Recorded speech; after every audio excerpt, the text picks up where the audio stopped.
Certainly some hill fog in places and rather murky with further persistent areas of rain.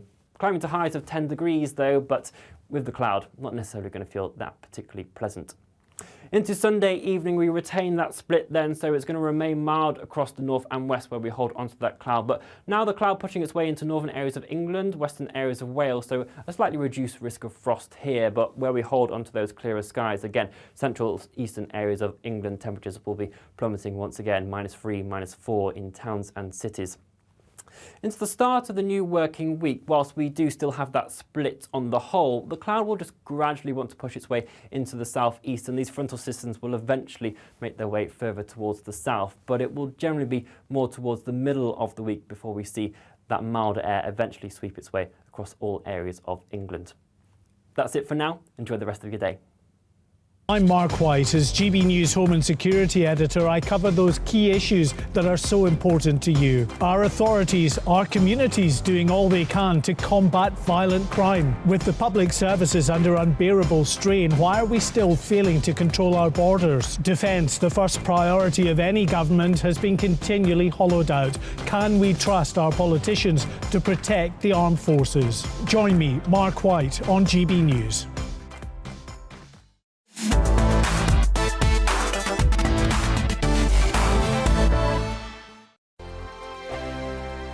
Every morning from 6 o'clock, we'll wake you up with GB News Breakfast with all the stories you didn't know from the night before. So whether it's serious news, entertainment, or your own views from all over our great nation, we're here to kick off your day with a smile. The national media should be reflecting and reporting what's happening here. You will notice the northwestern accents.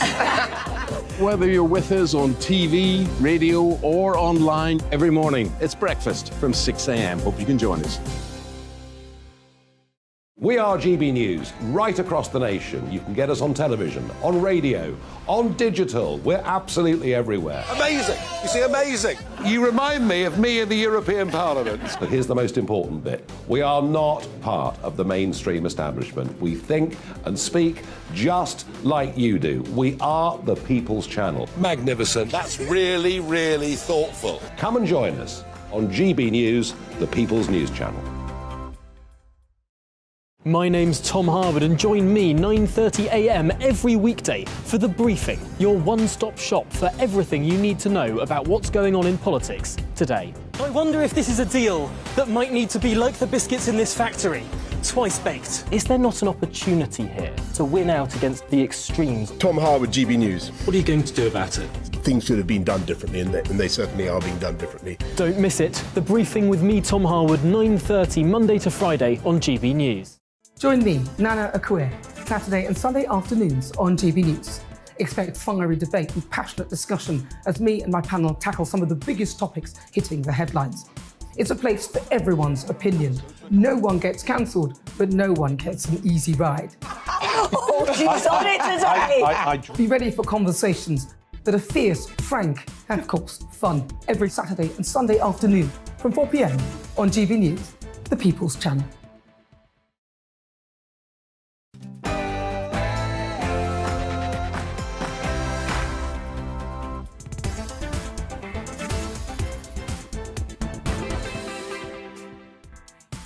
Hello, good afternoon and welcome. This is GB News on TV, online and on digital radio. I'm Nana Akua. And for the next 2 hours, me and my panel will be taking on some of the big topics hitting the headlines right now. This show is all about opinion. It's mine, it's theirs, and of course it's yours.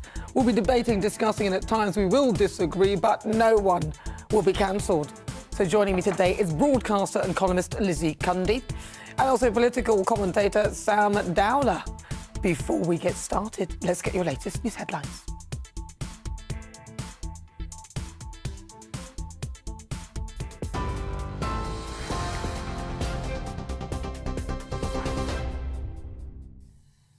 Nana, thank you very much. This is the latest from the GB newsroom. Former Chancellor Nadhim Zahawi has sought to address questions over his tax affairs following reports he paid a penalty as part of a multi-million-pound tax settlement. In a statement, the Conservative Party chairman said the HMRC accepted he made a careless but not deliberate error in relation to the sale of shares in YouGov. That's the polling company he founded. Mr Zahawi has been under pressure following claims he tried to avoid paying tax, and Labour have said his position is untenable. Dominic Raab, who's being investigated for bullying, is passing judgment on Nadeem Zahawi, who's just had a £1 million fine for not paying his taxes on time. That pretty much epitomises this Conservative cabinet. When the Prime Minister came into office, he said that he would run a government that would have honesty, integrity and professionalism at its heart. None of those three things are happening today. Well, the Prime Minister has been described as a total liability by Labour and faces a renewed wave of criticism from MPs after being fined for a second time by police. Rishi Sunak apologised for failing to wear a seatbelt whilst filming a social media clip earlier this week in the back of a moving car. The Prime Minister was also fined last year for breaking lockdown restrictions in 2020, and he's been accused of showing the same disregard for rules as former PM Boris Johnson. Shadow Financial Secretary James Murray says Mr Sunak has lost control.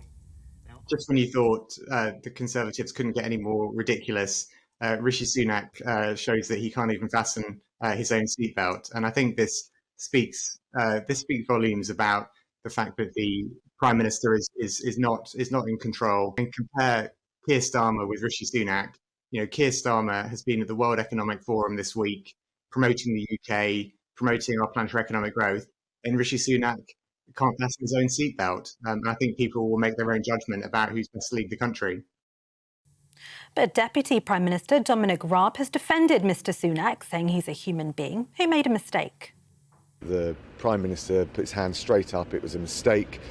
He's apologised for it. He takes responsibility for it. He hasn't actually gone down that path of blaming anyone else. He's taken responsibility for it and he'll pay the fine. He's a human as well as a incredibly busy politician, the Prime Minister. He's got a frantic, hectic schedule, but he's made it clear there's no excuses. Stagecoach founder Dame Anne Gloag has strongly disputed what she calls malicious allegations made against her after being charged with human trafficking offences. Police Scotland say 3 other people, understood to be members of her family, were charged on Thursday in connection with alleged immigration offences. Ms Gloag denies the allegations made against her and her family. An advisor to Ukrainian President Volodymyr Zelensky says indecision over whether to send German-made tanks to Ukraine is costing lives. Western allies agreed yesterday to send more NATO weaponry to Ukraine, but Germany remains reluctant to provide its Leopard tanks or allow other countries to donate theirs, despite increasing pressure to do so. Ukraine has urgently requested tanks to counter Russia's planned spring offensive. The Met Office has issued a yellow weather warning for fog tomorrow, but says the worst of the cold spell is over. The warning will be in place until 11 a.m. on Monday and cover the south and east of England and may cause disruption to flights, with drivers being warned of icy conditions.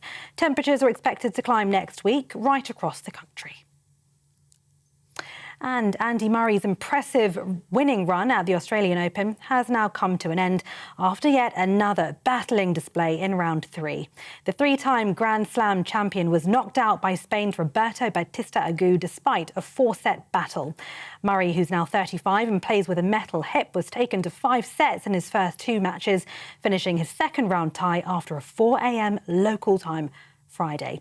Fellow Brit Dan Evans also lost earlier. This is GB News. We'll bring you more news as it happens. Now it's back to Nana.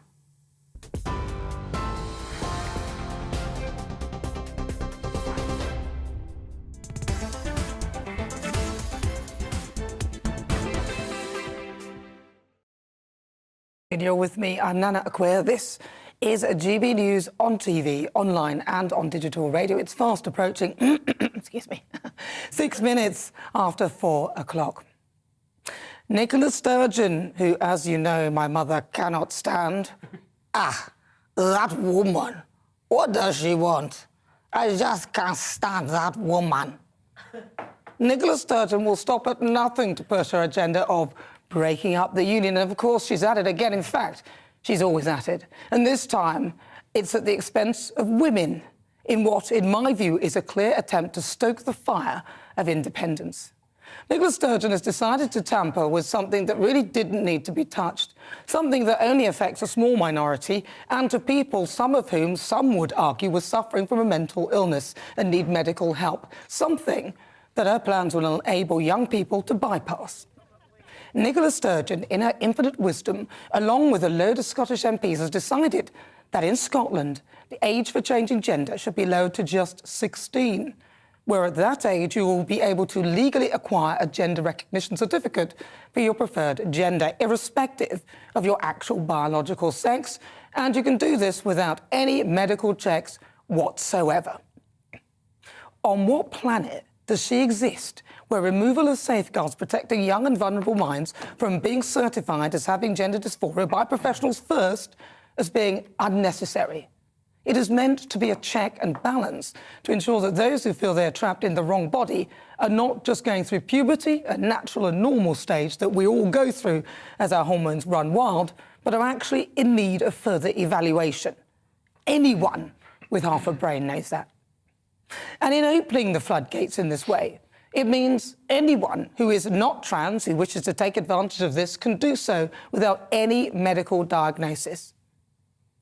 Isn't the truth of this that Nicola Sturgeon wants to create an issue out of a non-issue, knowing full well that her plans will directly impact England and Wales, and that Westminster will of course step in and enact its Section 35 powers to block Holyrood's gender recognition reform legislation, which has never been used before, and then she can say, this is a question of sovereignty, and look at England trying to tell the Scottish people what to do. Code 4. It's time to break up the union. The only thing is, she's picked the wrong issue, and in my view, is using trans people to shoehorn her independence agenda in a shameful manner. And now, a survey has been introduced by Aberdeen City Council, led by an SNP and Liberal Democrat coalition, to its 59 schools, forcing children as young as 7 to answer questions about their gender. Questions like, what gender do you identify with? And then giving them options: male, female, non-binary, transgender, other.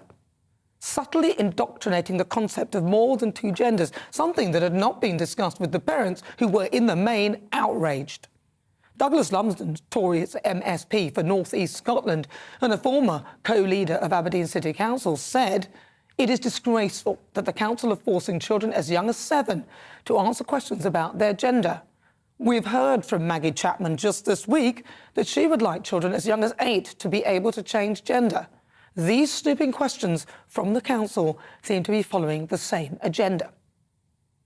So I can't see the Scottish people being happy with Nicola Sturgeon's latest plan. If anything, it demonstrates why she absolutely shouldn't be in charge. And ultimately, this issue is a smokescreen for her woeful mismanagement of Scotland.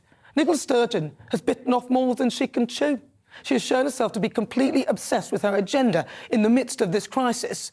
Nicola Sturgeon is focusing on gender reform to break up the union.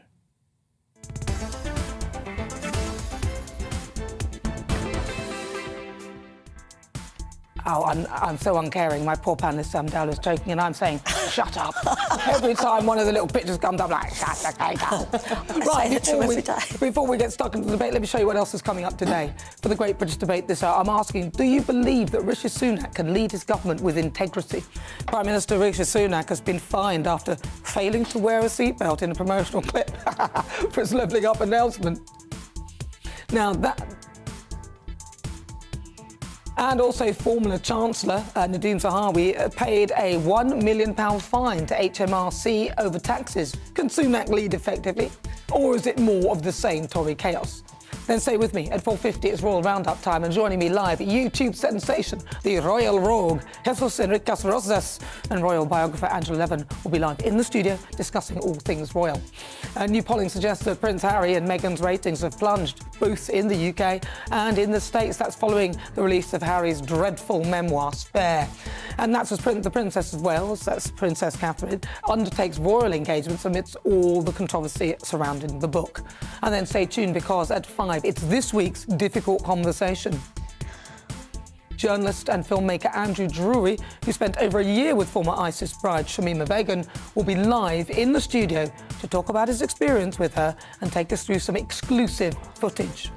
I mean, the thing with radicalization is there's not one way that someone gets radicalized. It depends on their situation and the way. So your friend's situation, how did that happen? It was online mostly. So if you've ever wondered why she decided to leave Britain to join a death cult, or wondered what it was like to be embroiled in a terror organisation, Andrew will be able to answer some of your questions. That's coming up in the next hour. As ever, tell me what you think on everything we're discussing. You can email gbviews@gbnews.uk or tweet me at gbnews.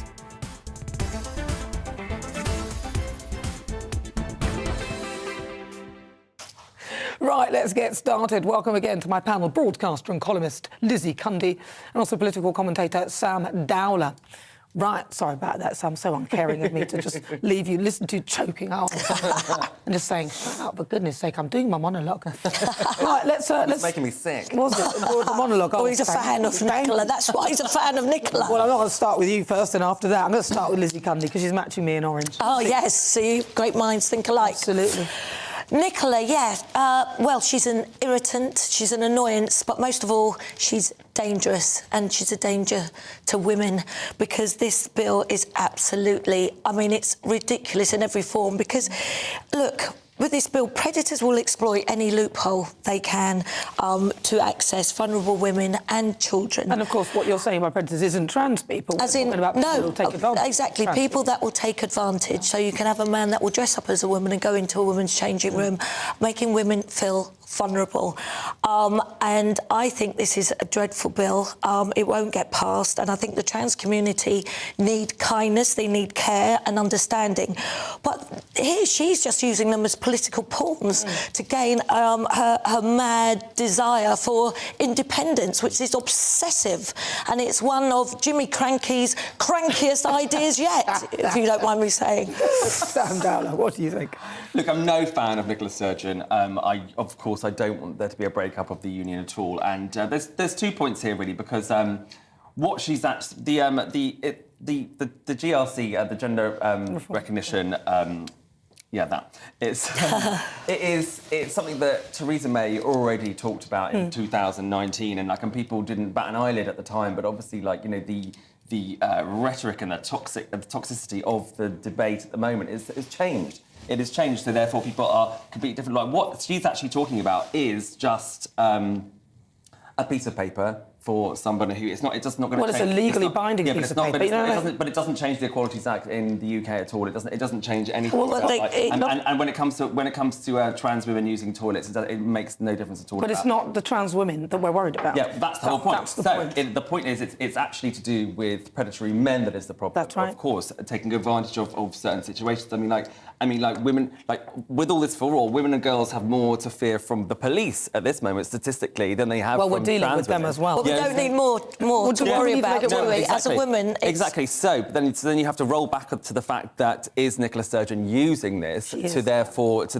create this rift between Westminster and Holyrood, and then so that she can go, see, that's why we should have independence. So I mean, does she really care that much about trans people, or is she trying to be manipulative of the whole system in order to get her way? Well, when have you ever seen Nicola Sturgeon not try to break up the union? I mean, literally, she wants in the midst of a crisis, which is a shame. This whole crisis, this is all she can talk about. This is the biggest issue that she's brought in. And she knows it's going to be controversial, because she knows, she must be aware that our women like me are thinking, hang on a minute, if there is a man in the toilets and he's dressed as a man, he doesn't even need to do anything, he can say that, actually, no, I'm a woman, I'm allowed to be here. And it would mean that someone like me as a woman may well challenge him, because I'd say, well, why are you in the women's toilet? They can still do that now. But then he could... What she's saying is 16 to 18. That's the only difference. Yeah, can I just say, at the age of... the frontal cortex of your brain isn't even developed till you're 25. Can I just say that's not the main difference? The main difference is that you don't need any medical diagnosis. And also the period with which you used to have to dress to be in the other gender was 2 years. That has come. You don't need a certificate to go into a toilet anyway. No, and nobody does. But what I'm saying is it's kind of it legitimises that idea that single spaces for women can now be used by men who are dressed like men, haven't made any effort. But they already can. None Nothing has Not in a women's refuge. Not in a women's refuge. It hasn't changed anything to do with the equality of the way. People can still do that in the UK, up to, like from 18 upwards. But in a women's refuge, okay? They still can, yes. You know, a man can then say, I'm a woman without anything... But her bill makes no difference to that. It makes no difference to how it is in the UK. No, we're not talking about the UK. We're talking about in Scotland. We're talking about Scotland, yeah. And actually, you can go and do it in Scotland and come back and say that you are a woman if you're a man, if you change your gender in Scotland. But it could lead to... Yeah, but you can do that now over 18, but she's talking about from the age of 16. So it's only a 2 years, it's only like a 2 year difference. The medical diagnosis. Yeah. But Sam, can I say this point? It can lead to trans tourism, couldn't it? Because whereas a trans could travel to Scotland to have this and then come over back to the UK and have their official status here, it's going to lead to problems. Well, the thing is, and at the age of 16, you're not mentally developed. The frontal cortex of your brain isn't fully developed until you're 25 years old. That's fact. Yes, by that point, it's obviously far too late for a trans person if they want. Why? If they want to. Why? Because if they let's say for example they're on puberty blockers and they want to remain to get on puberty blockers before they change. But to get on puberty blockers, you would then have medical diagnosis. You'd see. So that is the sensible way. You've gone. But what we're saying is it then also leaves a loophole for people who are sort of the not sure as people who to then go. Well, that would be. I think that would have to be like a case by case basis. I think with everybody who is trans, it has to be a case by case basis because obviously people develop completely differently. Some people are more mature when they're 16. I would agree with that. Boys and girls are different. 16 is too young. But why is it a woman is silenced and intimidated if you even talk about this or query this or don't agree with this gender ideology. And as we saw, Rosie Duffield, which is over the papers Rosie Duffield today. Wasn't being silenced. Hold on, who actually said being in Labour Party is being like in an abusive relationship. Because do you know why? Because you're not allowed to say it. And there's Keir Starmer. Let me finish, Sam. All the feminists are gender critical because that isn't true at all. The other MP said that on Twitter and blew Rosie out of the water by saying that just because you're gender critical doesn't mean you have doesn't mean that you're more feminist than a woman who does believe in it. So with Keir Starmer, he's saying at the beginning, oh no, I agree with this. We've got to have these changes. Now he's suddenly thinking, well, maybe not the age of 16. All over the place. So no, do you know where Keir Starmer is in Davos having lots of smoked salmon and champagne? That's what your leader's doing. He's not my leader. Well, it sounds like it is. Well, Keir Starmer doesn't know what a woman is, and he's also backing Nicola Sturgeon now as well. Anyway, so he flip-flops all over the place. I think this will be the downfall of the Labour Party. No, it will be. I really do think so. You might not realise it, but as a woman, I don't like that sort of talk. As a woman, I'm not comfortable. Wait, let me finish. As a woman, I'm not comfortable with that. And actually, this legislation, she should really be speaking properly to the Scottish people about it and the implications and find out how they feel about it genuinely. Because I suspect she'll find, just like this other legislation where this councillor was trying to put in this stuff where someone who's 7 or 8 or whatever can decide whether they're a man or a woman or whatever. That was unpopular.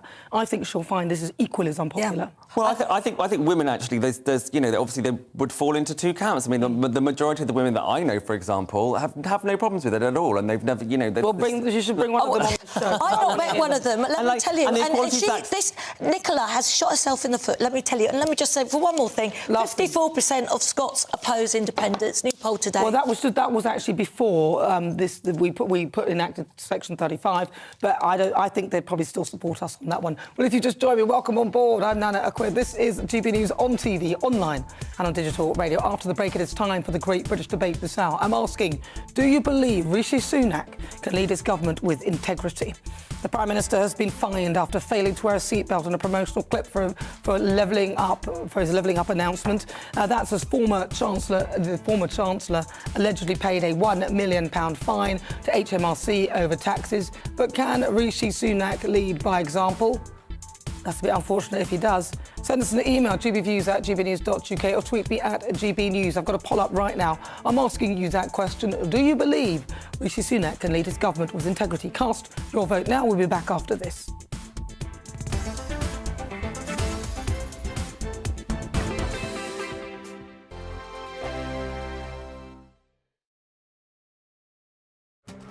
This year on GB News, we've got brand new members in the family.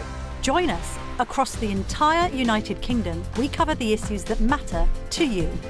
GB News will always stay honest, balanced and fair. We want to hear whatever is on your mind. And we don't talk down to you. The establishment had their chance. Now we're here to represent you. Britain's watching. Come join us on GB News, the People's Channel. Britain's news channel. Monday to Thursday, 9 p.m. till 11 p.m. Join me, Dan Wootton. I'll bring you the sharpest takes and hottest debates. Do you not believe in prison? I don't believe in prisons. I'm completely stunned. I guarantee you there'll be no spin, no bias, no censorship. I actually was personally quite offended by it. And no reason to go to bed. So I guess they've always been quite woke. That's Dan Wootton tonight on TV, radio and online. Monday to Thursday from 9 p.m. till 11 p.m. on GB News. The People's Channel, Britain's news channel. We are GB News, and we'd like to say thank you to each and every one of you for bringing us your conversations, for helping our great nation find its voice. We are here for you on radio, television, and online, across England, Scotland, Wales, and Northern Ireland. It's not the BBC, you actually get your facts right. We are proud to be GB News, the People's Channel, Britain's news channel.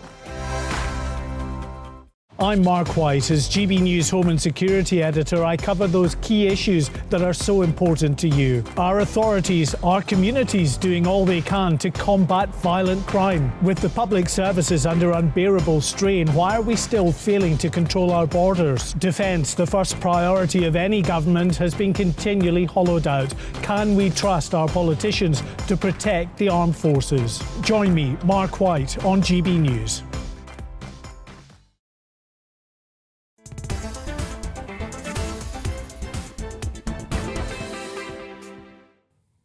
Good afternoon. If you just joined us, where have you been? Don't worry, it's fine. You're at the beginning of the show. It's just coming up to 23 minutes after 4 o'clock.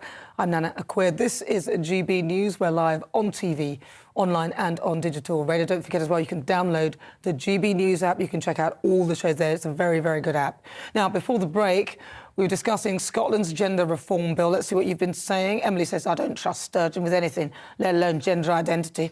John says, Dear Nana, we in Scotland are totally outraged and embarrassed to be Scottish, living under lunatics ruling us and becoming more and more tedious. Thank you for that. It's good to hear the Scottish voice. Stacey says, I do not understand why Sturgeon is like this. She's making Scotland a joke. Well, she's not the only one. Come on, we've got Rishi Sunak. Right, well, it's time for the Great British Debate this hour, and I'm asking, do you believe that Rishi Sunak can lead his government with integrity? Now, the Prime Minister has been fined after failing to wear a seatbelt in a promotional clip for his levelling up announcement. And last year, Sunak promised to lead the country with integrity and accountability at every level in his opening speech as Prime Minister. But in his 72 days at the helm, at least it's a few more than Liz Truss. Can he keep his promise? Former Chancellor Nazim Zahawi has paid a £1 million fine, or millions actually, to the HMRC over a careless but not deliberate error over tax issues. And the Deputy Prime Minister, Dominic Raab, has recently had to refute bullying claims for a third of his private staff. Now, it's still very early on in Sunak's premiership, but it seems similar issues to previous governments are cropping up once more. Shadow Chancellor Rebecca Reeves summarised it earlier. Dominic Raab, who's being investigated for bullying, is passing judgment on Nadeem Zahawi, who's just had a £1 million fine for not paying his taxes on time. That pretty much epitomises this Conservative cabinet. When the Prime Minister came into office, he said that he would run a government that would have honesty, integrity and professionalism at its heart. None of those three things are happening today. Well, don't worry, Rachel, because if you are ever in power, in fact, we should be scrutinising the Labour Party just as equally. Right, so for the Great British Debate this hour, I'm asking, do you believe that Rishi Sunak can lead his government with integrity? I'm joined now by Director of Car 26, Lois Perry, writer and broadcaster Matthew Stadlen, reality TV and commentator Narinder Kaur, and also former Brexit Party MEP Belinda DeLucy. Right, so I'm going to start with you, Matt Stadlen. Now, Rishi Sunak, he made his first speech as Prime Minister in October to the country. He said he'll lead with integrity. What do you think? Yeah, I think that Rishi Sunak, by comparison to Boris Johnson, hasn't done such a bad job. But I say that as someone who's left-leaning. I mean, Boris Johnson... the way I judge it is how often I feel a desperate need to tweet, Nana. When Boris Johnson was Prime Minister... When Boris Johnson was Prime Minister, it was 2, 3, 4, 5 times a day. With Rishi Sunak, it's much more infrequent. Having said that, he did, as we've heard, promise that he would pledge that he would run this country or bring accountability and integrity to number 10. And we have to judge him on how he's acted so far. In the very same breath, let us not forget, 70-odd days ago... Get on with it. In the very same breath, he brought back Suella Braverman under a week after she had been forced to resign. Yeah, that was the first big mistake. Now he's not wearing a seatbelt, which is just plain daft. I mean, he gives us these cheery selfie videos. Yeah, but it's the what law, on earth is he doing, not wearing a seatbelt? Well, and then we've got questions over Nadim Zahawi's Right, let's tax move affairs. on. I want to move on to Lois Perry. Lois Perry, what's your thoughts? Yeah, I mean, he obviously made an error of judgment, which he's admitted to by not wearing the seatbelt. But, I mean, the main thing he was talking about levelling up. And, you know, his levelling up seems to be printing loads of money so that he can pay for constituencies which they've got a dodgy chance of winning in the south to actually vote for him. I mean, the only way that you can actually level up is to cut taxes and encourage growth in the private sector, because the government doesn't make money, the private sector does. But I must say it's quite a welcome distraction for his comments about calling people who want taxes to be lowered, which includes most Conservative voters, idiots. Yeah. Well, let's bring in Belinda de Lucy. Yeah, hi. Look, having integrity doesn't mean you don't make mistakes. I mean, come on. You know, I don't trust any human on this earth that sells themselves as saints and infallible. You know, we all make mistakes. The point is, he apologized. And to be quite frank, there are far more serious accusations you can throw at Rishi other than making a mistake of not wearing a seatbelt. You know, his pathetic, pitiful sort of 5-point plan that was supposed to be inspirational was the bare minimum of what any prime minister should be suggesting to a country that he would do. You know, grow the economy, cut debt, cut hospital. It was boring and uninspirational. I think the problem with Rishi is that he lacks communication skills.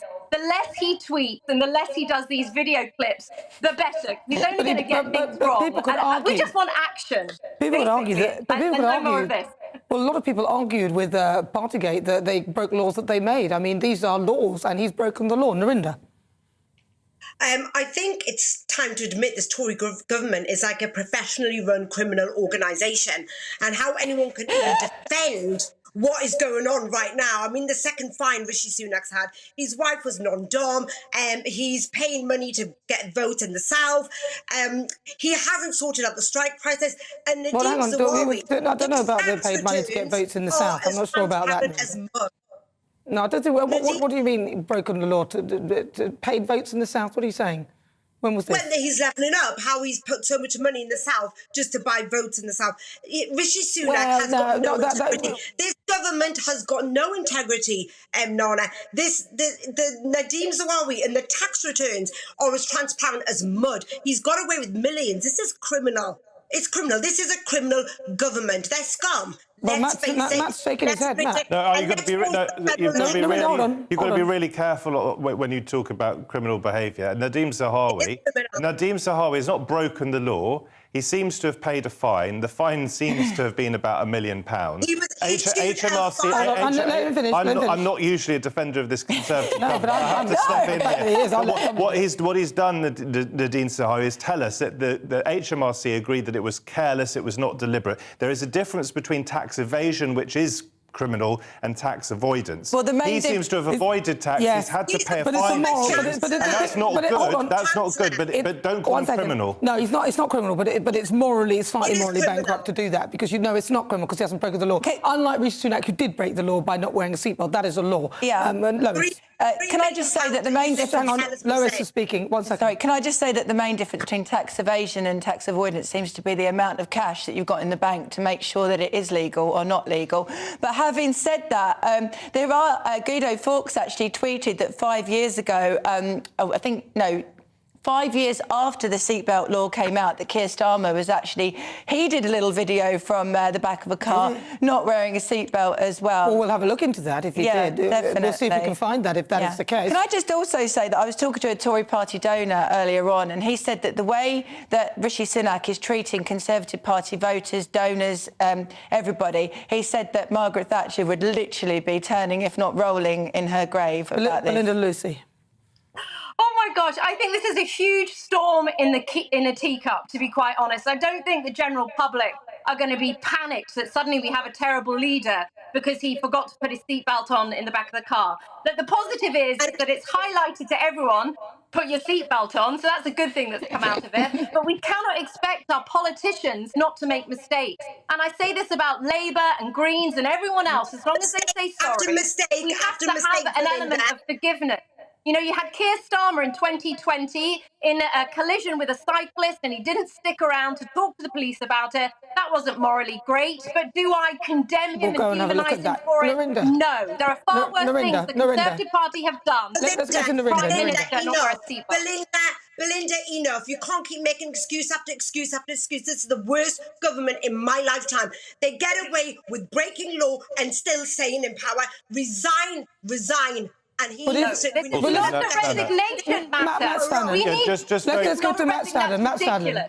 Just very briefly, I think Lois would agree with me on this as well. This was her point in the green room. What he did, Sunak, was decide to take the seatbelt off. I don't think he forgot to take the seatbelt off. Exactly. Yeah. Number 10 spokesman said he took it off briefly in order to make the film. What does that say about the man's judgment? Yeah. I mean, do they know what the laws are? I'm sorry. What people want from a leader is someone to lower taxes, stop the boat, be tough on crime, to stop the politicisation of our public sector. That's what our government needs to focus on, not these tiny little flaws that humans make every now and again. Hold on a second. 1 second. Listen, we're running out of time. We're running out of time, so I'm going to have to wrap this up. Listen, I'm going to wrap this up. Zahawi, though, released this statement earlier today. 22 years ago, I co-founded a company called YouGov. I'm incredibly proud of what we achieved. When we set it up, I didn't have the money or the expertise to go it alone, so I asked my father to help. In the process, he took founder shares in the business in exchange for some capital and his invaluable guidance. Following discussions with HMRC, they agreed that my father was entitled to founder shares in YouGov. Though they disagreed about the exact allocation. They concluded that this was a careless and not deliberate error. I chose to settle the matter and pay what they said was due. I'm going to say a big thank you very much to Lois Perry. Thank you so much, Lois. Belinda DeLucy, Matt Staddon and Lorinda Kerr. You're with me. I'm Nana Akua. This is GB News on TV, online and on digital radio. After the break, we will continue with our Great British Debate. I'm asking, do you believe Rishi Sunak can lead his government with integrity? You'll hear the thoughts of my panel, broadcaster and columnist Lizzie Cundy, as a political commentator Sam Dowler. Then stay tuned. At 5 o'clock, it's this week's Difficult Conversation. Have you ever wondered why former ISIS bride Shamima Begum decided to leave Britain to join a death cult, or what it was like to be embroiled in a terror organisation? Well, journalist and filmmaker Andrew Drury, who spent over a year and a half with her, will be live in the studio to talk us through some of the exclusive footage that he'll be sharing with me. I mean, the thing with radicalisation is there's not one way that someone gets radicalised. It depends on their situation and the way... So your friend's situation, how did that happen? It was online mostly. Well, that's all to come, but first, let's get your latest news headlines.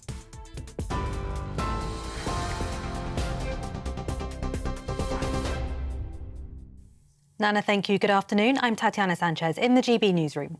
Former Chancellor Nadeem Zahawi says his tax error was found to be careless but not deliberate after Labour called for him to be sacked. Mr Zahawi released a statement in response to reports he paid a penalty as part of a multi-million-pound tax settlement over the sale of shares in YouGov, that's the polling company he founded. The Conservative Party chairman says the HMRC have accepted his version of events, but Shadow Chancellor Rachel Reeves believes his position is untenable. Dominic Raab, who's being investigated for bullying, is passing judgment on Nadeem Zahawi, who's just had a £1 million fine for not paying his taxes on time. That pretty much epitomises this Conservative cabinet. When the Prime Minister came into office, he said that he would run a government that would have honesty, integrity and professionalism at its heart. None of those three things are happening today. The Prime Minister has been described as a total liability and faces a renewed wave of criticism from Labour MPs after being fined for a second time by police. Rishi Sunak apologised for failing to wear a seatbelt whilst filming a social media clip earlier this week in the back of a moving car. He was also fined for breaking lockdown restrictions in 2020 and has been accused of showing the same disregard for rules as Boris Johnson. One of the UK's richest women has been charged in connection with a human trafficking investigation. The co-founder of the bus firm Stagecoach, Dame Anne Gloag, and 3 members of her family were charged on Thursday in connection with alleged immigration offences. A spokeswoman for Dame Anne says she strongly denies the allegations and intends to vigorously defend herself and her family. And Andy Murray has been knocked out of the Australian Open after finally running out of steam in the 3rd round. The former world #1 lost in 4 sets to Spain's Roberto Bautista Agut. Murray, who's 35 and has a metal hip, spent over 10 hours on court in his first 2 matches, which both went to 5 sets. He's the last British player to fall in the singles. TV, online and DAB+ radio, this is GB News.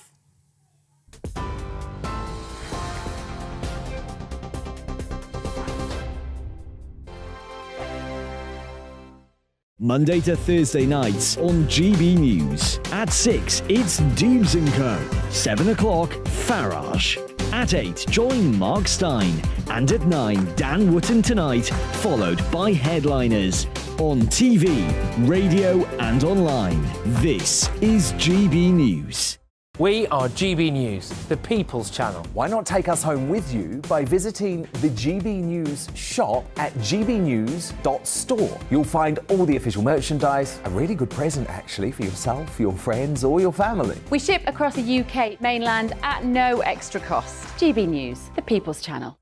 Here on GB News Live, we'll be keeping you in the picture, finding out what's happening across the country and finding out why it matters to you. We'll have the facts fast with our team of reporters and specialist correspondents. Wherever it's happening, we'll be there from 12 noon on TV, radio and online. GB News, the People's Channel, Britain's news channel.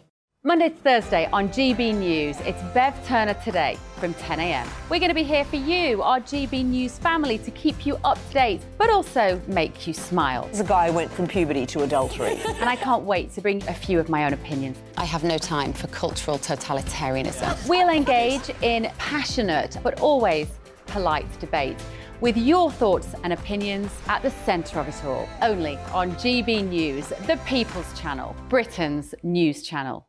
Hi there, it's Stephen and Anne.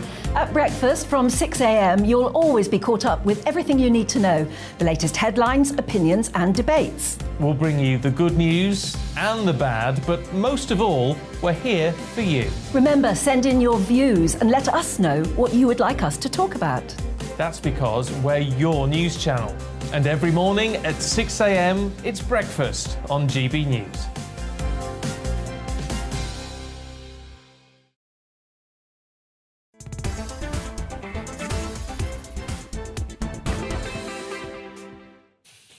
Hello, good afternoon, welcome on board. It's just coming up to 39 minutes after 4 o'clock. If you've just joined me, welcome. This is GB News. We are the People's Channel. I'm Nana Akua. Now, it's time, though, for our great British debate this hour. And asking, do you believe Rishi Sunak can lead his government with integrity? Now, Rishi has been fined after he failed to wear a seatbelt in a promotional clip for his levelling up announcement. In Rishi Sunak's first speech as Prime Minister, he promised to lead the country, and these are his words, with integrity, professionalism and accountability at every level.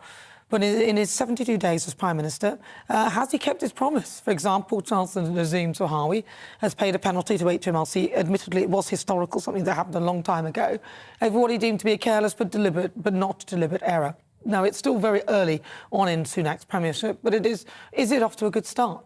So for the Great British Debate this hour, I'm asking, do you believe that he can actually lead his government with integrity? Right, well, let's see what my panel make of that. I'm joined now by broadcaster and columnist Lizzie Cundy, and also political commentator Sam Dowler. Sam, I'm going to start with you. Seatbelt gate. What was he thinking?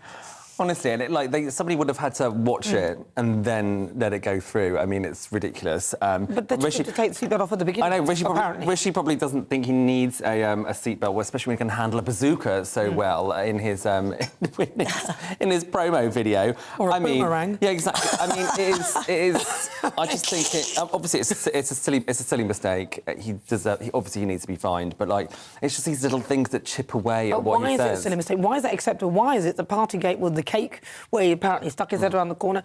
Why is that acceptable? Because the whole premise of it wasn't just because it was COVID, but because he broke the law, right? So he broke the law. He's broken the law again. And actually, if he was told to take the seatbelt off, which I don't believe, my personal view is that he wasn't wearing it, but he's saying that he was told to do it.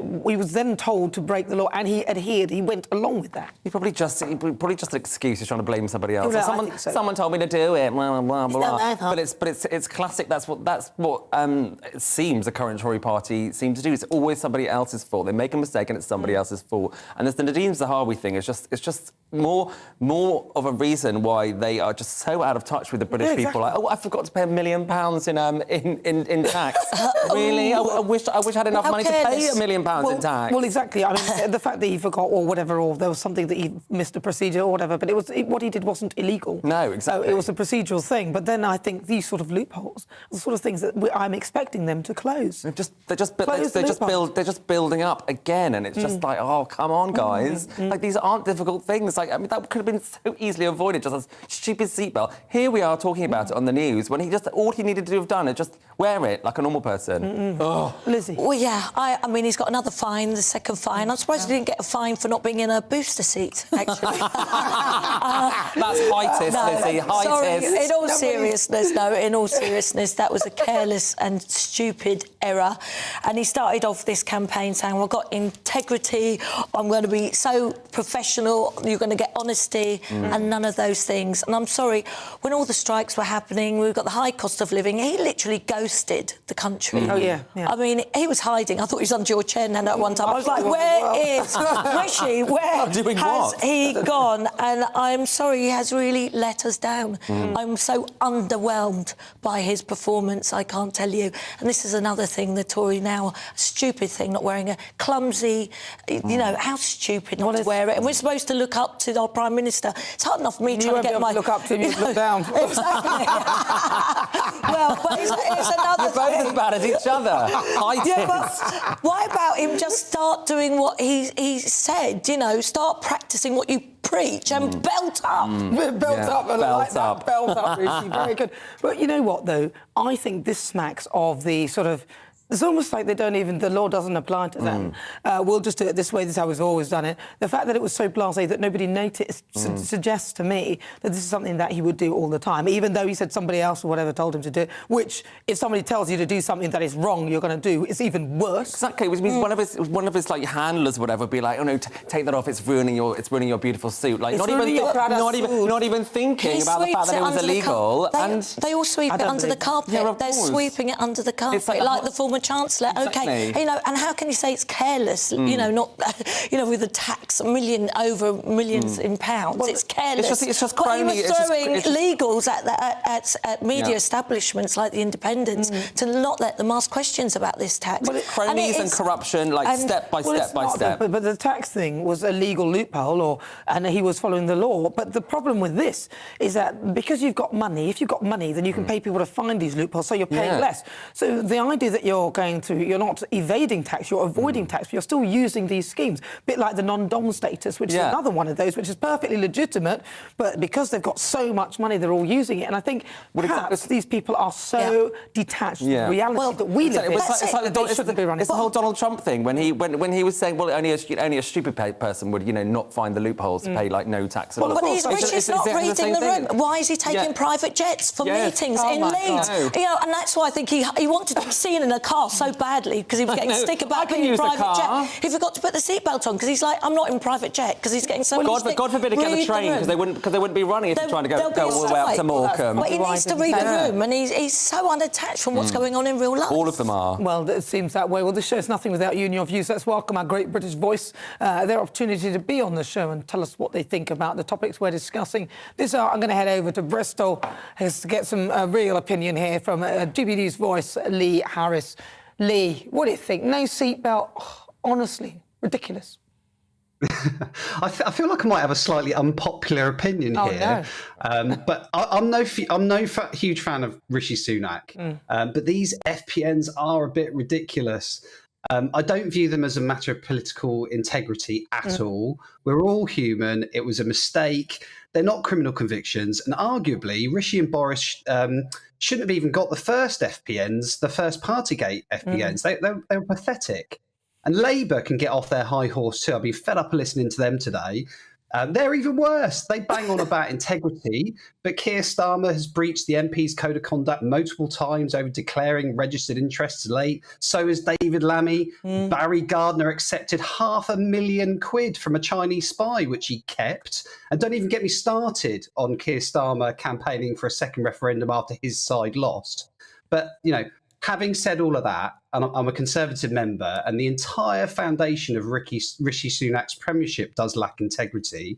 He stabbed Boris in the back. He lost the leadership election, got rid of trust, and then was installed by the Tory Wets. Members didn't want him or vote for him as PM, and nor did the public. You know, let's face it, getting rid of Boris, I know I said it before, was one of the biggest mistakes in the history of the Conservative Party. So, yeah, you could look at it as much as that actually Rishi Sunak hasn't got a huge amount of integrity either, but I still think Labour are a lot worse. Yeah, well, possibly. Thank you very much, Lee Harris. Nicely done, as ever. Although I don't know whether that woman was a spy. I don't think we have clarity whether that Chinese woman was a spy, just so you know. OK, that's Lee Harris. He's our great British voice. You can be one too, by the way. Why don't you email us if you fancy taking part? gbviews@gbnews.uk. You're with me. I'm Nana Akua. This is GB News. We are live. We're on TV, we're online, and we are on digital radio.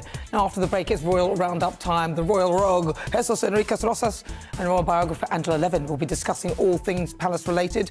A new polling suggests that Prince Harry and Meghan's ratings have plunged both in the UK and the States following the release of Harry's memoir, Spare. And then at 5, I'll be joined by filmmaker Andrew Drury, who will be telling us what it takes, what it's really like to be close to the former ISIS bride, Shamima Begum, after filming her for over 18 months. That's coming up after this.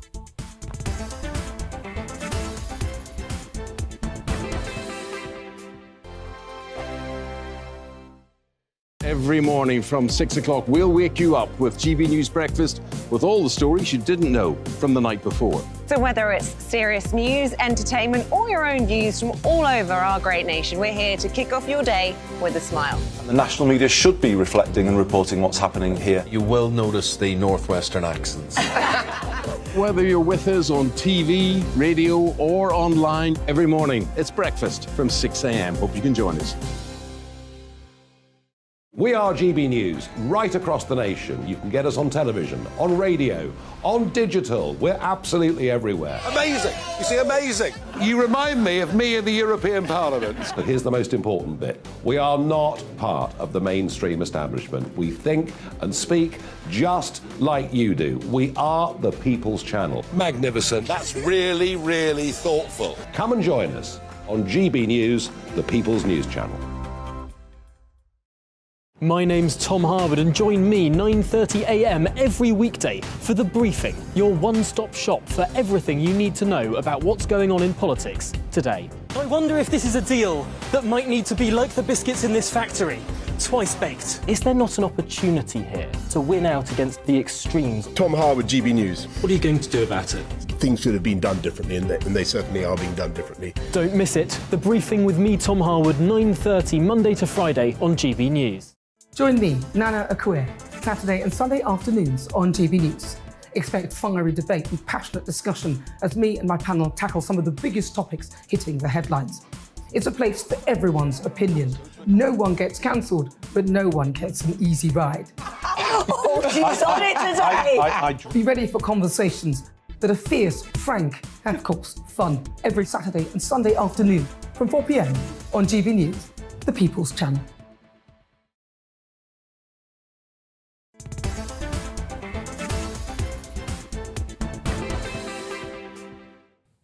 Good afternoon. It's just coming up to 10 minutes to 5 o'clock. This is GB News on TV, online and on digital radio. I'm Nana Akua. Now, there is always something going on in the royal household, and this week has been no different. Harry and Meghan are back in the headlines. Their documentary has become the second highest-ranked documentary of all time on Netflix.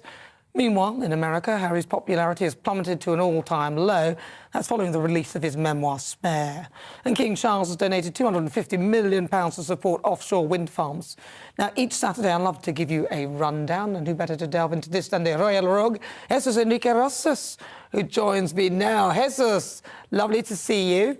Right, so talk to me. What's been going on with you? Hello, Nana. Thank you.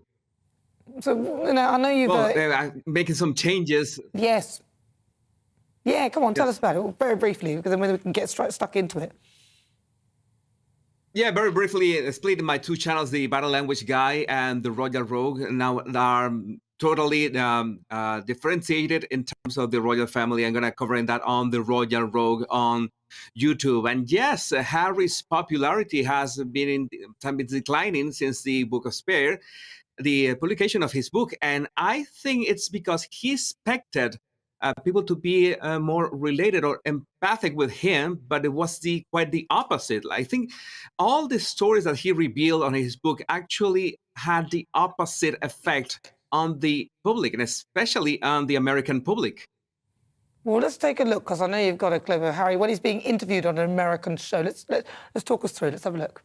Nothing visible. Oh, really? Nothing obvious. Okay. It was a slow, deteriorating situation. That's the part. That's the part. That's the part we're editing out of this interview. Boy, right there. Right. So what are we seeing there? Because I noticed some boxes on the face. I wonder if we can run that whilst you're talking us through. So what are we seeing? What are we looking at there? Well, first, the most important thing is to remember that the laughs that you hear in this clip are just artificial. They did not have any kind of audience. So they're trying to go along without any audience for, that's security reasons, said Harry. He filmed that the day before. And we're seeing that Harry has this pressing of the lips. He's a bit anxious. He has very tense fingers because there's some script in this show that he has to follow. There comes a script. He's talking about the event that has, some part of his body frozen. He's talking about that. There comes a joke that is scripted, and then he says the word that is the wrong word. He says it the opposite way, which is depicted in the next clip. And you notice that he tries to improvise. You see that he brings his tongue to his cheek. He's trying to think at that moment, do I go with something improvised right now? And he went with that. And that's what happens in the second clip.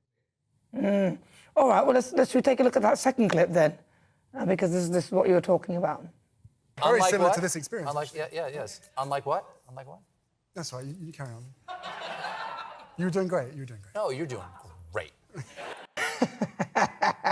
That's kind of sarcastic, the way the guy's saying you're doing great. Yes, because Harry said, unlike, pretty much like this event. He had to say, unlike this event.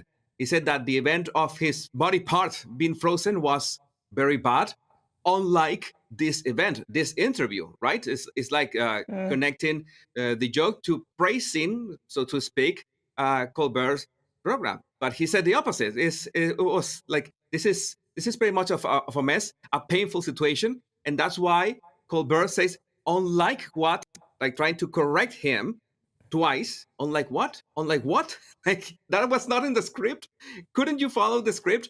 And that's why you see Harry's face that is completely frozen. Like, I messed that up. And that's why he said, you're doing great. Like, go on. You're doing great.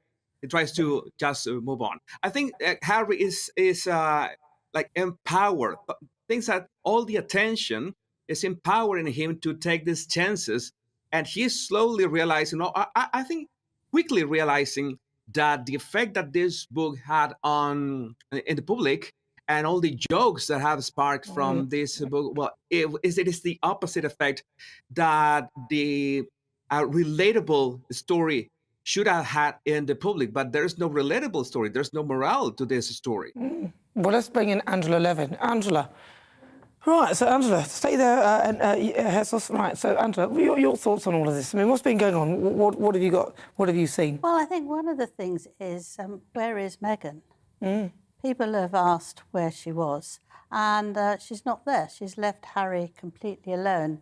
And some people are saying, well, she's done that so he can absorb all the spotlight. She doesn't want to take any of the spotlight away from him. But I don't think that at all.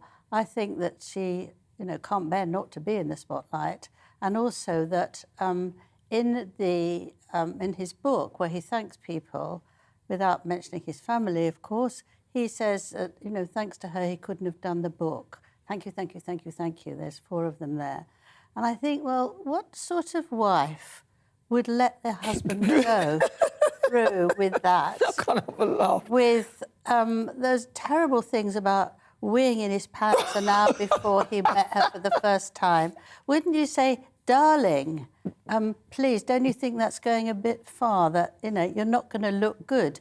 He looks so awful in so much from the book that actually I think it's a real error that she didn't help him and actually tell him, because he does what she wants. Maybe she did help him. Maybe she did. No, but we know exactly that if she tells him something, if she says he's got to do something, he does it. But here, she's just left him to the lions. And I think she's quite savvy about what works with people and what doesn't. Do you think? I don't think she is. She is quite savvy. She's more savvy than Harry. She's got more experience than Harry. And she would know that this wouldn't go down well. And so she's just left him. She's obviously seen how it's... Yeah. I think that's going to be very interesting because she's just nowhere there just to support him. Yes, it's not a good look, is it, at all? It's not. Jesus, I'm going to bring Jesus back in very briefly. Jesus, what do you think of this, though? I mean, like, Harry talks about weeing in his pants before he went to see Meghan. I mean... Yeah, I think I agree. I completely agree with Angela that Meghan should have done something. Like, you just can't go and say these things this way. And I know that there can be some self-deprecating humor that is always welcome, but there has to be some kind of change from the start, as he said, from the prince that I was born to the man that I become. But we never get to see the man he became, and that reminds me of his speech at the UN when it was a mess. He was totally disconnected. His body language, his words, he was not there. And we know that Meghan is a decent public speaker. So you begin to wonder, why couldn't she just say, hey, you should practice, let's practice the speech. Let's go through this part. Let's help him in some way, and not make him look like a fool, because that's what Harry ends up looking like. Well, like he has looked like a fool, hasn't he, in this? I mean, he's made himself ridiculous. And there's been a little book for children about him and his private parts. There's been comedians in America making absolute fun of him. TikTok, I've seen loads of programs. And I actually think that he looks so ridiculous that it's nobody will ever trust him again or want him somewhere, and they'll be wary of the drug taking. Is he taken drugs today? Or, what's the matter with him? Why does he look so miserable and stressed? I mean, I think, poor man. It is poor man. He's not poor, though. Poor man, he's finished. But he's not poor, is he? Because he made a lot of money. But actually, it's very... sad to see somebody I saw so ebullient and full of energy in 2017 when I did my book on him, to just come tumbling down and be a pathetic individual who makes mistake after mistake. Well, listen, I've got to say thank you so much to both of you. Jesus Enriquez Rosas, he is the Royal Rogue. Check him out on YouTube. He is a sensation. And, of course, Royal Biographer Angela Levin. Thank you so much for joining me both. Thank you so much for your thoughts. Well, if you've just tuned in, stay with me. We've got a very, very exciting guest coming up. This is GB News on TV, online and on digital radio. More to come in the next hour.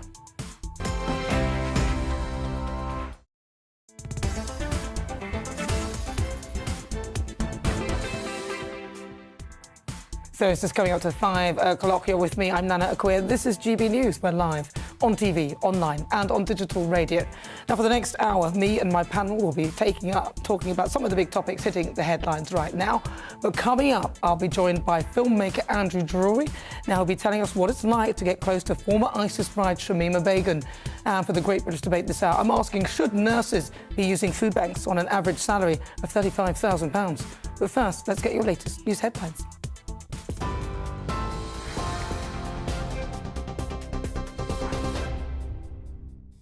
Good afternoon, it's 5 o'clock. I'm Tatiana Sanchez in the GB newsroom. Former Chancellor Nadeem Zahawi has sought to address questions over his tax affairs following reports he paid a penalty as part of a multi-million-pound tax settlement.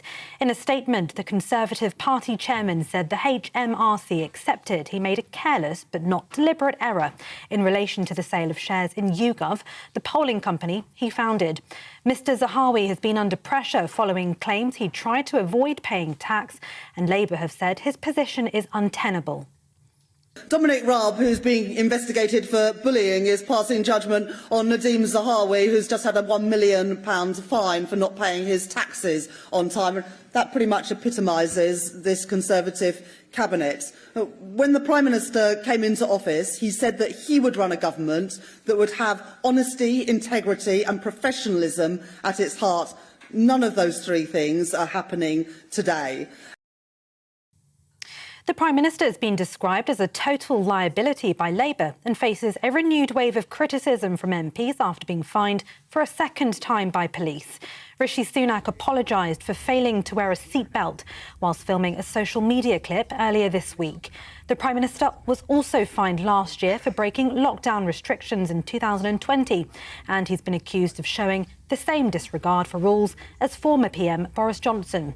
Shadow Financial Secretary James Murray says Mr Sunak has lost control. Just when you thought the Conservatives couldn't get any more ridiculous, Rishi Sunak shows that he can't even fasten his own seatbelt, and I think this speaks volumes about the fact that the Prime Minister is not in control. And compare Keir Starmer with Rishi Sunak. You know, Keir Starmer has been at the World Economic Forum this week, promoting the UK, promoting our plan for economic growth, and Rishi Sunak can't fasten his own seatbelt. I think people will make their own judgment about who's best to lead the country. But Deputy Prime Minister Dominic Raab has defended Mr Sunak, saying he's a human being who made a mistake. The Prime Minister put his hand straight up. It was a mistake. He's apologised for it. He takes responsibility for it. He hasn't actually gone down that path of blaming anyone else. He's taken responsibility for it and he'll pay the fine. He's a human as well as a incredibly busy politician, the Prime Minister. He's got a frantic, hectic schedule, but he's made it clear there's no excuses. The founder of Stagecoach, Dame Anne Gloag, has strongly disputed what she calls malicious allegations made against her after being charged with human trafficking offences. Police Scotland say 3 other people, understood to be members of her family, were charged on Thursday in connection with alleged immigration offences. Ms Gloag denies the allegations made against her and her family. An advisor to Ukrainian President Volodymyr Zelensky says indecision over whether to send German-made tanks to Ukraine is costing lives. Western allies agreed yesterday to send more NATO weaponry to Ukraine, but Germany remains reluctant to provide its Leopard tanks or allow other countries to donate theirs, despite increasing pressure to do so. Ukraine has urgently requested tanks to counter Russia's planned spring offensive. The Met Office has issued a yellow weather warning for fog tomorrow, but says the worst of the cold spell is over. The warning will be in place until 11 a.m. on Monday and cover the south and east of England and may cause disruption to flights, with drivers being warned of icy conditions as well. Temperatures are expected to climb next week right across the country. And Andy Murray's impressive winning run at the Australian Open has come to an end after yet another battling display in round 3. The 3-time Grand Slam champion was knocked out by Spain's Roberto Bautista Agut despite a 4-set battle. Murray, who's now 35 and plays with a metal hip, was taken to 5 sets in his first 2 matches, finishing his second round tie after 4 a.m. local time on Friday. Fellow Brit Dan Evans also lost earlier today. This is GB News. We'll bring you more news as it happens. Now it's back to Nana Akua.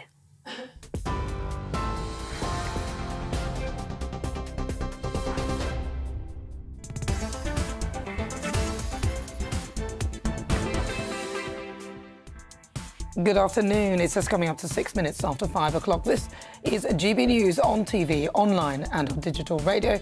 I'm Nana Akua. And for the next hour, me and my panel will be taking on some of the big topics that are hitting the headlines right now. This show is all about opinion. It's mine, it's theirs, and of course it's yours. We'll be debating, discussing, and at times we will disagree, but no one will be cancelled. So joining me today is broadcaster and columnist Lizzie Cundy, also political commentator Sam Dowler. Still to come, today I'm joined by filmmaker and journalist Andrew Drury. Now, he spent 18 months in a Syrian camp filming former ISIS bride Shamima Begum. I mean, have you ever wondered why Shamima chose to leave this country at 15 to join a death cult? I mean, who would do that? Andrew will be in the studio revealing some exclusive footage and giving us his honest account of his time in the camp with her. Now, this will be coming up very shortly, so do not go anywhere. And then for the Great British Debate this hour, I'm asking, should someone earning 35 grand be using food banks? Some Tory MPs have suggested that nurses need to budget better if they're turning to food banks on their current wages. Now, this comes as MP Lee Anderson came under fire after he tweeted out an image of one of his aides detailing how she was able to manage her finances on £30,000 a year. Well, as ever, you can get in touch. Email me, gbviews@gbnews.uk, or tweet me at gbnews.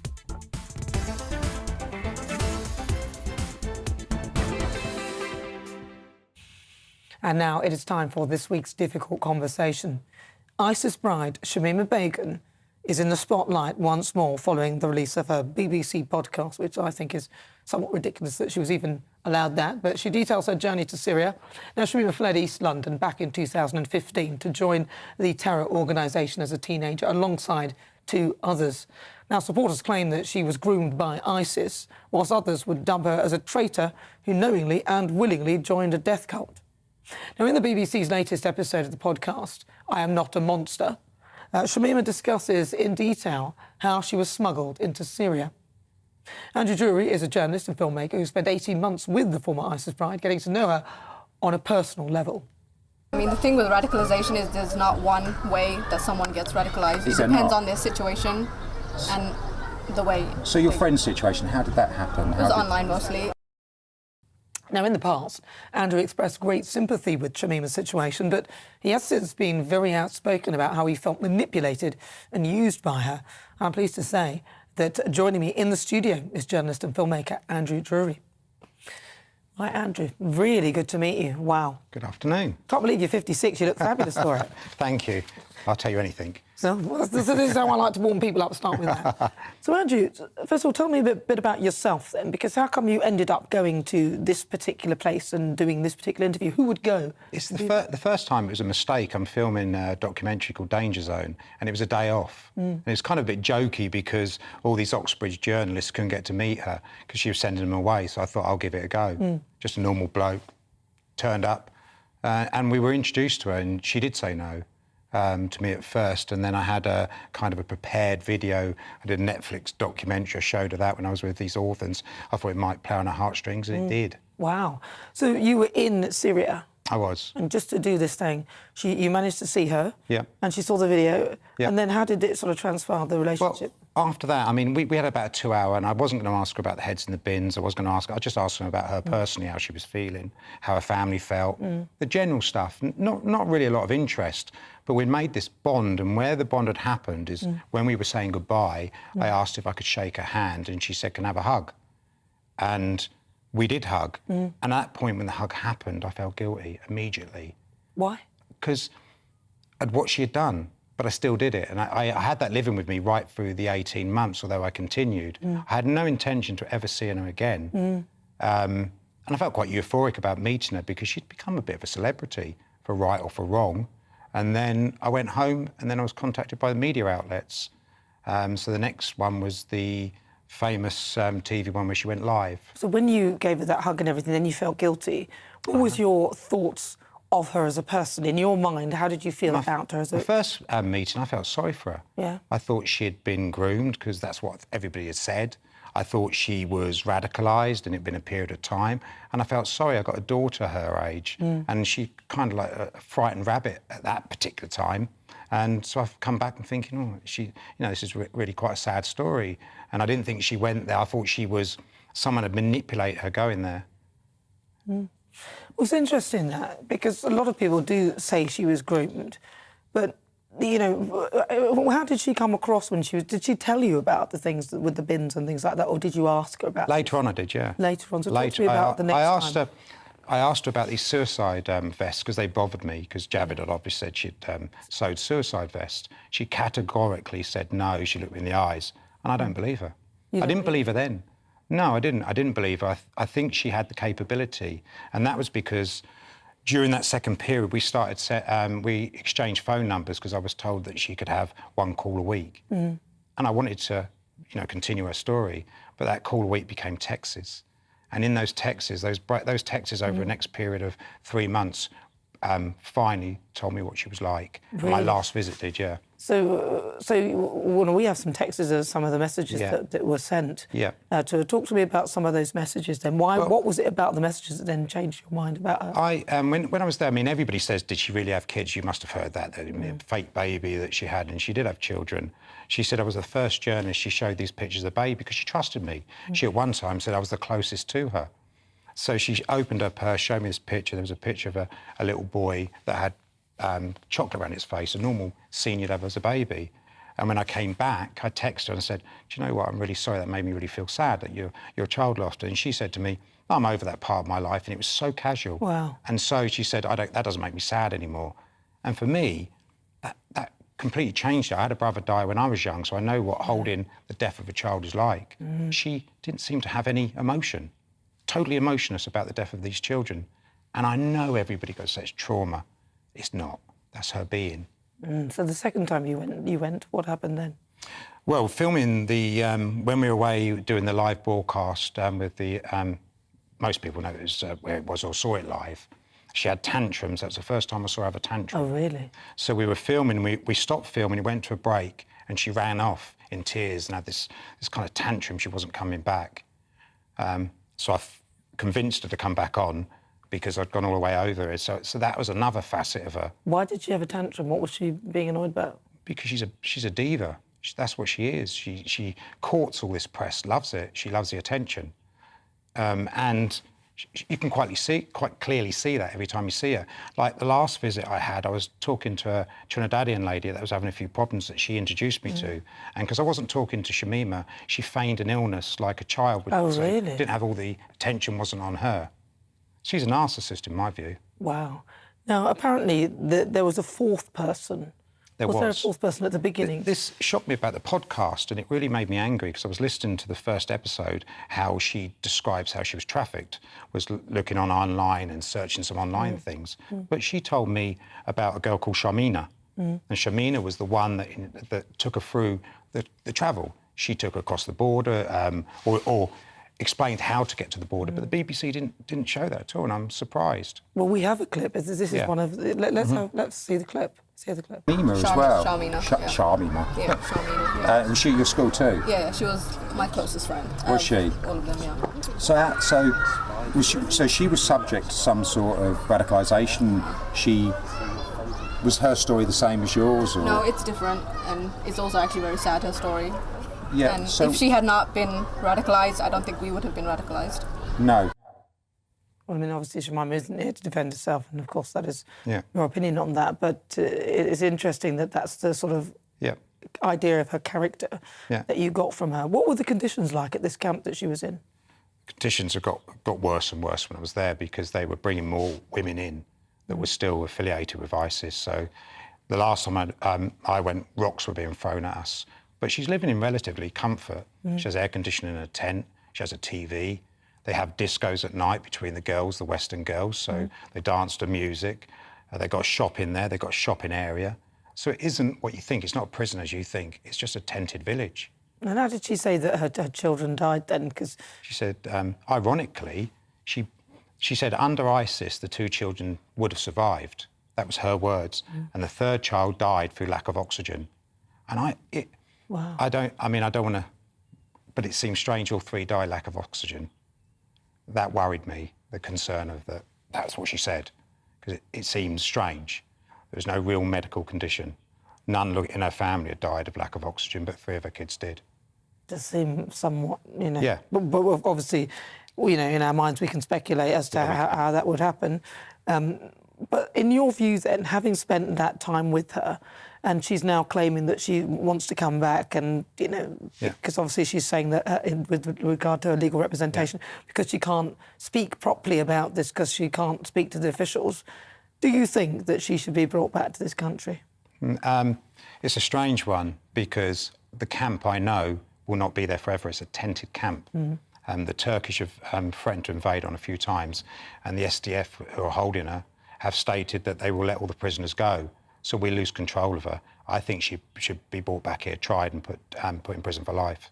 Yeah, we've got control of her then. So you think she should be brought back and put in prison? Yeah, I do. And obviously, with the death of her children, you know, to be fair, anything could have happened, especially in the camp there as well. We don't know.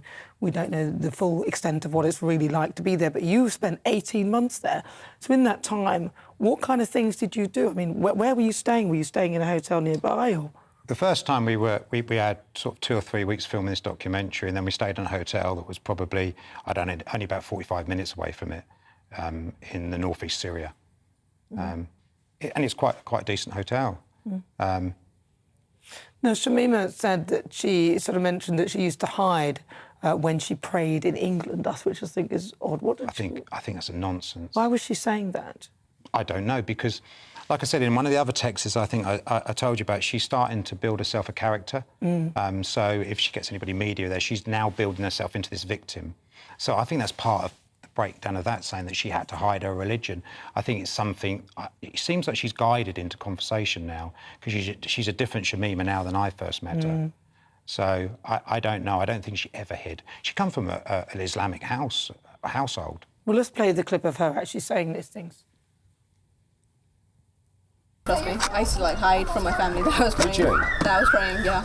Did you? Yeah. You're hiding that you're praying? Yeah. Is that because it was a different form of prayer? Could you work out? No. It was just like they would see a change. Yeah. Oh, okay. And they know that's not me. So you were calculated then about doing it? You knew? Yeah. People told me, hide it from your family and hide it from everyone. Don't be open about it. So there is a group of people around that would instruct you on how to do it. Yeah. Are they British people or are they online? Online. Are they? Yeah. So she's also mentioning how easy it was to get into Syria. Yeah. What did she tell you about how she got into Syria? Because her explanation was that it was taken away from her. So she was actually, it was the other 2 girls or the 4th girl that went beforehand. So she was basically just a travel partner. So she wasn't the lead. She flew from... So what, I mean, her passport was taken away? You said it was taken away from her? What was taken away from was the travel arrangements. Okay. So she was just one of the kids that travelled. She wasn't the main organiser. Okay. So she just followed the lead. OK, well, let's play a clip of that because we've got that. I'm shocked by how easy it was. Are you? Yeah, I'm shocked. I'm still to this day shocked by how easy it was. But you were certainly radicalised. Do you think you were trafficked?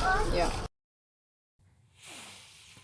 I mean, you know, I personally, in my view, I think she's a piece of work. I'd be very worried about her coming back to this country because, from my view, I'd be concerned that she might stoke up a lot of hatred either towards her, but also because I don't think she's over the ISIS thing. What do you think that we should be doing? OK, you said we should bring her back here, just put her in jail. Is there no way, do you think there's any hope of her ever being rehabilitated in any way? No, I think she's devious. I don't agree with you. I think she's devious. And from a guy that supported her at the beginning, I went on TV and said that I think she should come home. To my final thoughts, no, she can't be trusted. She's a devious, and I don't think people will turn against her. I think she could encourage girls doing the same as her. I just find her a totally devious human being. See, now that's your view, but she has said the exact opposite. She said that she could be an example and talk about how help women, because she says she's been groomed, and help others to not do what she did. She's certainly an example now because she's in Syria in a prison. So I don't think she can. How can she? I don't think... What use would she be? How could she de-radicalise or help stop encouraging people going? I don't see how she can. Are you likely to go back there again? Possibly, yeah, but I don't think she'd be. I don't, because this show that's going out now, Your Conversation with Me, she'll watch. Really? Yeah, she'll know everything you've said and what I've said, so I don't think I'd be welcome ever again. Maybe she might try and change her mind. I doubt that. Well, she changed it once before, didn't she? Well, exactly. But I think the telling thing is, and we're talking about how you can categorise and how her thoughts are, was this Guantanamo Bay Diaries book that she asked me for, because this is the changes also, because she was showing herself as a victim now, and that was my big turning point. That was it. I'd done with it. I see. But didn't she also request some books that she wanted you to get for her? Yeah, that was one of them, yeah. Which books were they? Guantanamo Diaries, and then there's the other one about refugees. The Guantanamo Bay Diaries is about a guy, obviously, that was held illegally in Guantanamo Bay. And so that's how she sees herself, being illegally held. And so she totally forgot of what she's done in her life. It is difficult, isn't it, with characters like that, as to whether they will actually change their way or whether they are just... Because obviously to get where she got to, with the means that she did, she's clearly quite a clever young lady. Yes, she is, yeah. And I know the BBC journalist that was with her, he would have been manipulated as well. You can see that. Because listening to the podcasts, I was so surprised at how biased it was. And that was what made me, carry on and do these interviews, because it really upset me. The first documentary in itself had... she was talking, and in the background they were saying girls sold for money to ISIS. And I don't know why BBC played that. Yeah, I haven't listened to much of that podcast, actually. I won't listen to any more. It was actually out of... Because I just didn't think it was right that she should be given any sort of platform. And nor do I. I think it was wrong. I do too. Well, listen, Andrew, are there others like this that you know of that are in this particular situation that you are in contact with? Yeah, there's one that's in real trouble at the moment. She's a British girl. She has a child. We can't name her for legal reasons. She's going to die soon. She's got shrapnel in her neck. She's got lack of life. She's been... Her citizenship's been taken away from her. So if she dies, there's going to be an orphan boy with nowhere to go. I feel sorry for the child, but not the woman. Oh, it's such a terrible... So there's loads of girls like that. Well, Andrew, listen, hopefully you'll come back and talk to me about all of that. Please ask me on again. I'd love you to, Andrew, really, seriously. Thank you so much for coming in to talk to me about that. Thanks for inviting me. Amazing, amazing. That is Andrew Drury. Sorry, he's a journalist and a filmmaker. He's telling us all about his experience after he met Shamima Begum, and hopefully he will come back to GBNews and tell me loads more. Thank you very much, Andrew. Much appreciated. Well, before we move on to the break, on the topic of Shamima Begum, speaking ahead of the release of the podcast, BBC journalist Joss Baker said there are different ways, excuse me, to tell the Shamima Begum story. There's the one about a 15-year-old schoolgirl who was groomed and lured to a war zone by ISIS and now needs saving from a Syrian detention camp. And there's the one about a traitor who fled Britain to join ISIS and became known the world over as a terrorist and must be stopped from coming back to Britain. And as Shamima Begum challenges the removal of her British citizenship by the UK government, I've examined her accounts to give listeners a definitive narrative on this complex, nuanced and shocking story. Well, you're with me, I'm Nana Akua. Coming up, it's the Great British Debate this hour. I'm asking, should someone earning 35 grand be using food banks? MPs have slammed nurses who claim that they use food banks, suggesting that they should budget their finances better. And that is as critics have dubbed such comments as heartless and out of touch. So should they be using food banks with an average salary of £35,000? That's coming up after this.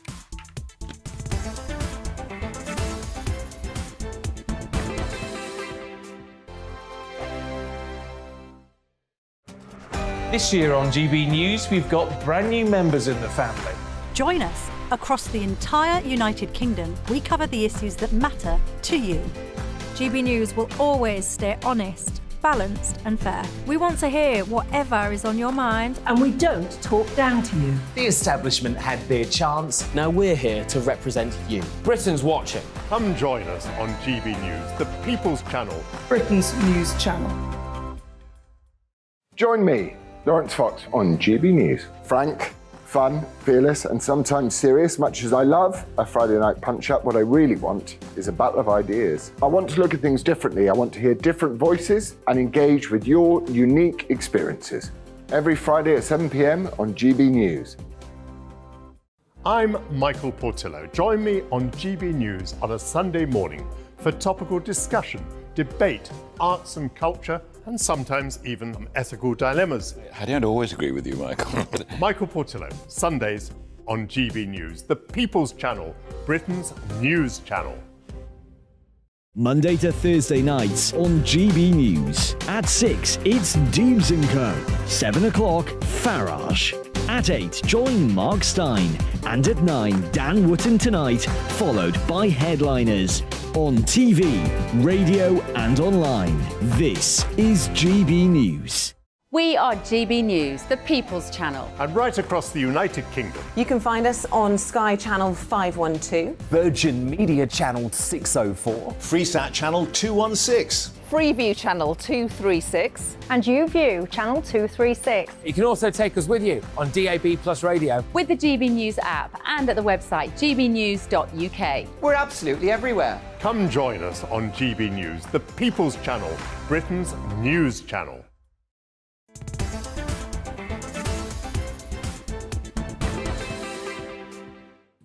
Hello, good afternoon. If you just joined me, welcome. This is GB News. It's coming up to 26 minutes after 5 o'clock. I'm Nana Akua.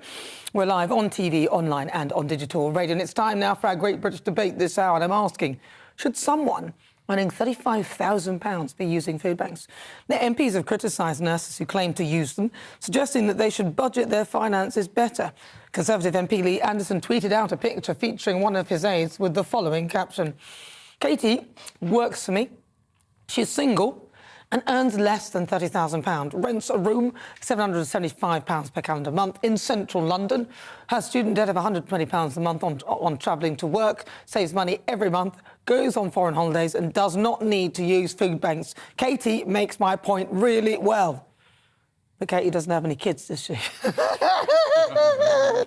That's as Tory MP Simon Clark suggested. Those earning an average salary of £35,000 shouldn't be relying on such places to get food. Critics have done these comments as heartless and dangerously out of touch, as every individual has different living situations, and that's not to mention the cost of living crisis that's taken hold of this nation. So, for the Great British Debate this hour, I'm asking, should someone earning £35,000 be using food banks? Well, I'm joined now by former Conservative MP Anne Widdecombe, former editor of The Labourist Peter Edwards, and NHS paediatric nurse Olivia Princewell. Right, I'm going to start with you, Olivia. What do you think? £35,000 is apparently an average salary for nurses, and that's just an example. Other professions will earn roughly that as well. Do you think that they should be using food banks with that salary? Is it a ridiculous thing to be saying? Thank you, Nana. Firstly, I would like to really question where they got the figure of £35, because as a newly qualified nurse, when you come out from your training and everything, you actually don't start earning £35,000. Sorry. If you live in London, you go close to that figure when you start. But the question is that actually enough? When we check how much work to do, and if you're a single parent that has kids and you live in London, there's no way that could physically be possible. There's no way that could even go close to meeting, what you need sufficient to survive for the month. So if they're now expecting nurses not to seek help and not to actually access food banks, I think that's quite heartless and ridiculous, thinking especially about the fact these are the nurses that are caring for the sick, the elderly, the children, everyone.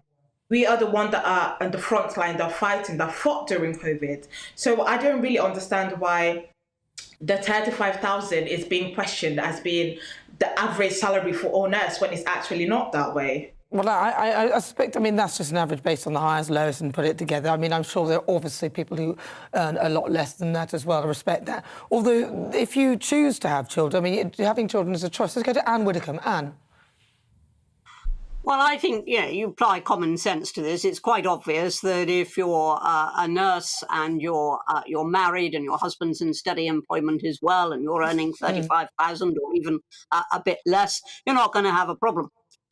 If you are single, you've got children, you've got no handy relatives to help with care, it will be that much more difficult. I think the argument that has been mounted is because, the head of the Nurses Union said, nurses are having to use food banks.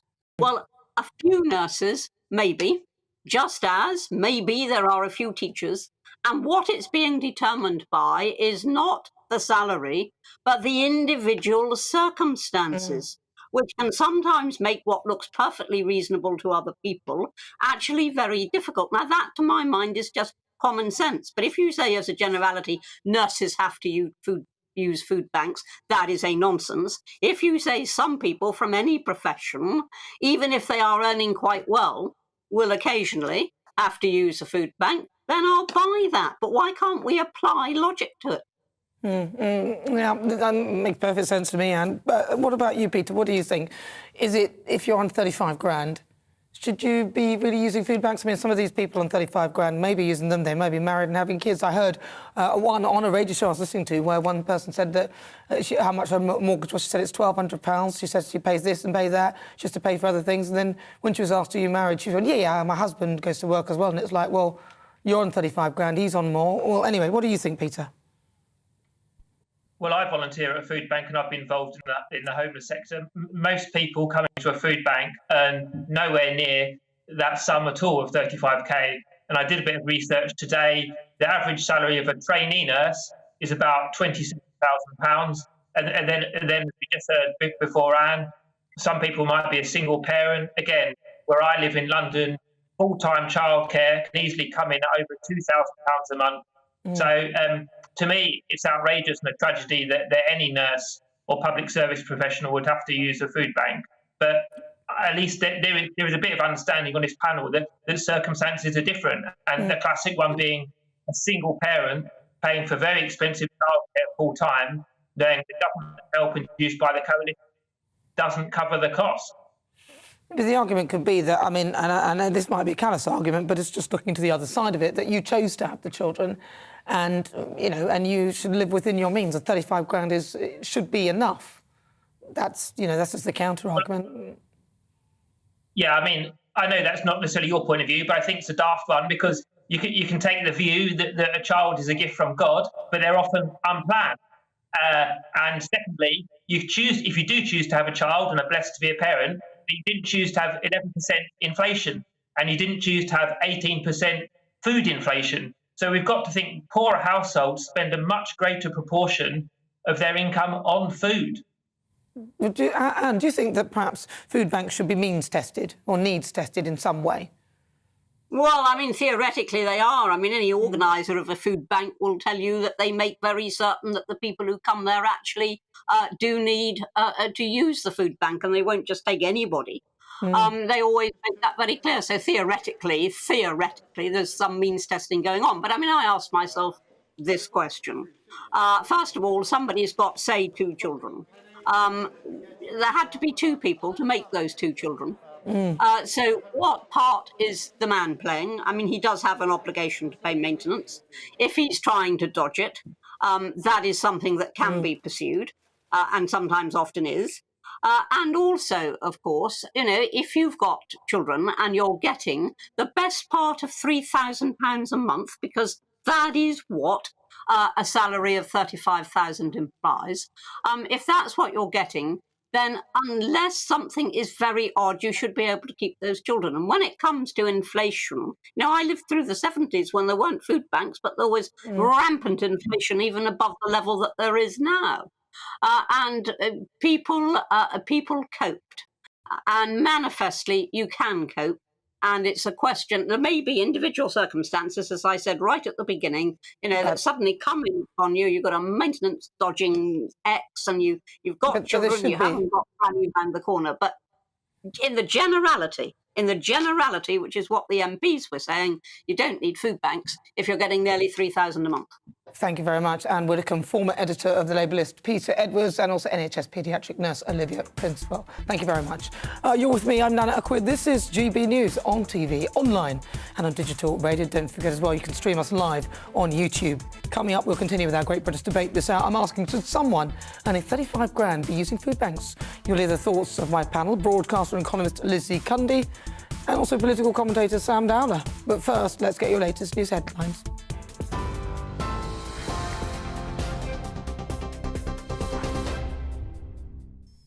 Good afternoon. This is the latest from the GB newsroom.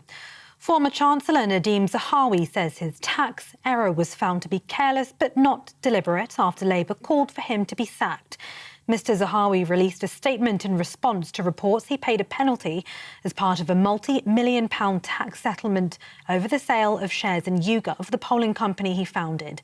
The Conservative Party chairman says the HMRC have accepted his version of events, but Shadow Chancellor Rachel Reeves believes his position is untenable.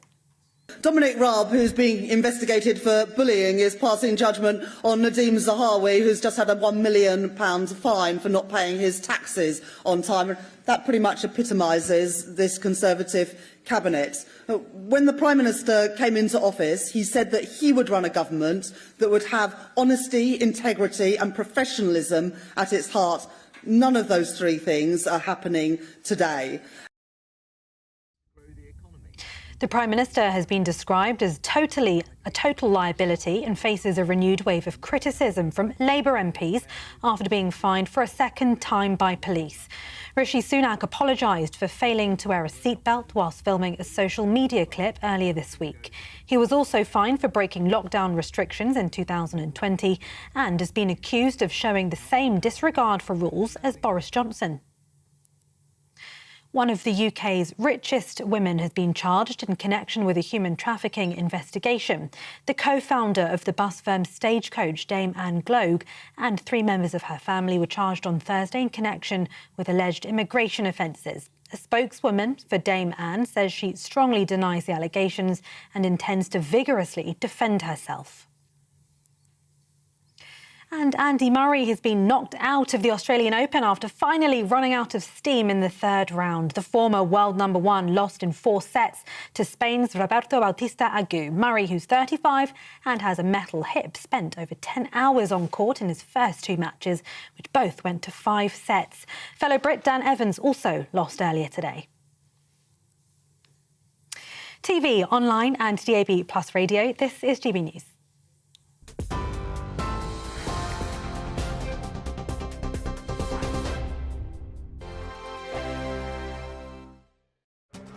This year on GB News, we've got brand new members in the family. Join us. Across the entire United Kingdom, we cover the issues that matter to you.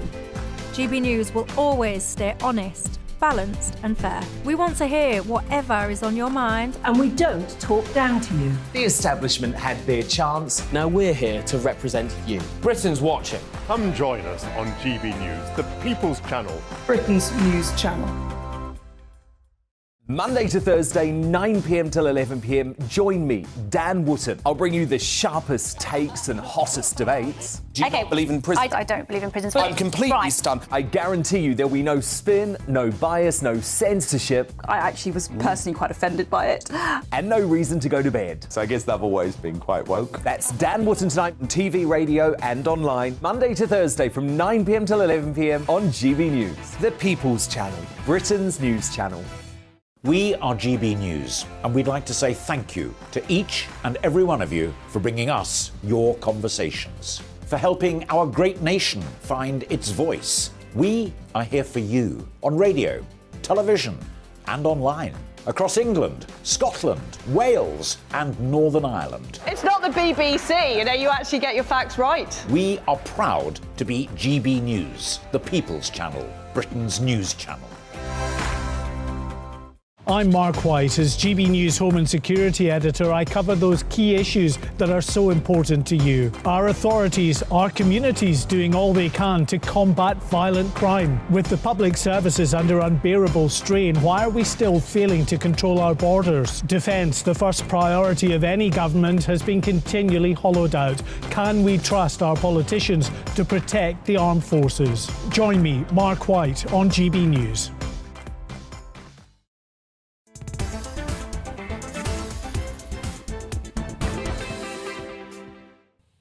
Good afternoon. It's just coming up to 39 minutes after 5 o'clock. This is GB News. We are the People's Channel. I'm Nana Akua. We're live on TV, we're online and on digital radio. It's now time for our Great British Debate this hour, and I'm asking, should someone earning £35,000 be using food banks? Now, MPs have criticised nurses who claim to use food banks, suggesting that they should budget their finances better. Conservative MP Lee Anderson tweeted out a picture featuring one of his parliamentary aides, detailing how she's able to manage her money despite earning less than £30,000. Now, that's as Tory MP Simon Clarke also suggested those earning average nursing salaries of £35,000 shouldn't be relying on food banks. Critics, however, have dubbed these comments as heartless and dangerously out of touch, as every individual has different living situations, and that's not to mention the cost of living crisis that has gripped the nation. So, for the Great British Debate this hour, I'm asking, should someone earning £35,000 be using food banks? Well, let's see what my panel make of that. I'm joined by Sam Dowler and also Lizzie Cundy. Right, so who should I start with first? Yo, Sam. 35 grand. So it's not bad, is it? Well, oddly enough, I agree with Anne Widdecombe and that's one the first. My goodness. and one of your other guests as well, like, who said that obviously that is an average. That's taking in people who earn a lot more and obviously and a little bit less, yeah. and who earn less. And I really think obviously it's down to it's on a case by case basis. As in, like, you can't decide what somebody should do, whether they should use a food bank or not, because like you think you're on 35, you must be on 35 grand and then obviously out of touch Tories yet again, Simon Clarke saying like, oh, you should budget better. Well, I think his expenses were about £200,000. Exactly, and honestly, it just seems like the continual like war on the NHS and war on these nurses. Like, they're already striking, and now you're literally going to come around the corner and say that you need to budget better. I mean, come on, it's ridiculous. If somebody needs to or wants to use a food bank, that is their prerogative. Like, if they've got like we said, like if someone's got like 2 children and they can't afford their rent, they're living in central London, they don't have family around, they might need to use a food bank. So they shouldn't. Well, I know somebody who I was speaking to earlier who said that was exactly their salary, and they said that they were struggling. Then I said, well, why don't you give up the fags? Why don't you give up the cigarettes? Why don't you stop doing? Why don't you sit? And they were like, yeah, exactly. So there's all these things. So there could be that. What do you think? Well, yeah, and I have to say, I never usually agree with Sam. I have to be honest, but they have to look at individual circumstances and cases, and I think it is really hard on people that hear from, like you say, Simon Clarke, that's earning £84,000 a year, and probably yes, exactly, and the expenses. Let him do a 12-hour shift as a nurse and only earn, and some aren't earning £35,000. Let's be honest, and I think it is really unfair. It's out of touch, and don't be clapping the nurses throughout COVID and then be making remarks like this. It's really very unfair. And what this government needs to do and should have done, as previous government should have done, looking the NHS as a whole, it's a shambolic mess. It used to be the envy of the world. They have mismanaged money totally. 8 million spent on diversity, let me just tell you. And it needs to be a total reboot of the NHS. That's what the problem is. I think I've just thought of a new reality show. It's called The Foodies, and what we do is it stars our MPs, and we make them live on 35 grand. Yeah. Just for a month, give them that. So all the nice things are stripped away. They live for 35 grand. We give them a basic job. They go and do that. Let's see how long they last. They can't even wear their seatbelts or not look at porn in Westminster. Well, so, I mean, come on now. But I'd like to see that, because I think they're unrelated. I mean, look, I personally think 35 grand is actually quite a good salary. It is. I think that you could probably, maybe for me, I look at things and I think I'm going to cut that out, and look at your expenses.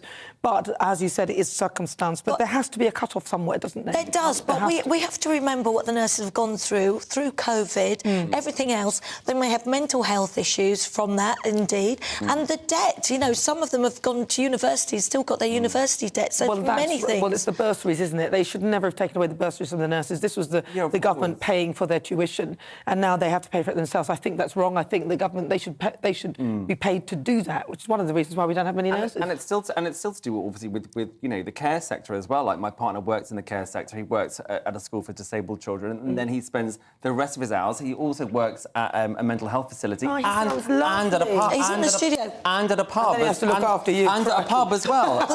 because his wages are not enough, so he does 3 jobs to make ends meet. And let's find out what our views think, because this show's nothing without them and their views. Let's welcome our Great British Voices, their opportunity to be on the show and tell us what they think about what we're discussing. Today I've got 4 of them. Right, let's start with Olivia Parry in Surrey. Olivia, 35 grand, surely people can live off that. You don't need a food bank. What do you think? Hi, Nana. Yeah, I think 35,000 is a reasonable salary, yes.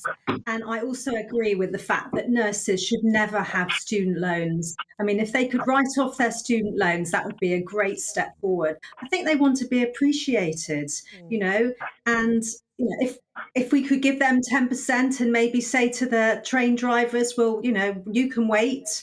If we had a vote, I think we'd much rather give the nurses a raise. They do a fantastic job. I mean, I've had experience in hospital. They saved my life in intensive care. So I think they should be highly valued. So maybe put up their salaries. They saved my life too. I bet they wish they hadn't. Right, let's go to Jonathan Jones. He's there in Cornwall. Jonathan, what about you? 35 grand. Surely people can live off that. You don't need a food bank. Well, in Cornwall, that's actually above average. So you've got to think that there's people earning less than that in Cornwall who actually donate to food banks. So surely it's got to be down to the individuals. And, if someone's got lots of children, it is really tough to buy a lot of food. But I think a lot of it is education. If you think that there's fields full of fabulous food all around us here in Cornwall that get badly converted into the wrong kind of food sometimes. So a lot of it's education. If we just knew how to cook better for ourselves and buy better value, fabulous British food, that would be part of the problem solved, I think. And also, if we could turn the food into tea. I knew it. I was waiting for that cup. Right, let's go on. Next, let's go to Dr. Seshni Moodley, who's there in Milton Keynes. What do you think, Seshni? Good evening. Good evening, Nana. Thank you for having me on. Yes, I do agree with what everyone is saying, even Lizzie. And I think that nurses should be able to use the food banks. We need to ask ourselves questions. Why are they using the food banks amidst the increased cost of living crisis and inflation? The nurses are the backbone of the NHS, and without them, we will not be able to survive. And they've done brilliant work. So I think that it's a bit unfair for the MPs to say that they need to budget. The nurses need food. They're trying to make ends meet. And yes, they should be able to, and people in that salary bracket should be able to use food banks. Thank you, Seshni. Let's go to Mike Donovan. He's there in Oxfordshire. Mike. Yeah, hi, Nana. Well, the median salary in the country is 33,000. Yeah, hi. 33,000. Nobody wants to use a food bank. Usually when there's a problem with a company in UK PLC, you look at the management. And this is that we have serious structural problems in the UK, and we seem to skirt around them. We sold our assets off under the Big Bang, under Thatcher. Telling anyone that they can't do something unless they've tried it themselves, they've no idea. It's a kind of irrelevance. It is a little bit, isn't it? It's a bit of an odd and strange statement to say. I think it's personal circumstance, but some might argue that you've had the 3 kids, it's your own fault, and you should pay for them. Olivia Parry from Surrey, thank you very much. Jonathan in Cornwall, Seshni in Milton Keynes, and Mike in Oxfordshire. That's not necessarily my view. I'm just I have to present the other side. Come on.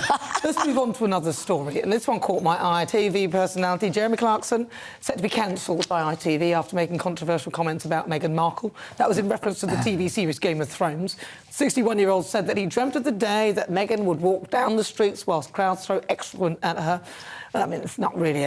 those would never be the words I would use, frankly. But his words did spark outrage up and down the country, prompting him to eventually issue an apology to the couple, although apparently he did apologise earlier than that, but by email, which he then sent to Harry and not Meghan, so they're arguing with that as well. But this isn't the first time something like this has happened. Previously, ITV cut ties to the presenter Piers Morgan over his controversial comments about the Duchess, although he's done pretty well out of that, when he accused Meghan of lying in an Oprah Winfrey interview. So is it right to cancel Jeremy Clarkson despite him issuing an apology to the couple? Lizzie, do you think it's right? No, I don't think it's right. I'm absolutely appalled because he is virtually cancelled now. He will not be on mainstream TV anymore.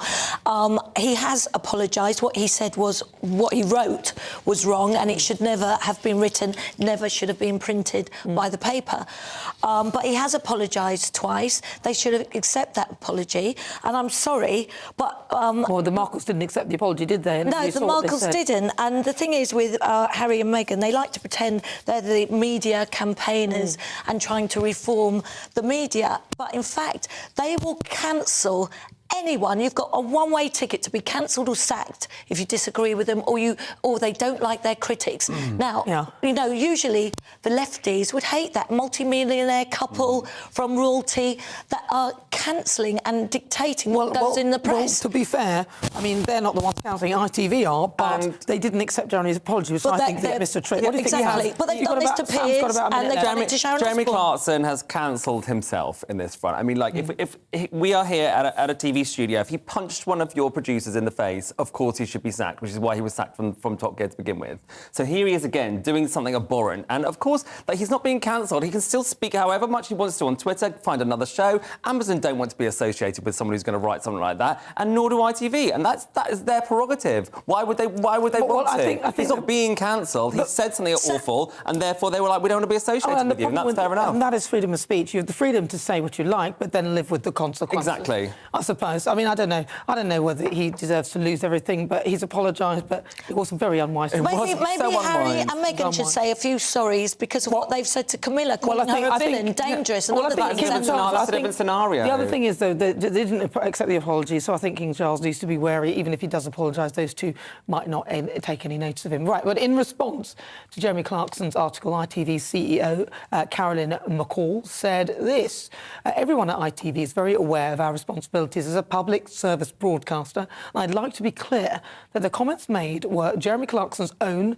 and are in no way endorsed by ITV. There is no place on ITV for the comments made in that article. It's time now for our quick-fire quiz. It's the part of the show where I test my panel on some of the other stories hitting the headlines right now. I'm joined by broadcaster and columnist Lizzie Cundy. Lizzie, press your buzzer, please. And also political commentator Sam Dowler, your buzzer, please. Right, and please play along at home. Right, so here we go. Which Prime Minister resigned from his post this week? Was it A, Rishi Sunak? Was it B, Pedro Sanchez? Or was it C, just... I haven't finished the question. Oh. You should both be disqualified. Was it C, Jacinda Ardern? Lizzie. C, darling. And good riddance, I say. Absolutely not good riddance. She was a wonderful, wonderful Prime Minister, and it is a shocker that she's gone. She's burnt out, she says, and she's done wonders for that country and wonders for the world. She locked down everyone. It was awful. And your friend Dan Wootton wasn't able to visit his family because of a COVID. Obviously, I realised that. She made mistakes, but they all did. Jacinda Ardern is stepping down as the Prime Minister of New Zealand, claiming that she hasn't got enough left in the tank. I haven't got enough left in the tank for re-election because she knows she's going to lose. The polls suggest her Labour Party are lagging ahead of the general election. I thought you'd lag behind on the 14th of October. And Ardern has been at the helm for 6 years. Right, question 2. Closest answer wins. One of Britain's oldest family-run department stores is closing down, but what year did it open? Closest answer. Lizzie Cundy. I'm going to go 1930. Sam Dowler. 1921.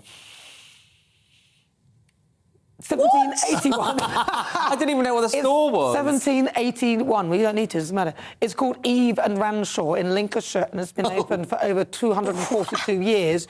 The store's being forced to close down due to COVID and the cost of living crisis.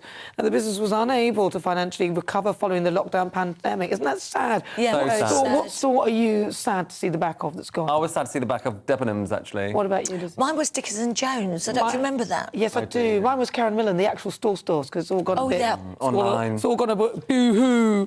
Right, question 3. This week, pop sensation Shakira revealed how she knew her husband was cheating on her, but how did she find out? Was it A, she found an extra toothbrush in her bathroom, B, she discovered jam had been eaten in her fridge, or C, overheard her ex talking on the phone with his lover? Lizzie Cundy. It's the jam. It's the jam. Sam? I'm going to say... you're wrong. It's the jam. Yes, she discovered jam had been eaten in her fridge and she doesn't eat jam. That's it. It's called Sweet Revenge. Yes, it is. Sweet Revenge. And did you hear that she had an effigy of her mother-in-law as a witch? What? And her house looks after the mother. Yeah. I love a bit of revenge. Let me tell you, I've got a few stories for you. We know your stories, Lizzie. Gerard Piqué and her 2 sons don't like to eat it. The couple were together for 11 years before parting ways. Question 4. This is true or false? October the 31st is the most common day to be born. True or false? You're very slow at pressing that buzzer, Sam. Well, because you made me feel bad because I pressed it too early. It's true, and 2 of my ex-boyfriends were born on this day as well. Is that the 14th of October? I say false. You say it's false? I say false. I've only got 2 friends that have got that. I've got no friends. No friends. We're your friend. We're your friend. It's false. I know. False. Thank you. Sorry. Okay, right. According to the Office for National Statistics, the 27th of September is the most common day to be born in England and Wales. That's what they're saying. And final question then. So let's see. Oh, quickly though, when's your birthday? The 2nd of May. Yours? 20th of October. Oh, lovely. Taurian. Right, question 5. Don't ask me, don't worry about it. July 19th, Freedom Day, Cancerian. OK, question 5. Which celebrity brought the Atala cross necklace famously worn by Princess Diana? Was it A, Kim Kardashian, B, Michelle Obama, or C, Taylor Swift? Does it come? Kim Kardashian. What do you think? Taylor Swift. Taylor Swift. Let's see. The answer is it was Kim Kardashian. Clean sweep from Lizzie Cundy. I don't think you got anything there. Kim Kardashian bought the necklace for £163,000, £800, and beat 3 others bidding for the same item.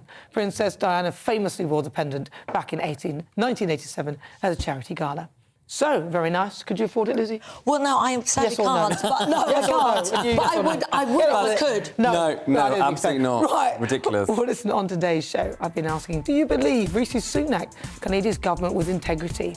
Now, according to our Twitter poll, 23% of you say yes, 77% of you say no. Oh, dear. Not very good. That says it all. Well, listen, thank you so much to my panel. Broadcaster and columnist Lizzie Cundy. Thank you very much, Lizzie. And political commentator Sam Dowler for joining me today.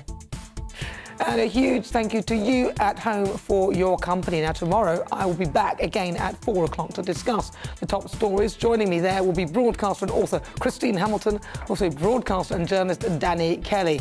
Thank you so much. I will see you tomorrow. Look forward to that. Don't forget you can stream the show live via YouTube or download the GB News app. I'll see you tomorrow at 4. Enjoy the weather. Hello there, I'm Jonathan Vaughtry from the Met Office, here with your latest weather update.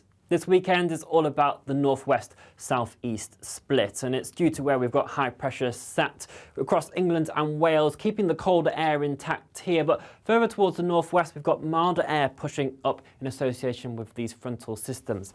That milder air is going to be wrapped up with a fair amount of cloud, outbreaks of rain and drizzle, and a persistent breeze, particularly across the Hebrides and up towards the Northern Isles tonight.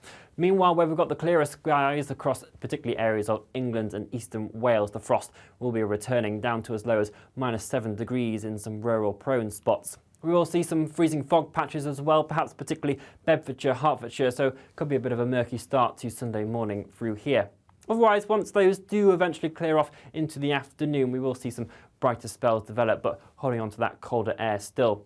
Further to the northwest then, it's going to be another fairly drab day. The winds will ease out, but that's just going to help lower the cloud a bit more, so certainly some hill fog in places and rather murky with further persistent areas of rain. Climbing to highs of 10 degrees though, but with the cloud, not necessarily going to feel that particularly pleasant.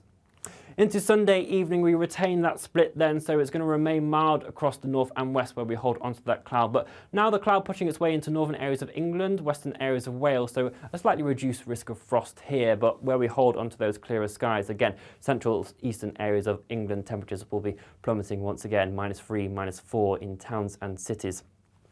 Into the start of the new working week, whilst we do still have that split on the whole, the cloud will just gradually want to push its way into the southeast, and these frontal systems will eventually make their way further towards the south, but it will generally be more towards the middle of the week before we see that milder air eventually sweep its way across all areas of England. That's it for now. Enjoy the rest of your day.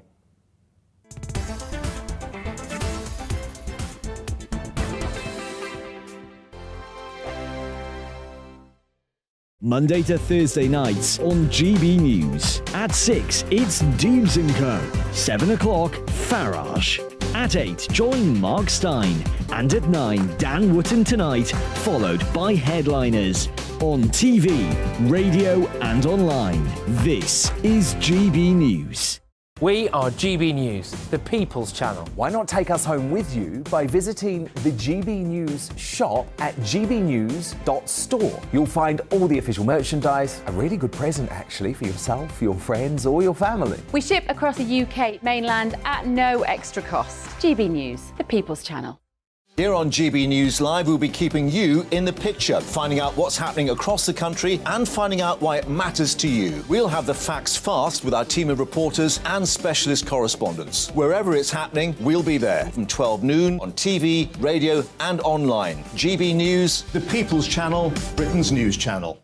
Monday to Thursday on GB News, it's Bev Turner Today from 10 a.m. We're going to be here for you, our GB News family, to keep you up to date, but also make you smile. The guy went from puberty to adultery. And I can't wait to bring a few of my own opinions. I have no time for cultural totalitarianism. We'll engage in passionate, but always polite debate, with your thoughts and opinions at the centre of it all. Only on GB News, the People's Channel, Britain's news channel. Hi there, it's Stephen and Anne. At breakfast from 6 a.m, you'll always be caught up with everything you need to know, the latest headlines, opinions and debates. We'll bring you the good news and the bad, but most of all, we're here for you. Remember, send in your views and let us know what you would like us to talk about. That's because we're your news channel. And every morning at 6 a.m, it's breakfast on GB News.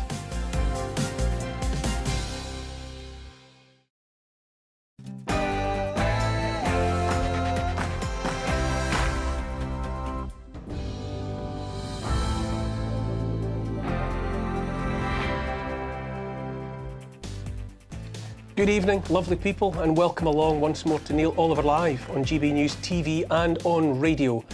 Coming up on tonight's show, I'll be speaking to Dr. Shankara Chetty, who has had great success treating COVID patients with readily available drugs.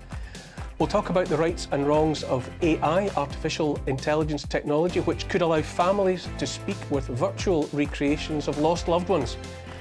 Is cash making a comeback? We'll be discussing the news that cash withdrawals from banks and building societies appear to be on the rise. Plus, two amazing Great Britons and plenty of chat with my brilliant panellists, Jasmine Birtles and Jacob Reynolds. But first, an update on the latest news from Tatiana Sanchez.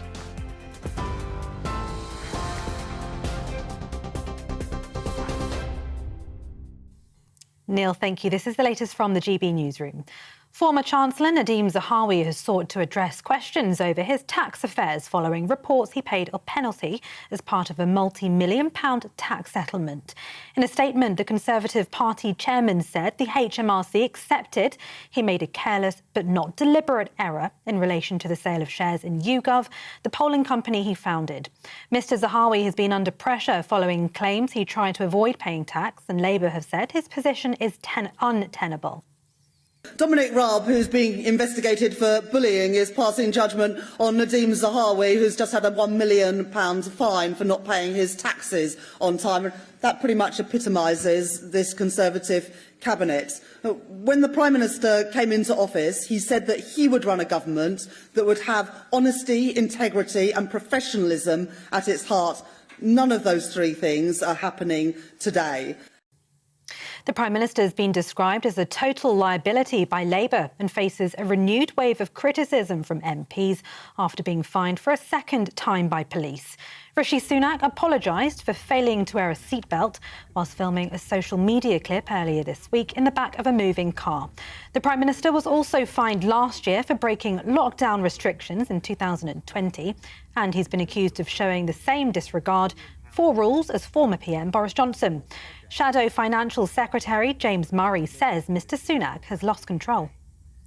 Just when you thought the Conservatives couldn't get any more ridiculous, Rishi Sunak shows that he can't even fasten his own seatbelt. And I think this speaks volumes about the fact that the Prime Minister is not in control. And compare Keir Starmer with Rishi Sunak. You know, Keir Starmer has been at the World Economic Forum this week, promoting the UK, promoting our plan for economic growth, and Rishi Sunak can't fasten his own seatbelt. I think people will make their own judgment about who's best to lead the country. But Deputy Prime Minister Dominic Raab has defended Mr Sunak, saying he's a human being who made a mistake. The Prime Minister put his hand straight up. It was a mistake. He's apologised for it. He takes responsibility for it. He hasn't actually gone down that path of blaming anyone else. He's taken responsibility for it and he'll pay the fine. He's a human as well as a incredibly busy politician, the Prime Minister. He's got a frantic, hectic schedule, but he's made it clear there's no excuses. The founder of bus firm Stagecoach, Dame Anne Gloag, has strongly disputed what she calls malicious allegations made against her after being charged with human trafficking offences. Police Scotland say 3 other people, understood to be members of her family, were charged on Thursday in connection with alleged immigration offences. Ms Gloag denies the allegations made against her and her family. An advisor to the Ukrainian President Volodymyr Zelensky says indecision over whether to send German-made tanks to Ukraine is costing lives. Western allies agreed yesterday to send more NATO weaponry to Ukraine, but Germany remains reluctant to provide its Leopard tanks or allow other countries to donate theirs, despite increasing pressure to do so. Ukraine has urgently requested tanks to counter Russia's planned spring offensive. Police have been given more time to question a man who was arrested on suspicion of a terror offence at a hospital in Leeds. The 27-year-old man is being held and interviewed by police in West Yorkshire. He was allegedly seen with a suspected firearm and a suspicious package at St James's Hospital's maternity wing. Emergency services, including a bomb disposal unit, were called to St James's yesterday morning. The government is setting up a £5 million fund to help encourage young people to take up sport instead of turning to crime. More than 200 sports charities and organisations in England and Wales will benefit after bidding for the money last year. The Ministry of Justice says bidders were marked on their track record of helping kids at risk of antisocial behaviour to stay out of trouble. And the Met Office has issued a yellow weather warning for fog tomorrow, but says the worst of the cold spell is now coming to an end. The warning will be in place until 11 a.m. on Monday and cover the south and east of England and may cause disruption to flights, with drivers being warned of icy conditions. Temperatures across the country are expected to climb next week. TV, online and DAB+ radio, you're with GB News. Now it's back to Neil Oliver Live.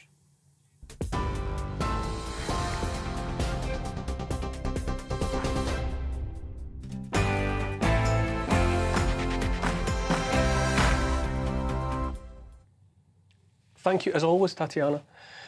Nothing less than our way of life is under threat now.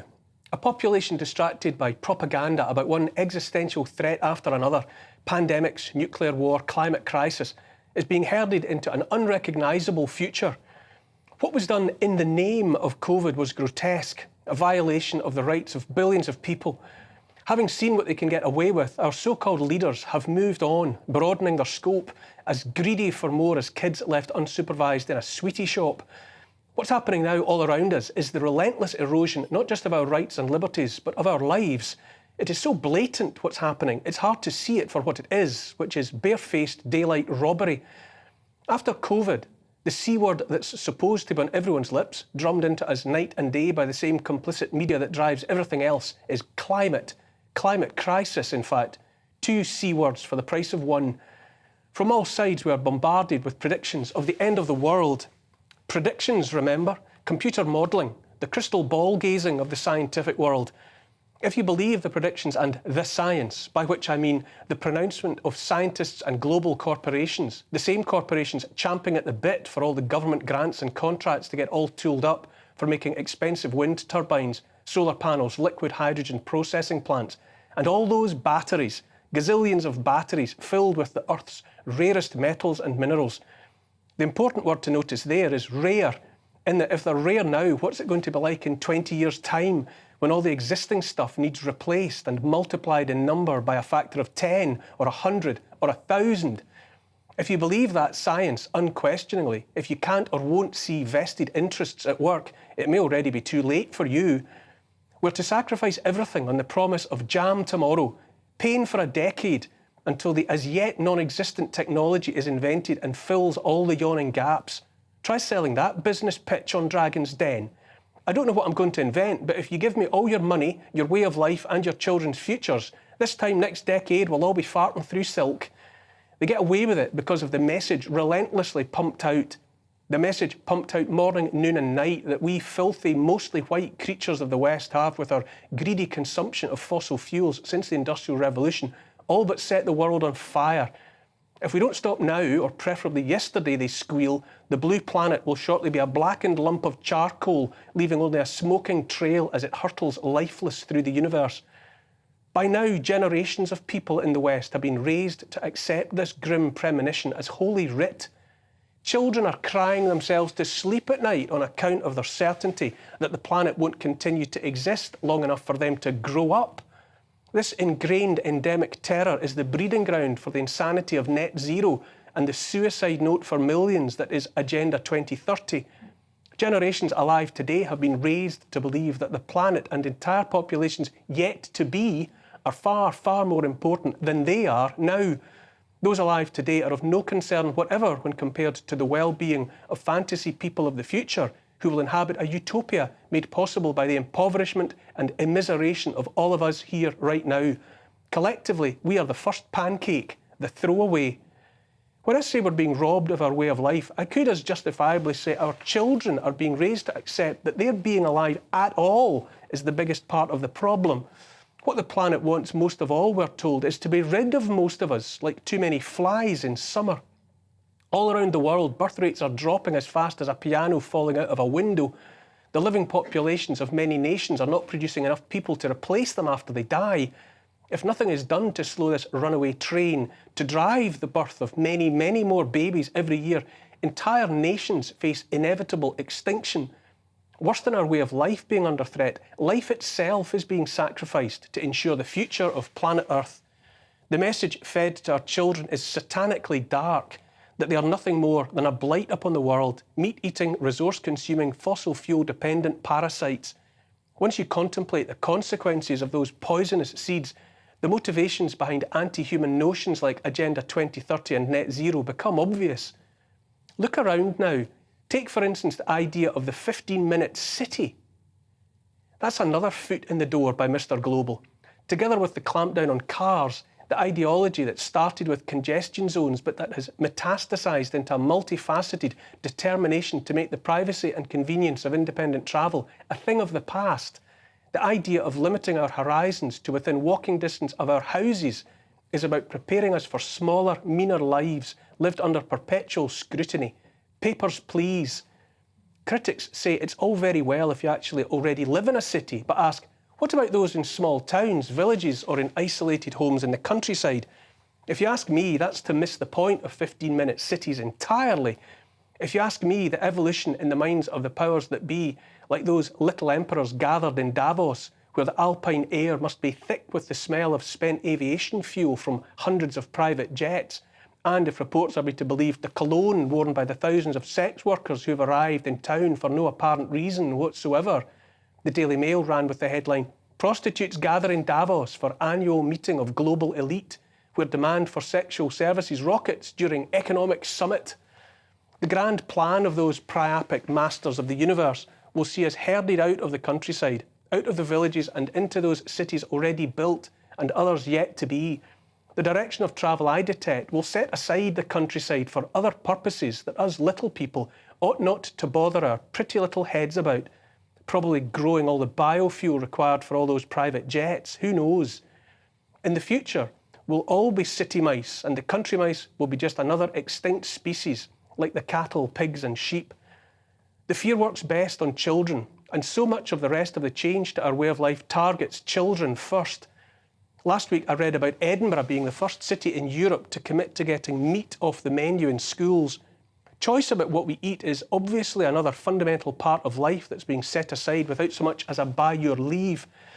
But the utopian future is meatless, make no mistake, at least for the likes of us that can't afford to attend Davos in our private jets, or else made of some abomination grown in 3D printers in labs and sold to us as meat. And who's going to go meat-free first? The kids, of course. Those of us with kids know the truth of school meals, especially in primary schools. Jamie Oliver can bang on all he likes about revolutionising that aspect of the school day, but the reality of meat-free lunches in most primary schools will be chips, pizzas, more chips, and those hyper-processed chemistry set experiments they call vegan sausages, the ones with the ingredients list of unpronounceable additives on the back that's as long as the Old Testament, and more chips. Like rising damp that creeps or an airborne virus, new laws are being conjured into existence all around us, all of them shaped to profoundly alter our lives while we're conveniently distracted by a suspicious new pathogen and the threat of Armageddon caused either by nuclear war or the planet bursting into flames on account of too many burping cows and homes that are warm in the winter. As well as a way of life, old certainties dictated by nature herself are being erased. Always, always, it's about attacking the foundations of the family. Mothers are not necessarily women anymore. Women are certainly not a sex anymore, at least not as far as our elected representatives in Parliament are concerned. In a move so fast you might break your neck trying to keep up with it, women are designated as something men can choose to be when it suits them. Less an adult human female, more a state of mind in a dress and a pair of court shoes. When I was a lad, the future was about world peace and teleporting to Mars for summer holidays. Instead, it's turned out to be about no more plane flights unless you're a billionaire, mass vaccinations, not for health, but to qualify for a digital ID, burgers made of bugs, bikes instead of cars, a forever war in Europe, and biological men urinating next to little girls in the ladies' toilets. The reams of new legislation are creeping up on us from all sides. They've demonised those on strike just in time to secure public support for new laws against striking. Oil billionaires funded the climate crisis, glue downs and soup-throwing performances in art galleries just long enough to usher in new laws limiting the right to public protest. Sliding in as well is the Online Harms Bill, a full-throated attempt to take freedom of speech by the scruff of the neck and throw it down the waist chute as well. The World Health Organization, second biggest funder, the Bill Gates Foundation, don't forget, together with member states, is working towards a new pandemic treaty that might mean the next time, and Gates has put a hard pencil line around the year 2025 in which he predicts there will be a real doozy, it will be the WHO and not the elected governments of sovereign nations that call the shots when it comes to vaccine mandates, lockdowns, travel restrictions and all the rest. They're legislating about how we heat our homes, or rather how we don't heat them. Heat pumps that everyone with even a sketchy understanding of the laws of physics and the nature of the climate in the northern latitudes knows won't work.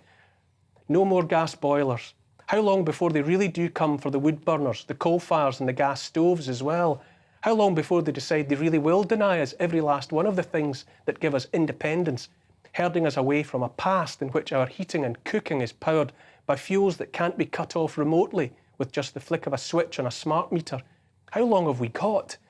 Health, freedom to move around our towns and around our world, the right to protest and dissent, the right to withhold our labour, freedom of speech, the nature of the food we eat, the right to refuse to accept a medical intervention, what it means to be women and men. The race is on. Our so-called leaders, all pumped up on the adrenaline of lockdowns and mandates, have sprinted out of the blocks for the ultimate round of supermarket sweep. Into their trolleys they plan to heap every last aspect of the lives we have had. They think they've got us scared enough to accept the whole damn lot of it. Here's the thing, I'm not afraid of them. I don't even take them seriously.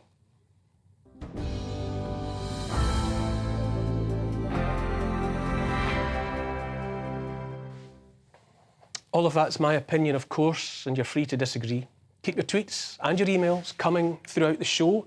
You can email gbviews@gbnews.uk, and you can tweet me as well at gbnews, and I'll try to get to some of your comments later in the show.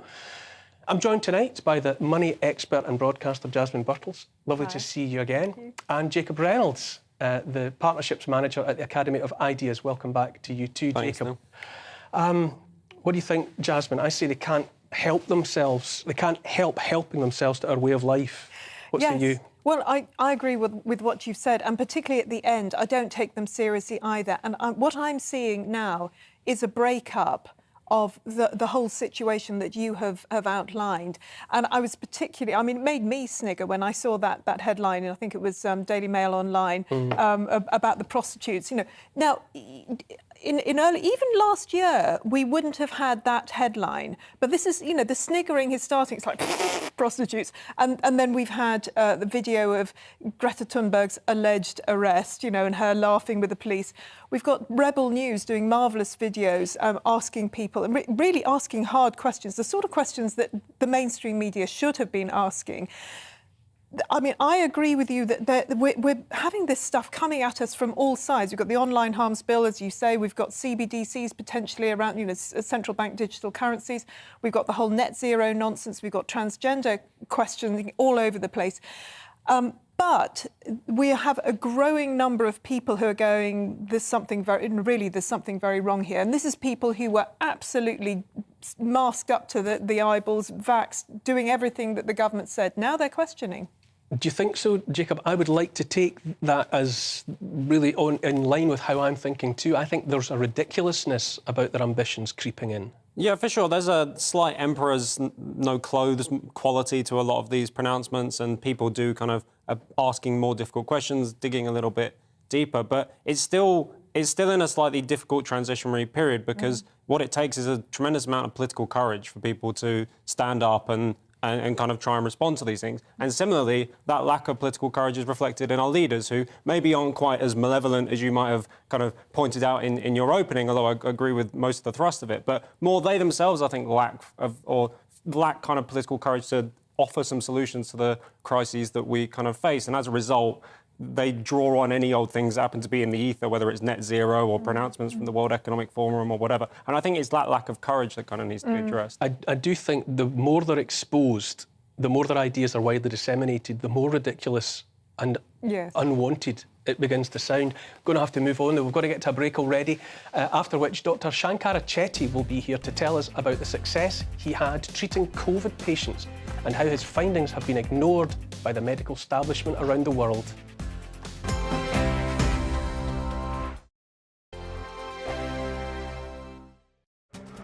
This year on GB News, we've got brand new members in the family.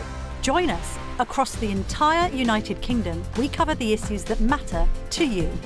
GB News will always stay honest, balanced and fair. We want to hear whatever is on your mind. And we don't talk down to you. The establishment had their chance. Now we're here to represent you. Britain's watching. Come join us on GB News, the People's Channel. Britain's news channel.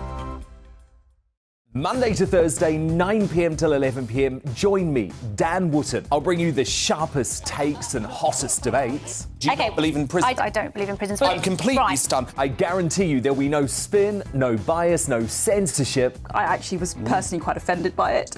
And no reason to go to bed. So I guess they've always been quite woke. That's Dan Wootton tonight on TV, radio and online. Monday to Thursday from 9 p.m. till 11 p.m. on GB News. The People's Channel, Britain's news channel. We are GB News, and we'd like to say thank you to each and every one of you for bringing us your conversations, for helping our great nation find its voice. We are here for you on radio, television, and online, across England, Scotland, Wales, and Northern Ireland. It's not the BBC, you actually get your facts right. We are proud to be GB News, the People's Channel, Britain's news channel. I'm Mark White. As GB News Home and Security Editor, I cover those key issues that are so important to you. Our authorities, our communities doing all they can to combat violent crime. With the public services under unbearable strain, why are we still failing to control our borders? Defence, the first priority of any government, has been continually hollowed out. Can we trust our politicians to protect the armed forces? Join me, Mark White, on GB News.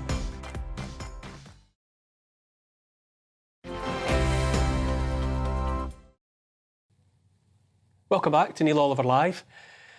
How to treat COVID-19? That really should have been the question 3 years ago. Here in the West and around the world, doctors waited instead for a vaccine. Sufferers were sent home until they had breathing difficulties. Then they were put on ventilators in hospitals. People died in unknowable numbers. While all that unfolded in those early months, some doctors sought to treat their COVID patients. My first guest tonight is one of those. Dr. Shankara Chetty from South Africa has successfully treated thousands of his patients and also taught hundreds of other doctors to do likewise. Dr. Chetty joins me now. Good evening, Shankara. Thank you for joining us. Good evening, Neil, and a pleasant evening to your viewers as well. Thank you for that. Quite simply, tell us your story of treating COVID from the beginning. Well, Neil, I made a decision in 2020 when I heard that COVID is circulating the globe, that there was a paucity of information surrounding the disease itself, and I wanted to examine every single patient and figure out exactly what was going on. I pitched a tent outside my home to take advantage of sunlight and ventilation, and I moved out of my home to isolate myself from my family. And I examined every COVID patient that walked into my practice. I triaged them, kept them separated so that people could be safe. Very early on, I noticed that I was dealing with something very unusual. I had suspicions that the illness wasn't properly classified and clarified clinically. Within the first 20 patients, I noticed that there were a subset of patients who desaturated very rapidly. My concern was with the breathlessness that was leading to hospitalizations and deaths, so I advised patients that if they experience those symptoms, I would like to know about it timeously. The first 5 patients that returned breathless did so in a very strange way. All of them that became breathless on the 8th day, exactly a week after the onset of their first symptoms or the feeling of being unwell. Now, those patients that returned, not all of them, there were a group that all patients have the initial phase of viral infection, and all patients show in a reasonable space of time good clinical improvement, which showed me we're having a robust immunologic response to this virus, natural response. But there were a subset of patients who on the 8th day became unwell again. And this becoming unwell was very discreet. These patients were perfectly fine on the 7th day. In fact, I've had patients play squash, engage in other sporting activities on the 7th day, thinking that they've completely recovered from the illness. And on the 8th day, very suddenly became tired, which progressed to breathlessness, which then progressed to oxygen dependency. And clearly I was dealing with 2 separate pathologies, a biphasic illness with no correlation between the phases and no progression between the phases because patients seem to have gotten better. Looking at that desaturation, there are only 2 things, I think, that would cause you to decompensate in that a rapid way. It is an allergic reaction, a severe allergic reaction to an allergen or an exposure to a venom that would kill you in a day or 2 if you do not address it aggressively and timeously. So looking at these patients, I was aware that they're having some sort of hypersensitivity reaction on the 8th day to some kind of viral debris that was triggering this decompensation, which occurred directly in the lungs. It was clear that these patients could breathe easily, so there was no restriction to airflow, but there seemed to be a restriction to the elasticity of the lung. They couldn't take a deep breath. Their coughs were dry. So clearly these patients had edema of their lungs, but non-productive. So, and there was the absence of fever and the usual symptoms that you would associate with an infection. So I was of the opinion that these patients are actually having a hypersensitivity reaction to some kind of viral allergen. And so I used that as my basis for the second line of treatment in the second phase of the illness. We've all treated as medical practitioners, we've treated bee stings before. And the modality of treatment is simply steroids to turn off that inappropriate immunologic tap that's been turned on. And then, of course, to mop up all the mediators that get released during these kind of reactions. And so I used the antihistamines, dependent on which system was affected. I used either gut antihistamines or respiratory antihistamines. There's different kinds of histamines. We know about the clotting issues, so aspirin was imperative. We know about the leukotrienes, so I used montelukast to deal with that. And I got very quick, immediate almost, clinical recoveries. Now, it doesn't take long to reverse a bee sting. You cannot send that patient home till you are absolutely sure that you've turned that reaction around. So when I treat patients on the 8th day, I make sure I follow up the day before to ensure quick clinical response. If the response is not quick enough, then my intervention is not aggressive enough, and I need to readjust. And so over these past 3 years, during the first, second, and third wave, the 8th day was borne out to be true. We managed to catch those patients that decompensated and treated them aggressively and timeously. So we saw the same pattern, even though different systems were affected by this reaction. The respiratory in the first, the gastrointestinal in the second, and in the third wave seemed to target the circulation. And so we had all the clots and those kind of things happen. I published this in an academic journal here in South Africa called Modern Medicine, which is a peer-reviewed journal, in August 2020. But I've gotten silence. I've contacted every single publication in the world. None were willing to publish this, either because it's too controversial or that I'm not a subscriber. Seeing that they purport to be the custodians of science and new knowledge, I was pretty surprised that they wouldn't want to hear this that could negate the effects of this pandemic, even before we considered a vaccination.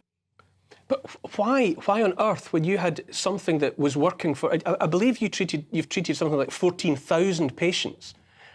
Why, when you were having 14,000 patients, Neil, myself, and many other thousands around the world, and I've trained thousands of doctors around the world, and they've had the same outcomes. No hospitalizations, no deaths, no need for oxygen in my practice, and I've clearly negated the need for any vaccination to solve the problem. So before there was any talk of vaccination, you had, to your own satisfaction, identified a course of treatment. You were successfully treating thousands of people. You were exporting that idea to those who were listening. What explanation is there for health authorities all around the world, especially in the West, refusing to discuss it, refusing to open that up to public debate and consideration? Well, Neil, I'm pretty convinced there is an agenda out there. When you come up with the means to negate the mortality and morbidity in a global pandemic, and people choose willingly not to listen, then I'm sure there's some underlying agenda going on. I have a friend in the CDC who became aware of my work in 2020. The CDC contacted me to say they're interested in me presenting to them. But that presentation kept getting deferred till after the rollout of the vaccine. And I was contacted in January 2021 to ask if I would be willing to present, and that as well fell away. So I knew that there was an agenda to push the vaccines prior to any early treatment being acknowledged.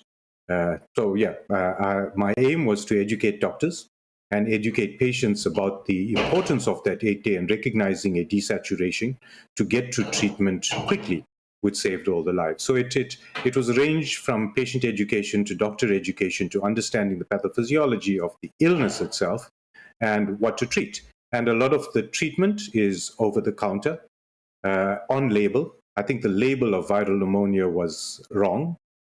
So this is a hypersensitivity pneumonitis triggered by spike protein on the 8th day in susceptible individuals. And so everything I did was what doctors should have done from the start: treat the sick first. If we manage to solve all the mortality and morbidity, it completely negates the need for a spike-based vaccine rush to market. Natural immunity was clearly evident from people recovering.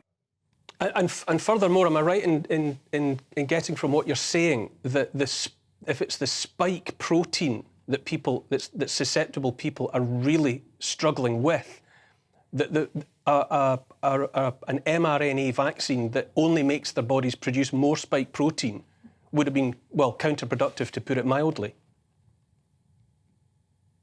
Well, counterproductive and I think very poorly designed and ill-conceived.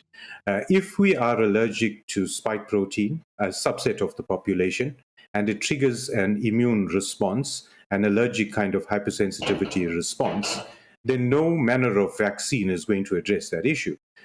It's like someone gets stung with a bee, and we spending our time chasing the bee rather than treating the allergic reaction to the sting. So the virus is really inconsequential. Coronavirus is not the primary pathogen of COVID illness. It is spike protein that triggers a hypersensitivity reaction that results in all the mortality and morbidity.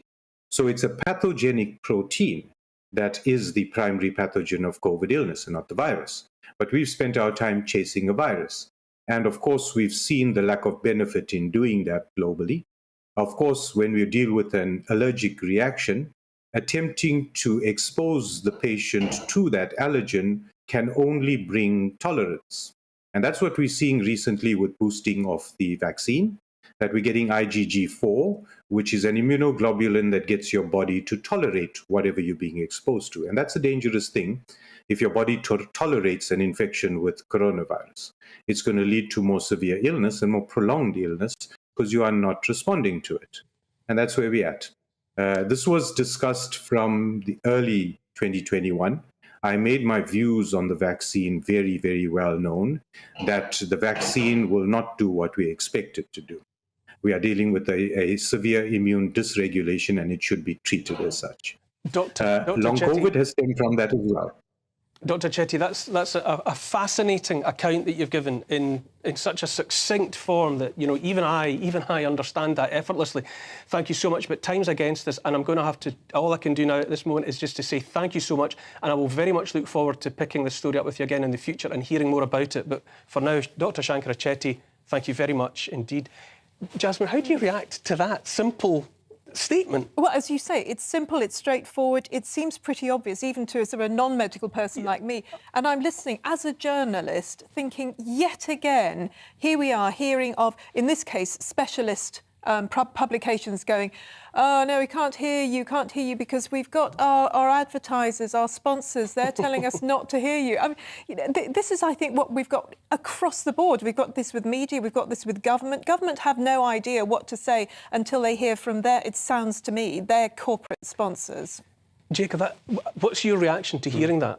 A doctor, a working doctor, confronted with thousands of patients, he deduces what he does, tries to tell the world about it, and it falls into the void. Well, I think that I'm no medical professional, so I can't comment on the specifics, obviously. But I mean, what we do know about the pandemic is that there was a mass state of panic around the provision of healthcare services. That at times, healthcare services focused rather on treating the illness. They were more concerned about stopping the spread of the virus, which may or may not have been the right decision. But we also know that there was a kind of unwillingness to learn from the evidence as the pandemic progressed, and that the kind of gatekeepers of scientific evidence proved very unresponsive to new information coming in. We found that out with regards to the origin of the virus and the huge scandal there's been around people trying to shut down that conversation. And similarly, similar things happened with regards to treatment protocols and spreading evidence. And what should be medicine being a science relies on debate and discussion. I think it's just one of the most extraordinary bits of testimony I've heard in the last couple of years. You know, a doctor saying that he had understood what was going on, was able to prove it with successful treatment of thousands of people, and he couldn't get the wider Western world to listen to what he had learned because they were doggedly going to do nothing but wait for a vaccine. It does seem, you know, genuinely that there is no interest among a certain class of persons, no interest in actually helping people, keeping people alive, helping that. It is entirely, it seems, a sort of a dogmatic desire to be right, to be the first with some technology, to make a lot of money. Astonishing, astonishing. I can't wait to hear more from Dr. Chetty at some point in the future, actually. Another break's upon us, after which artificial intelligence could give people the chance to speak with lost loved ones. Let's interrogate that properly. We will be discussing the positives and the negatives with one of our friendly futurologists. Back in a couple of minutes.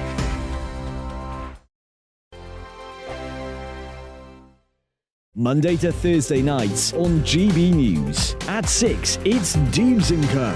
7 o'clock, Farage. At 8, join Mark Stein. And at 9, Dan Wootton Tonight, followed by Headliners. On TV, radio and online. This is GB News. We are GB News, the People's Channel. Why not take us home with you by visiting the GB News shop at gbnews.store. You'll find all the official merchandise, a really good present actually for yourself, your friends or your family. We ship across the UK mainland at no extra cost. GB News, the People's Channel. Here on GB News Live, we'll be keeping you in the picture, finding out what's happening across the country and finding out why it matters to you. We'll have the facts fast with our team of reporters and specialist correspondents. Wherever it's happening, we'll be there from 12 noon on TV, radio and online. GB News, the People's Channel, Britain's news channel. Monday to Thursday on GB News, it's Bev Turner Today from 10 a.m. We're going to be here for you, our GB News family, to keep you up to date, but also make you smile. The guy went from puberty to adultery. And I can't wait to bring a few of my own opinions. I have no time for cultural totalitarianism. We'll engage in passionate, but always polite debate, with your thoughts and opinions at the centre of it all. Only on GB News, the People's Channel, Britain's news channel. Hi there, it's Stephen and Anne. At breakfast from 6 a.m, you'll always be caught up with everything you need to know, the latest headlines, opinions and debates. We'll bring you the good news and the bad, but most of all, we're here for you. Remember, send in your views and let us know what you would like us to talk about. That's because we're your news channel. And every morning at 6 a.m, it's breakfast on GB News.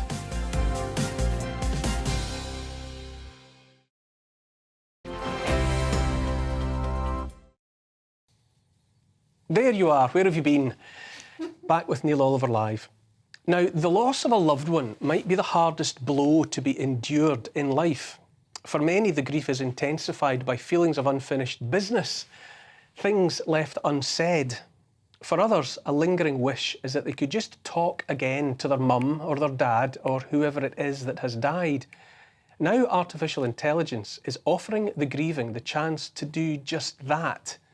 Rather than just look at photos, films and other mementos, Rememory can take your archive of physical memories and use it to generate an avatar of sorts of that lost loved one that can take part in real-time conversations.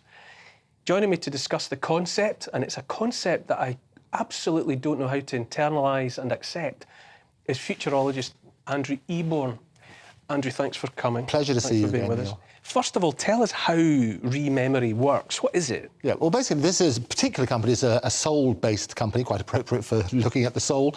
And what it is, it's a Korean company which will take your memories whilst you're alive. They say take about sort of 7 hours of interviews with you, and they will record you, and they will record your mannerisms and your voice patterns. And they also encourage you to share particular memories. If you've got diaries and so on and so forth. And what that will then do, it gets fed into this machine, this artificial intelligence, which will then mimic you as an individual.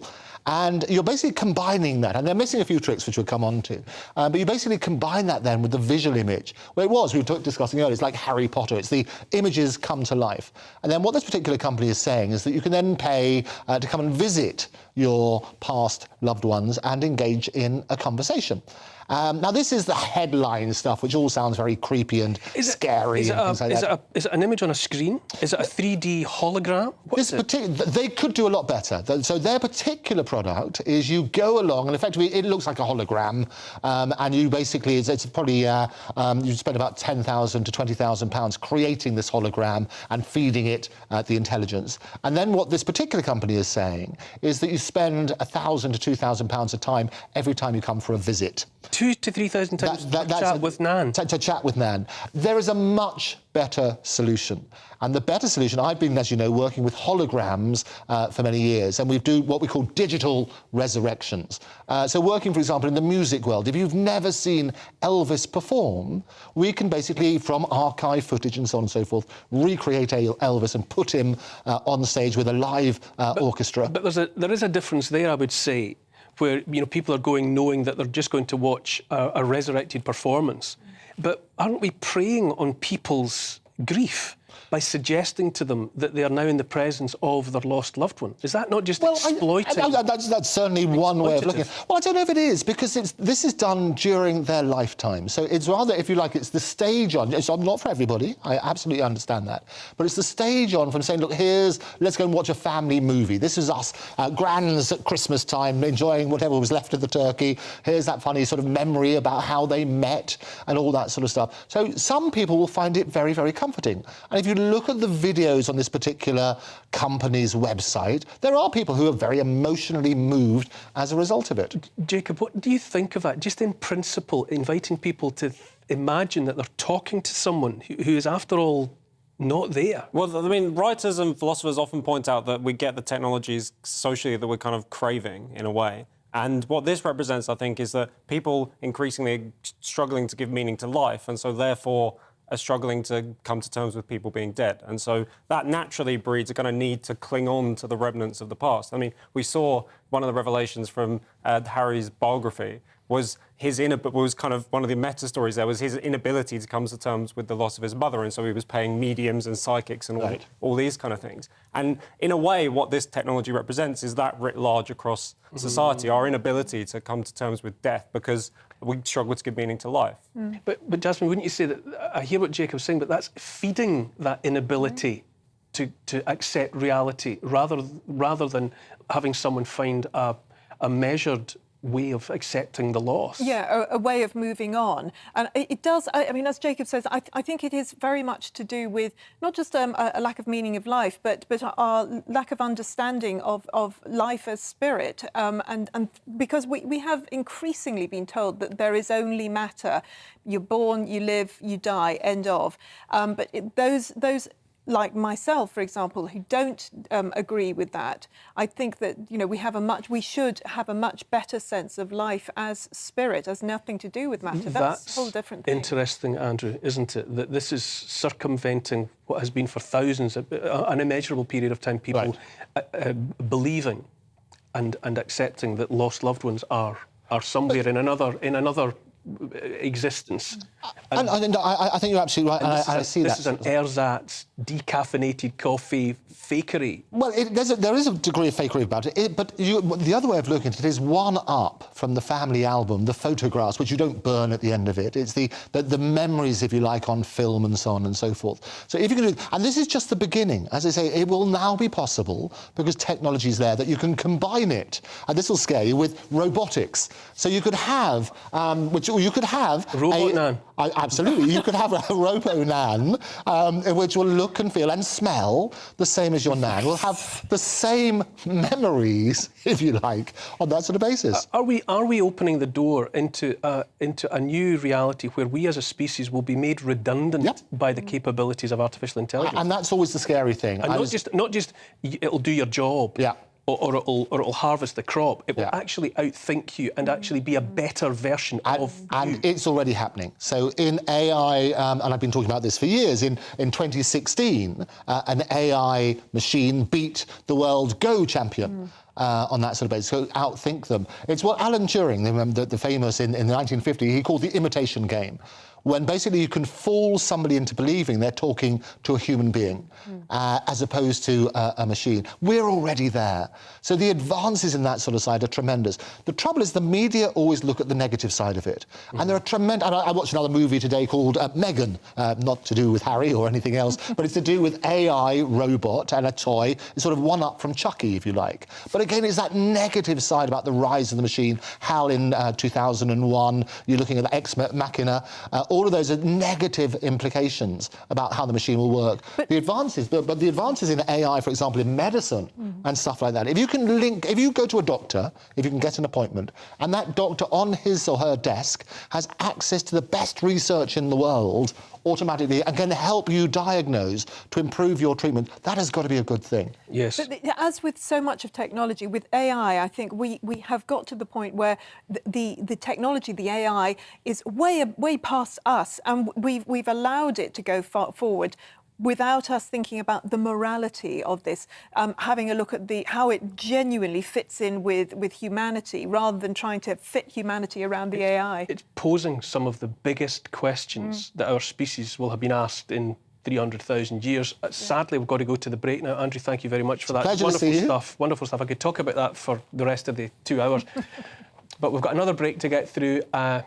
Cash withdrawals are up for the first time in 13 years.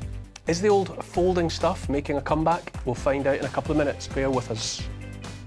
I'm Simon Evans. Join me on GB News for Headliners at 11 p.m. What's the scoop? I'll be joined by 2 of the country's top comedians. That's right. As we take a look at tomorrow's newspapers tonight. We're going to get into trouble. If it's a big story, we'll be covering it. Spill some tea on him.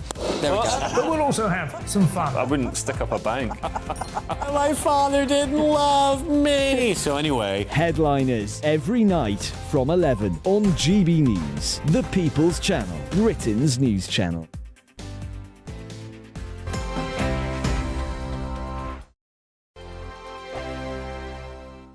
Every morning from 6 o'clock, we'll wake you up with GB News Breakfast with all the stories you didn't know from the night before. So whether it's serious news, entertainment, or your own views from all over our great nation, we're here to kick off your day with a smile. And the national media should be reflecting and reporting what's happening here. You will notice the northwestern accents. Whether you're with us on TV, radio, or online, every morning it's breakfast from 6 a.m. Hope you can join us. We are GB News right across the nation. You can get us on television, on radio, on digital. We're absolutely everywhere. Amazing. You see, amazing. You remind me of me in the European Parliament. But here's the most important bit. We are not part of the mainstream establishment. We think and speak just like you do. We are the People's Channel. Magnificent. That's really, really thoughtful. Come and join us on GB News, the People's News Channel. My name's Tom Harwood and join me 9:30 a.m. every weekday for The Briefing, your one-stop shop for everything you need to know about what's going on in politics today. I wonder if this is a deal that might need to be like the biscuits in this factory, twice baked. Is there not an opportunity here to win out against the extremes? Tom Harwood, GB News. What are you going to do about it? Things should have been done differently, and they certainly are being done differently. Don't miss it. The Briefing with me, Tom Harwood, 9:30 Monday to Friday on GB News. Join me, Nana Akua, Saturday and Sunday afternoons on GB News. Expect fiery debate and passionate discussion as me and my panel tackle some of the biggest topics hitting the headlines. It's a place for everyone's opinion. No one gets cancelled, but no one gets an easy ride. Oh, she's on it today. Be ready for conversations that are fierce, frank, and of course, fun. Every Saturday and Sunday afternoon from 4 p.m. on GB News, the People's Channel.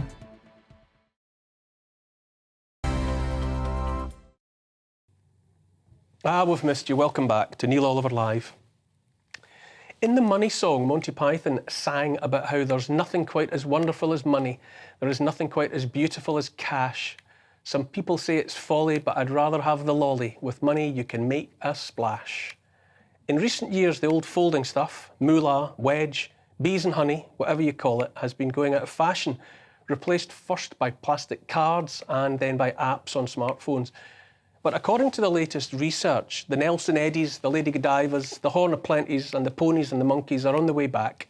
Nationwide has reported the first increase in cash withdrawals from ATMs for 13 years.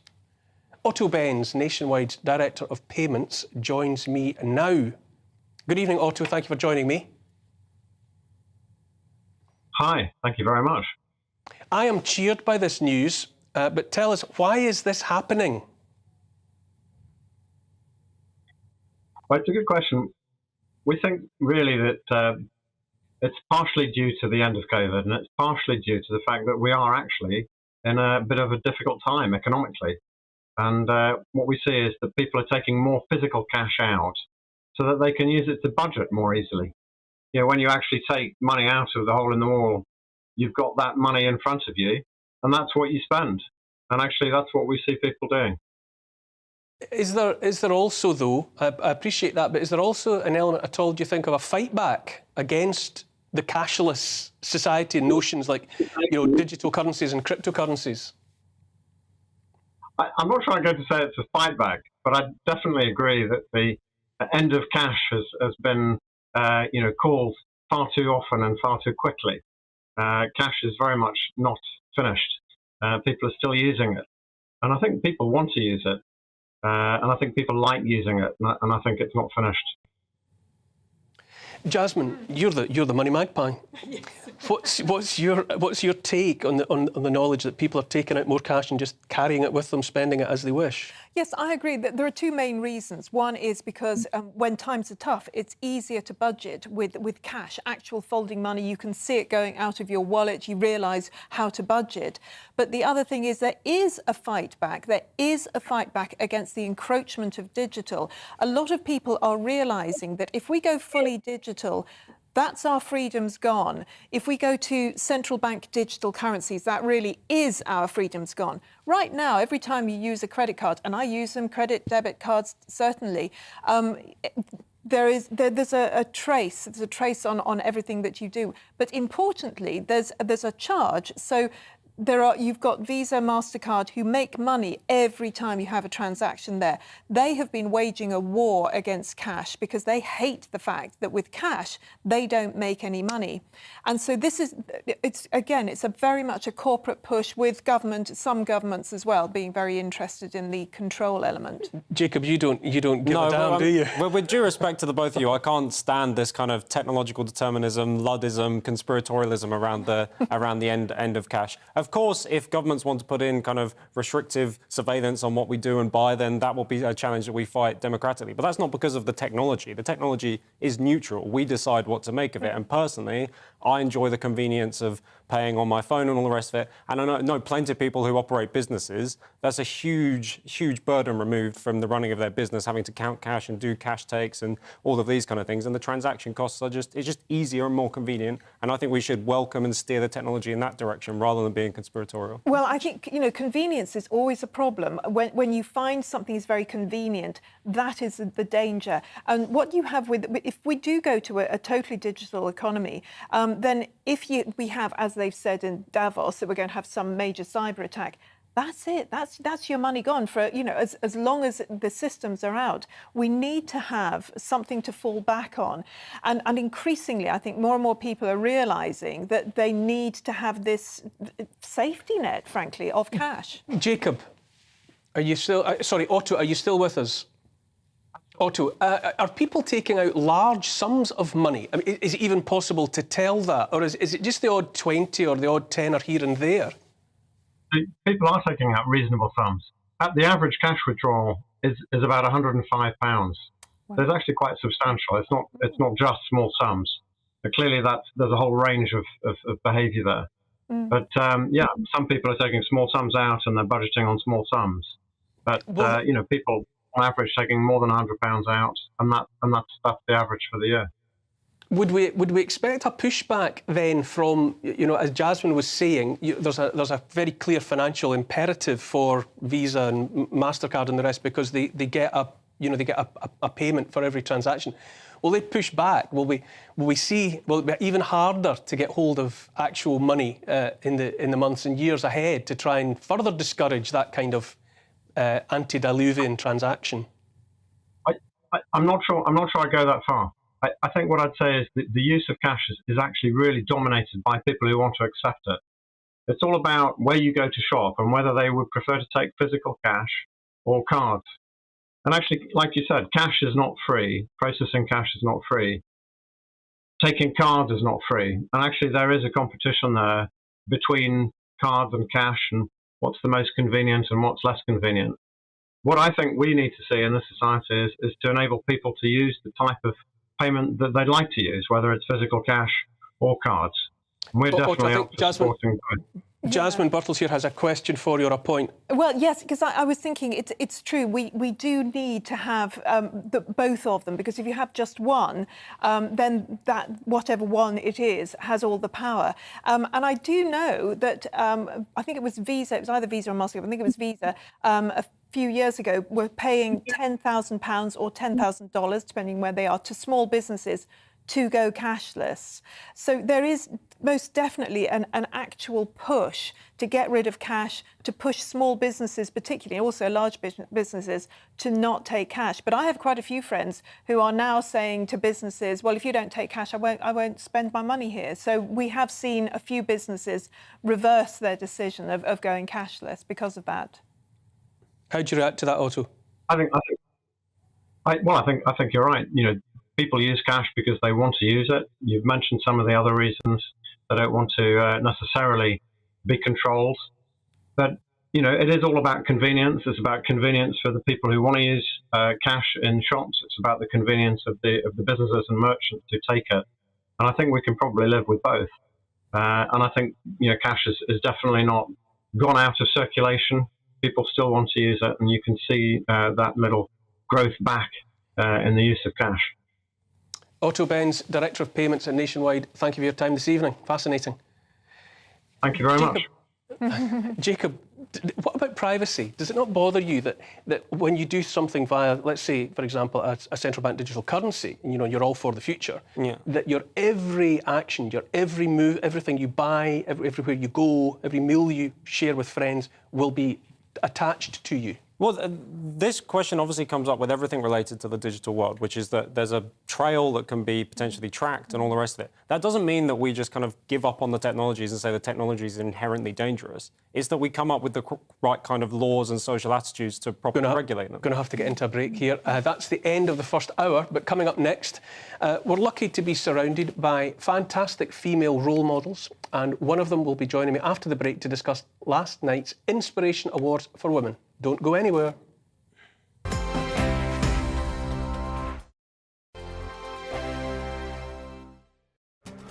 This year on GB News, we've got brand new members in the family. Join us. Across the entire United Kingdom, we cover the issues that matter to you. GB News will always stay honest, balanced and fair. We want to hear whatever is on your mind. And we don't talk down to you. The establishment had their chance. Now we're here to represent you. Britain's watching. Come join us on GB News, the People's Channel. Britain's news channel. Join me, Lawrence Fox, on GB News. Frank, fun, fearless and sometimes serious, much as I love a Friday night punch-up, what I really want is a battle of ideas. I want to look at things differently. I want to hear different voices and engage with your unique experiences. Every Friday at 7 p.m. on GB News. I'm Michael Portillo. Join me on GB News on a Sunday morning for topical discussion, debate, arts and culture, and sometimes even ethical dilemmas. I don't always agree with you, Michael. Michael Portillo, Sundays on GB News, the People's Channel, Britain's news channel. Monday to Thursday nights on GB News. At 6, it's Dubes & Co. 7 o'clock, Farage. At 8, join Mark Stein. And at 9, Dan Wootton Tonight, followed by headliners. On TV, radio and online. This is GB News. We are GB News, the People's Channel. And right across the United Kingdom. You can find us on Sky Channel 512. Virgin Media Channel 604. Freesat Channel 216. Freeview Channel 236. And YouView Channel 236. You can also take us with you on DAB Plus Radio. With the GB News app and at the website gbnews.uk. We're absolutely everywhere. Come join us on GB News, the People's Channel, Britain's news channel.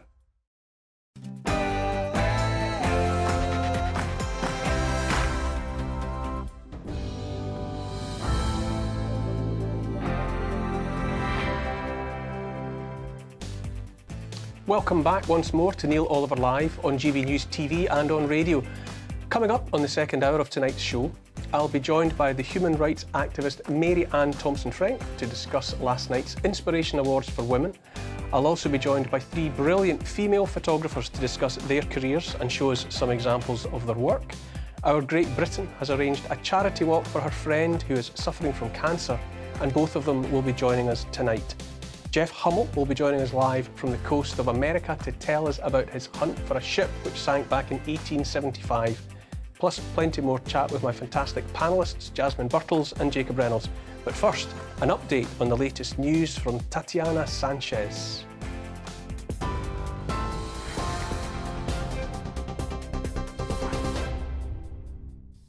Neil, thank you very much. Good evening. This is the latest from the GB newsroom. Former Chancellor Nadeem Zahawi has sought to address questions over his tax affairs following reports he paid a penalty as part of a multi-million-pound tax settlement. In a statement, the Conservative Party chairman said the HMRC accepted he made a careless but not deliberate error in relation to the sale of shares in YouGov, that's the polling company he founded. Mr Zahawi has been under pressure following claims he tried to avoid paying tax, and Labour have said his position is untenable. The Prime Minister is facing a renewed wave of criticism from MPs, with Labour describing him as a total liability after he was fined by police for a second time. Rishi Sunak has apologised for not wearing a seatbelt whilst filming a social media clip in the back of a moving car earlier on this week. The Prime Minister was also fined last year for breaking lockdown restriction rules in 2020 and has been accused of showing the same disregard for rules as Boris Johnson. Shadow Financial Secretary James Murray says Mr Sunak has lost control. Just when you thought the Conservatives couldn't get any more ridiculous, Rishi Sunak shows that he can't even fasten his own seatbelt. And I think this speaks volumes about the fact that the Prime Minister is not in control. And compare Keir Starmer with Rishi Sunak. You know, Keir Starmer has been at the World Economic Forum this week, promoting the UK, promoting our plan for economic growth, and Rishi Sunak can't fasten his own seatbelt. I think people will make their own judgment about who's best to lead the country. But the Deputy Prime Minister, Dominic Raab, has defended Mr Sunak, saying he's a human being who made a mistake. The Prime Minister put his hand straight up. It was a mistake. He's apologised for it. He takes responsibility for it. He hasn't actually gone down that path of blaming anyone else. He's taken responsibility for it and he'll pay the fine. He's a human as well as a incredibly busy politician, the Prime Minister. He's got a frantic, hectic schedule, but he's made it clear there's no excuses. The founder of the bus firm Stagecoach, Dame Anne Gloag, has strongly disputed what she calls malicious allegations made against her after being charged with human trafficking offences.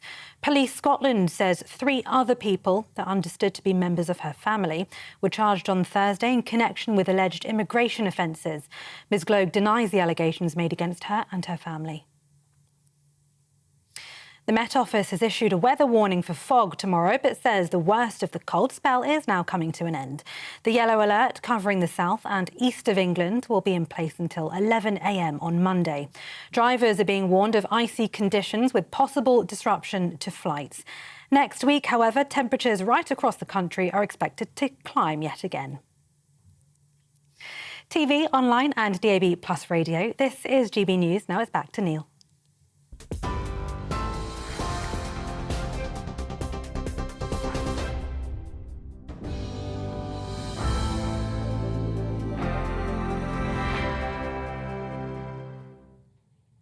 Thanks, Tatiana, and welcome back to Neil Oliver Live. Now, founded in 2008, the Inspiration Awards for Women acknowledge those women that are ideal role models for the next generation. The awards website says they're a fight back against the often negative portrayal of women in the press. This year's event was held last night in London, celebrating in Oscars-style splendour those women doing substantial things in society. Joining me now to discuss the importance of such awards is author, sculptor and activist, among many other things, genuine polymath, Marianne Thompson-Frank. Good evening, Marianne. Evening, Neil. Thank you for being with us. Why does a ceremony like this matter, an awards set up like this matter? Well, I think to understand that we have to look at the history of it. It was established by Sky Andrew, who did it in honor of his late mother, Ziza. And here's the story of an amazing woman who spent all these years baking black pudding just so that she could raise a man that would become an Olympian and achieve amazing things. And there are women like that all over the world today that are doing things, amazing sacrifices, working so hard, and they change the world by what they do. But we don't see that. Instead, we look at how sexy is a woman, how, all these other values. And it's very limited to when a woman's ideal age ranges. We don't look at what happens to a woman as she gets older. And sometimes the strongest voices come from that kind of experience. And that's something that is celebrated. And for example, with Dame Mary Berry, she was just the epitome of dignity, grace, strength. And we were just all in awe of her last night. It was midnight and she was up there on the stage full of verve and energy and love for this life. And I think that's something that everyone can resonate with. How has it come to pass? It's the 21st century and women, more than 50% of the population, are not getting the recognition they deserve, you would say. How can that still be? I think part of it is that both genders are having to relearn how we value each other, and I think that it's very important, and I speak to fellow feminists all the time, say we have to value the male, and we have to recognize that young men and older men right now are being tasked with redefining what an ideal masculinity is.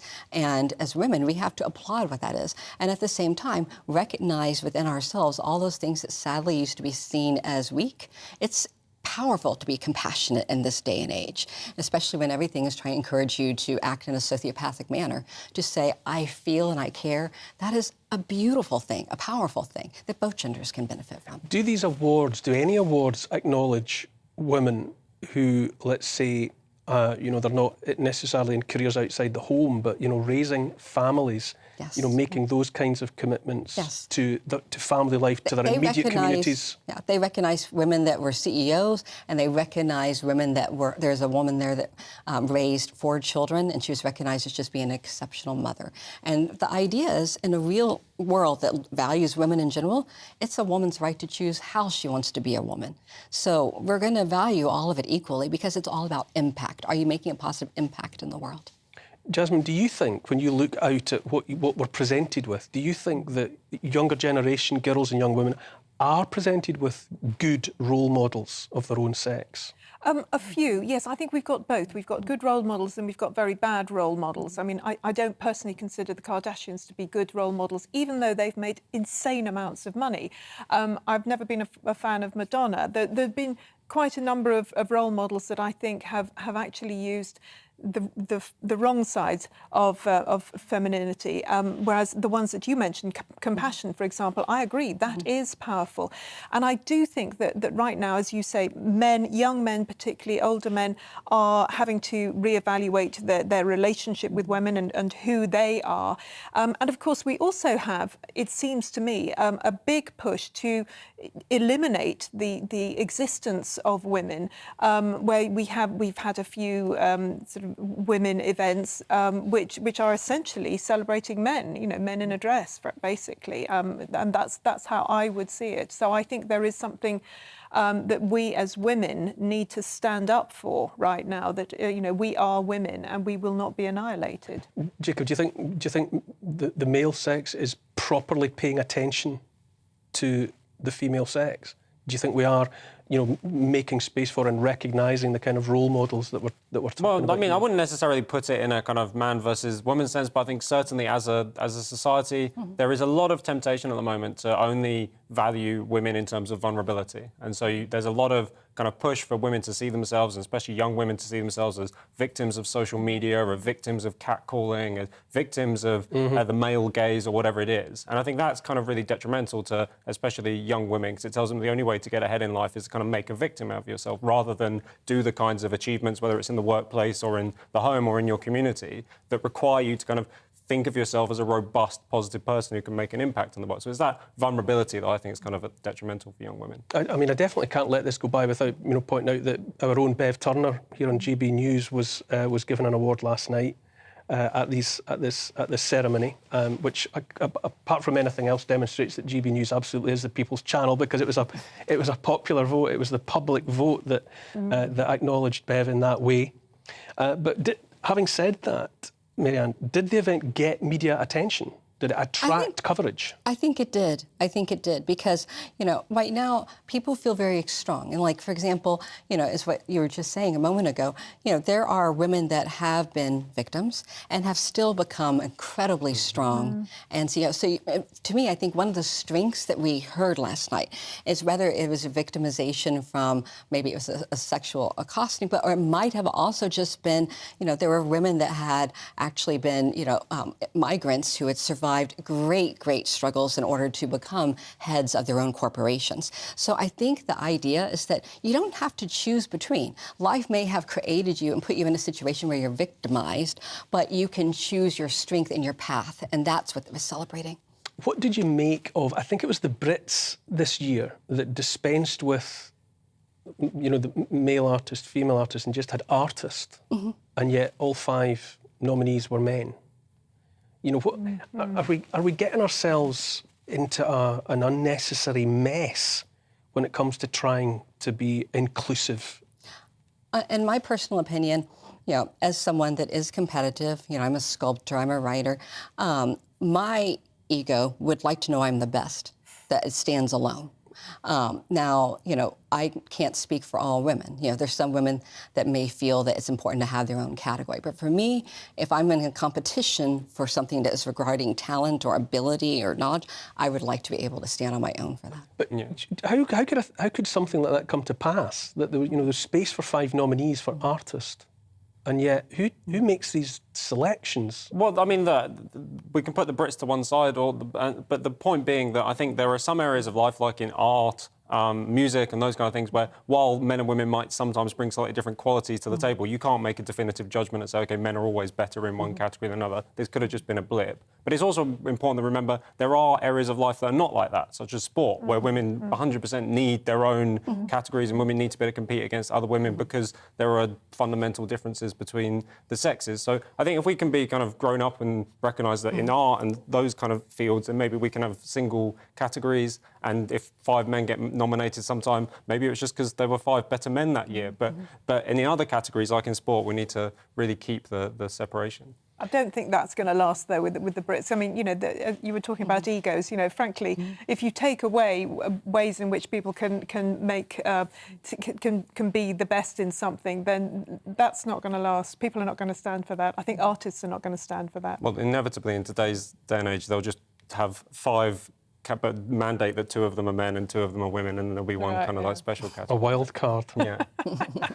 What women were being recognised last night? Could you give us some ideas of the range of who was being acknowledged in various realms? Well, in the room here, we had so many people that have there's a woman, and I wish I could remember her name, but she just touched me, because she can only remember 3 years of her life. So she calls herself a 3-year-old, but because that's all she can remember, the 3 last years of her adult life. So her brain drops out the last... She won an award because she, despite living in this mentality, she has made enormous strides in serving her community and helping her family and doing all of this. And so, one of the things they were looking at is who is a real survivor, who is still pulling themselves up with the bootstraps and doing remarkable things. Some days you and I might complain because some inconvenience, someone cut you off in traffic, and yet you see people out there that are just doing phenomenal things with their lives, and that they did an amazing job of recognizing that. And then you still had people like Emma Thompson that came out and celebrate that. And I think part of that is seeing when you have someone that society says, oh, pay attention to this person, and they're saying, pay attention to this person over here that's doing something remarkable. It's powerful. How do the awards work? How do people are people nominated by whatever, by friends, by associates, by? My understanding is Sky Andrew makes it public. People nominate each other. It is very open to the public. And then there are a couple that, there's a magazine called Global Woman led by its CEO, Morella Sula, and the magazine selects businesswomen awards as well.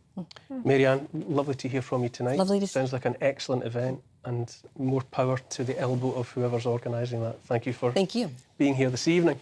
We're on to another break, after which, we've just been talking about inspirational women, and we have 3 more coming in to join us in the studio. Anne Dowling, Polina Plotnikova and Marie Late. All are hugely successful female photographers, and they'll be here to discuss their work.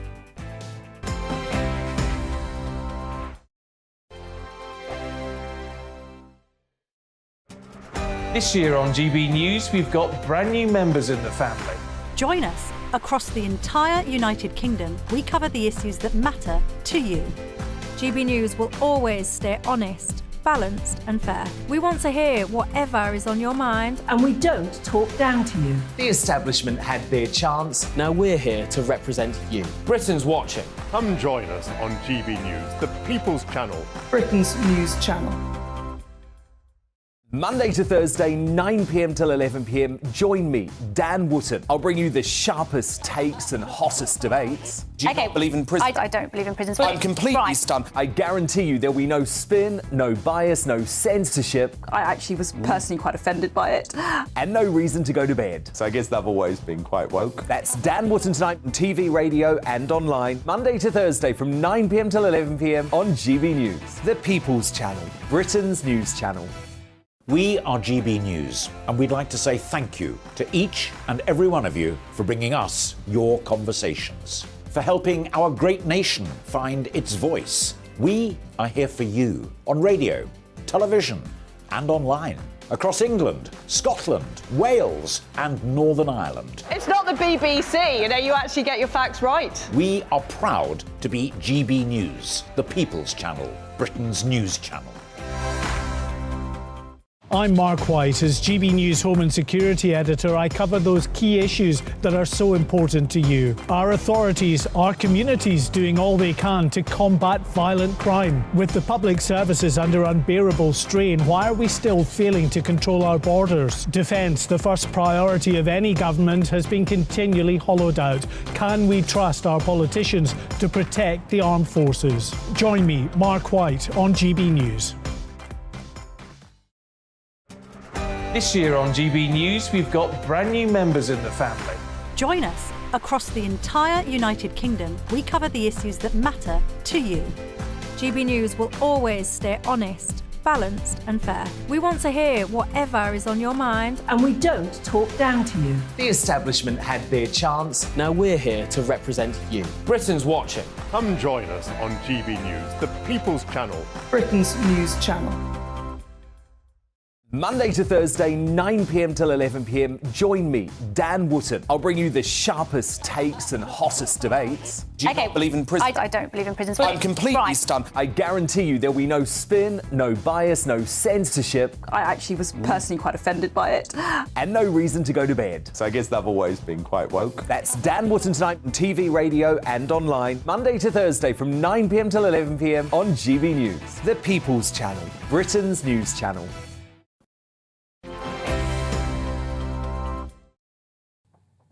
Welcome back to Neil Oliver Live. Before going any further, I've got some feedback from earlier in the show.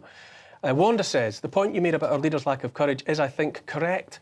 It takes real bottle to speak out against the groupthink. However, I agree with Jasmine that once the cracks start to appear, there will be a tsunami and the whole rotten fraud will collapse. Well, here's hoping. And Michelle says, big question is these pathetic political classes are just yes men and women paid by the taxpayers and not doing what they're employed to do, and that includes civil servants. Why are they still in their jobs, asks Michelle. And David says, thank you, Neil Oliver, common sense prevails. He has my vote for Prime Minister. Oh God, not that, please. Now, women have shaped and influenced the art and business of photography for the best part of 200 years. Figures like Nana Akua, botanist and illustrator, and one of the first female photographers. French surrealist photographer Claude Cahun, Dutch fashion photographer Viviane Sasson, and iconic artists as diverse as Leni Riefenstahl and Annie Leibovitz. Women have been a force in the world of the image made of captured light. I have with me in the studio now 3 photographers who have also made their marks. Anne Dowling, Polina Plotnikova, and Mara Late. Am I pronouncing Late? Exactly, yes. Good. Welcome to the programme, all you so three of much. you. Anne, start with you. You photograph nature. Tell me why. What are your inspirations? What catches your eye? Neil, I absolutely love nature. I just think it's an opportunity to embrace, to engage with nature. I think it's very calming. It's obviously has a restorative effect, and we've been shown to be healing for patients. And I just love the fact that it's different every time you go out. It's different. Now, nature's a very big subject. Nature's almost everything. It is. What particularly draws you? Is it animals? Is it plants? Is it landscape? I love big landscapes. I lived in Australia for 10 years, and I love the fact that they're expansive. You can see for miles and miles, and yet other times you just see the detail in a flower, in some frost. I just love the fact that you can engage, you can connect, and you can be part of this bigger world that we actually have. Now, I think we should probably look at some photographs. I mean, what image do we have that we can queue up right away and consider? Is it something from Anne? I think might be the first. I've got a number of different ones that I really love, Neil. This here we go. A beautiful, beautiful confetti field, and it's planted as confetti, and you can photograph it, you can walk amongst it. Right. It's stunning, and the colours, you can see that it's in stripes of colour all the way through, and as far as your eye can see. and you can go and have them and cut them and bring them back home with you and live with them. Right. I love this photograph. It's a panoramic that's one of my favourites. Now, Paulina, you're a professional photographer, I think, and you're also a judge of photography. And I think I'm right in saying it's flowers for you. Why? Well, again, flower photography, it's probably one of my sort of first absolutely favorite subjects in photography, but you might see some images later on. I do approach it slightly differently. And for example, my absolute passion, flowers at the last leg of their journey in life. So I think it's so easy to get carried away with, amazing blooms, but when flowers are past their prime, they still have absolutely amazing, things to share with us visually, I mean. So I would say that's my passion, but have a look at the And do we have images of Paulina's work? I think we do. Oh, is this what you're describing here? Is this something that is just turning from one thing into something else? Yeah, and as I said, when all those, amazing, vibrant colors, petals, when it's all gone, we're left with the essence of the flower. All those skeletal lines, there is something very graphical, very visually interesting, completely different. So that's my passion. That's what I'm trying to capture. And there's another one. There's something very, I think, opposite about photography and what you're describing, because flowers are brief and ephemeral. Exactly. And it's only through a medium, for example, like photography, that you can capture them before they're gone forever. And we know the beauty is always in the eyes of the beholder. So what? They're not beautiful conventionally. They're still absolutely stunning to my eyes. And Mara, you're a landscape photographer. What is it that motivates you? What is it that you are waiting for that makes you, take the shot and drop the shutter? I started because I love traveling. I love landscape. But what keeps motivating me is a lot of people don't have access to this amazing places like national parks that I go. And they actually thank me. Well, thank you so much for showing me. I'll probably never have the opportunity to see those places. And also, I think it brings a sense of more love towards our planet. So it raises issues related to conservation and taking care of our planet. This is what it keeps motivating me. I also that's at Yellowstone National Park. I love astrophotography a lot. I do photography, but I also do astrobiology. I like space exploration. And so sometimes I go to national parks at night, during nighttime, to photograph. Here is our galaxy, the core of our Milky Way during the summer months. This is London during sunrise. So because of my day job, I cannot go every weekend, every month to national parks. So here in London, we also have beautiful opportunities, and golden hour is the hour after sunrise or before sunset that really brings out. Where were you that gave you that elevation? So there's two hotels that are very close to Tower of London, and they have restaurant views, or sometimes I like to book hotels when I go visiting in other cities that had a view of the city, and it's very close to Tower of London tube station just behind. That effect you got there with the Tower of London and the earlier photograph of the galaxy. Mm-hmm. Are you applying technology to achieve that effect, or are you just looking and? For the Tower of London photo, no, it's just the camera itself. But for the astrophotography, it's a great question, because yes, camera have limitations. In order for me, the settings that I use to capture the galaxy are different settings that I'm going to use to capture the foreground. I could have taken a single photo, but you could not probably see the hot spring very well. So I like to do different settings, and then I go, because digital photography, thankfully for that, you can blend and say, this is what the camera cannot show you, but what you can see. And is there a personality that makes a photographer? Does it lean more towards a certain type of person, or is there a photographer in all of us? I think there's a photographer in all of us. I think if you look, there's 54 billion photographs taken every year. There's 54,000 taken every second. So we're all photographers. The young girl who photographs her food because it's beautiful, or your cat or your dog, I think we're all photographers. This is one of my all-time favourites. It was an unexpected. You would think it was a washing line. Yes. We're all photographers in that we see things one way, but actually it's a shop. It's a shop in India, and it's a shop selling children's clothes. Okay. And I was so gifted in that at the precise moment I was standing on the opposite side of the road, a beautiful, elegant lady came. Mm-hmm. I could have had a very inexpensive smartphone because it's about seeing. So for photographers and people, it's like, what do you actually see? So I think we can all be photographers. I hear what you're saying, but I've always felt my wife it takes far better photographs than I do. You know, see around the family, you know, I'll point my camera phone at the kids, and I'll get a shot.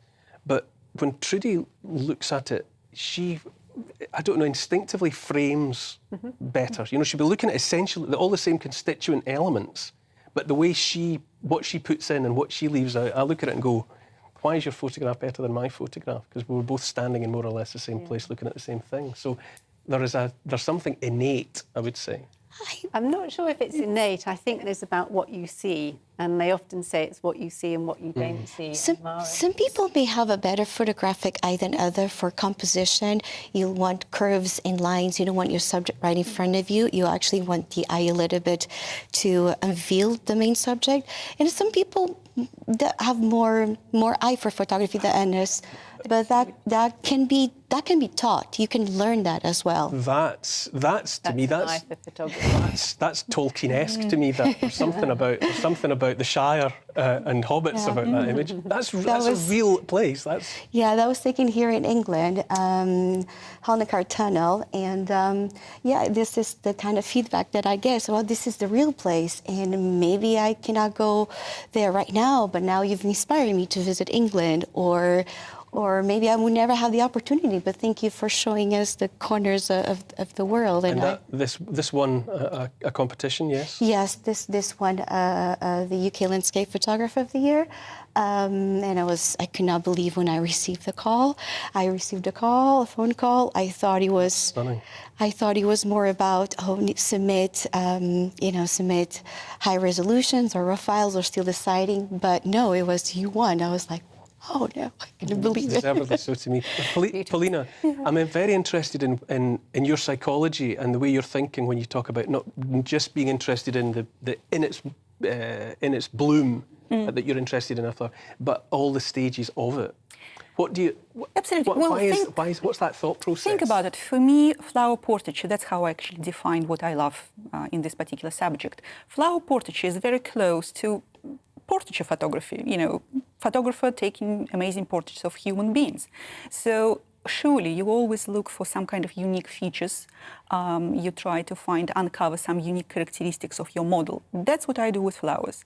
And again, going back to the same metaphor, surely portraiture photographer would be delighted to work with, let's say, young, beautiful professional model, but equally senior age model with all the wrinkles on their faces, with all the wisdom in their eyes, they would still be amazing subject for portraiture photographer. Flowers do exactly the same for me. I think they are absolutely fascinating at every single stage of their life. Wonderful stuff. I think the range that all three of you brought individually to the subject of the photography that we've been talking about is just amazing.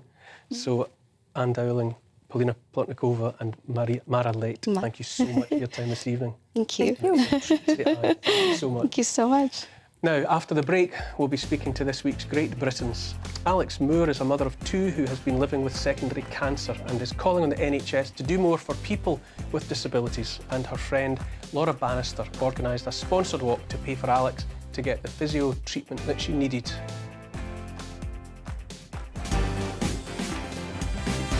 On Mark Dolan tonight from 8 till 11, we kick off with the People's Hour, in which I'll take your video calls on the big topics of the day. Plus tomorrow's papers with full panel reaction, Dolan's diary in which I look back at the week, and my Take at 10 monologue. A busy 3 hours. Join me from 8 for Mark Dolan Tonight, the home of big opinions. What's yours?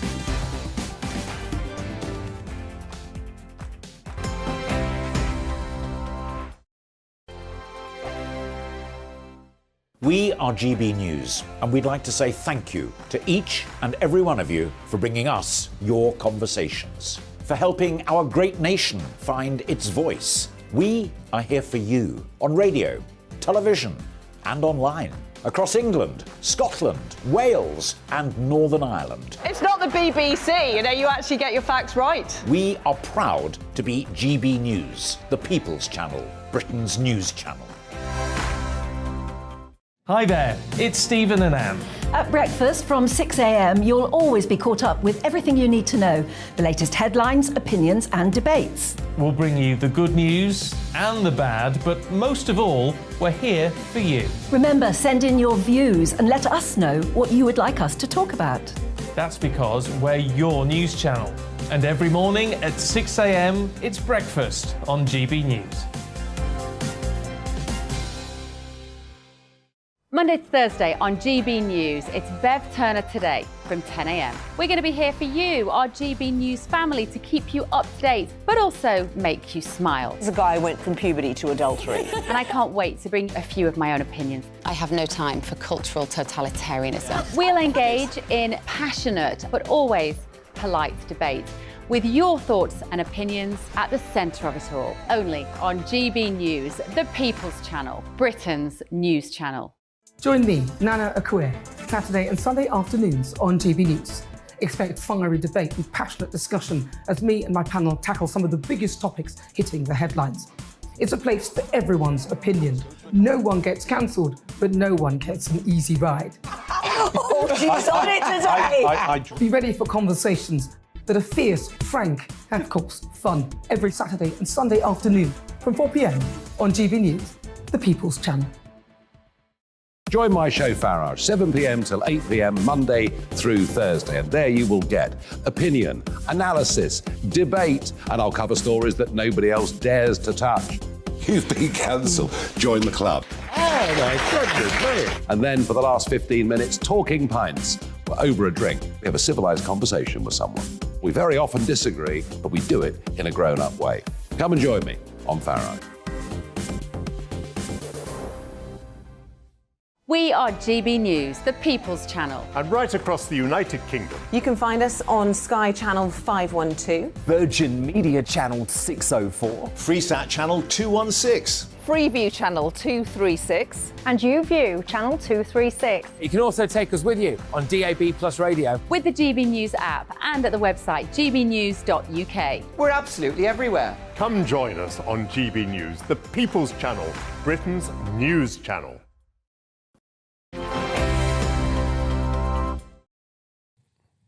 Welcome back to Neil Oliver Live. Now, tomorrow on GB News, we'll bring you an exclusive interview with Mayor of Greater Manchester, Andy Burnham.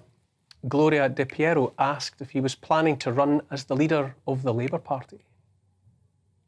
Well, I'm not planning to go back. I mean, I'm happy where I am.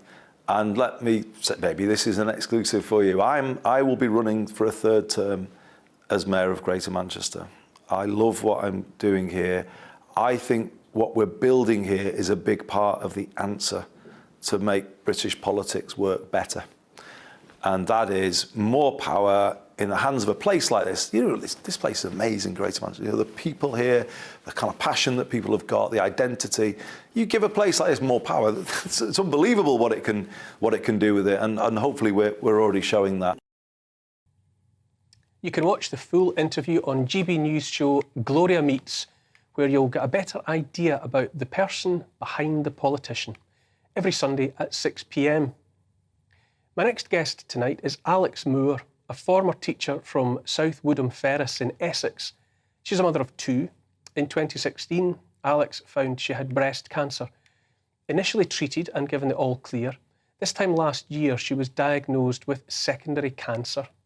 Alex is joined down the line by Laura Bannister, who organised a walk to raise funds to enable Alex to receive much-needed physiotherapy as she recovered from her surgery. Good evening to you both. Thank you so much for making time. Alex, tell me your story. Hi. Hiya. Yeah, I was diagnosed with secondary breast cancer this time last year. Don't seem to have sound on. I found that I couldn't walk. Do we have sound for Alex? We don't... Can you hear us? Yeah. Oh, right, it's okay, Alex, carry on. Yeah, this time last year, I suddenly couldn't walk and ended up in hospital. And I spent 5 months bedridden, and when I came out, I couldn't walk at all. So I've been spending the last 5 months trying to learn to walk again. I had 6 sessions of physio on the NHS, which obviously wasn't anywhere near enough. So Laura kindly organised a half marathon hike to raise money for me to have more physio, which cost nearly £100 a session. And she managed to get nearly 100 people on the half marathon hike last weekend, which was amazing. And there's nearly £10,500 actually, £1,000 on the GoFundMe up to this point so far. So that's amazing. And I'm really grateful to Laura and her brother, Stephen as well from Construction Sport, and Laura from LKB Fitness. So thank you. That is an extraordinary achievement. It's an extraordinary effort. But Alex, was it lockdown that stopped you receiving the care that you needed? Were you a subject of that particular problem that was all over the nation? No, it wasn't anything to do with lockdown. It's the NHS resources. You are given 6 sessions. It wasn't even straight from hospital. It was delayed, so I had to wait. So the physio that I started having straight from hospital was private physio that we paid for ourselves. Otherwise, I wouldn't have been able to walk at all. Coming home from hospital, I couldn't even get upstairs. I had to have a bed downstairs to sleep. Otherwise, I wouldn't have been able to come home at all. Laura, how did it feel watching Alex, who I know is a friend of yours of some long standing? How did it feel watching her you going through this? Well, Alex actually was a member of my online fitness membership, so that's how I got to know Alex more. And it was when she had to leave for obvious reasons, and then I checked in with her kind of after some time, and then she told me everything that she had been through, and I just couldn't believe it, how she'd gone from being such a supportive member on the membership and being so eager to stay fit and healthy to how she was. And like a year later, it was quite it was unreal, and it was really upsetting to see. And so how did you come up with the fundraising effort that you did? What was the inspiration there?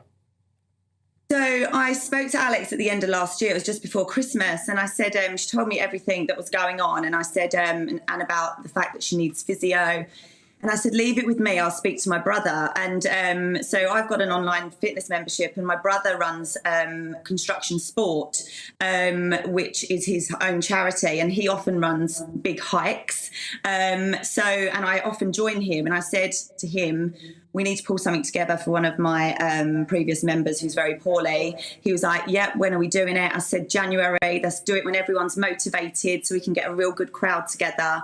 And so I put a video out at the beginning of January, just of like showing Alex in all of her LKB stuff and getting all of her steps in, and to how she is now today and a bit of her journey, which was a touching video. And we, within the space of about 12 to 14 days, we pulled in over £10,000, but also had almost 100 people hike half a marathon across the Essex countryside in very muddy, wet, rainy conditions last Saturday. So it was great. And I thought so many people would pull out because of the conditions, but we were all there for Alex last week, and it was amazing.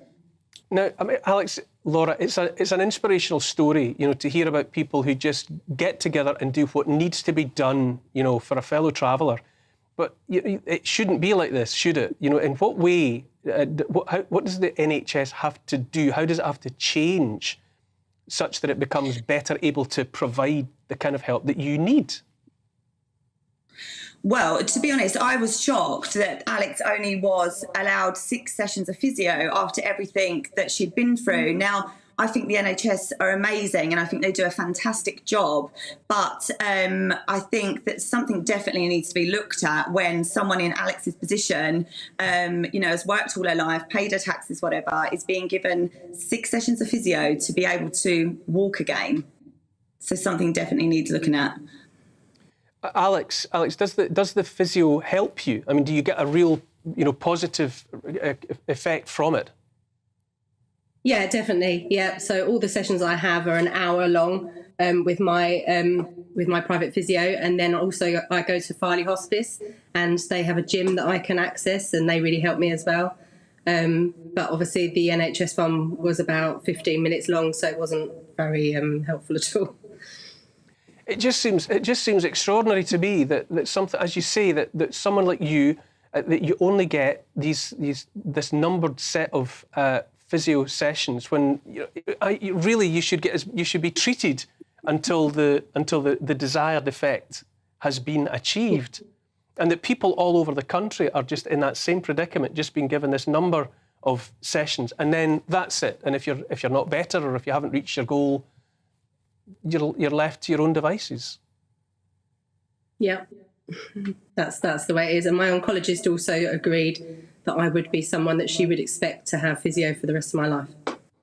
Yeah. And Laura, tell me about the event on the day. What was the atmosphere like as you were out? As you say, dreadful conditions.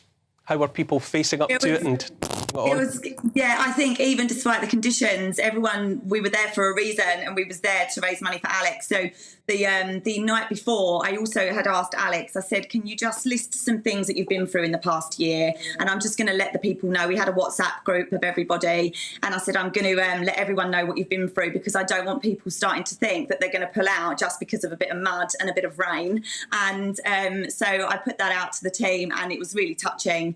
And everyone was like, we'll be there.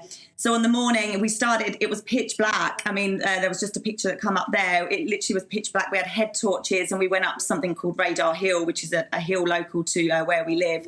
And so we was trekking up there. We were slipping over. We had a few people land on their bums. I mean, the mud was just unreal. The mud was sticking to our boots, whether it was trainers or hiking boots. We were carrying probably an extra stone on the bottom of our feet at times, especially on the hill there that it's showing. And it was windy, rainy, but you know what, when you've got a network of people around you and you're supported by people, just going for a hike, you get through it. It was tough. People have been aching and got blisters since, but it's nothing compared to what Alex is going through. Alex and Laura, this is a moment in the show, where we try and turn our attention on people who are, whatever extremists, whatever challenges they're going through, they still find they find the time and they find the ability to do something for others. And Alex, you're an inspiration for the way that you've just stoically faced up to the situation in which you find yourself. And Laura, for pitching in and organising that and gathering those people together.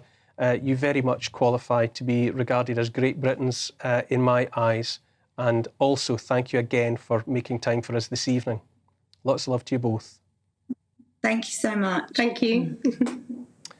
It's another break, after which we'll be hearing all about the amazing story of how 2 mariners found the wreck of the SS Pacific, which sank in 1875 off the coast of North America.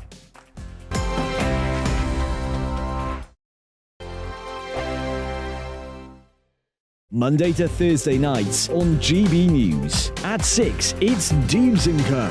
7 o'clock, Farage. At 8, join Mark Stein. And at 9, Dan Wootton Tonight, followed by Headliners. On TV, radio and online.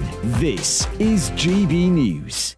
Here on GB News Live, we'll be keeping you in the picture, finding out what's happening across the country and finding out why it matters to you. We'll have the facts fast with our team of reporters and specialist correspondents. Wherever it's happening, we'll be there from 12 noon on TV, radio and online. GB News, the People's Channel, Britain's news channel. Hello, I'm Michelle Dewberry, and you can join me every weekday 6 till 7 on Jubes and Kerr. Me and my panel will get stuck right into the day's events, and I can tell you, in fact, I can warn you, expect some robust debates, some strong opinions and perspectives from both sides of the fence. It's about you at home as well. I love to read out all of your comments, or at least as many as I can. So join me, Michelle Dewberry, Monday to Friday, 6 till 7 on Jubes and Kerr.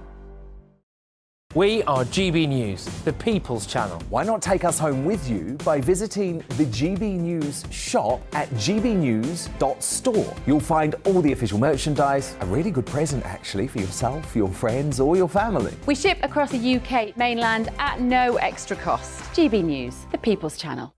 I'm Mark White. As GB News Home and Security Editor, I cover those key issues that are so important to you. Our authorities, our communities doing all they can to combat violent crime. With the public services under unbearable strain, why are we still failing to control our borders? Defence, the first priority of any government, has been continually hollowed out.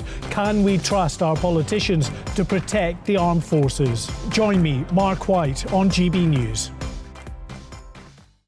We are GB News, right across the nation. You can get us on television, on radio, on digital. We're absolutely everywhere. Amazing! You see, amazing! You remind me of me in the European Parliament. But here's the most important bit. We are not part of the mainstream establishment. We think and speak just like you do. We are the People's Channel. Magnificent. That's really, really thoughtful. Come and join us on GB News, the People's News Channel.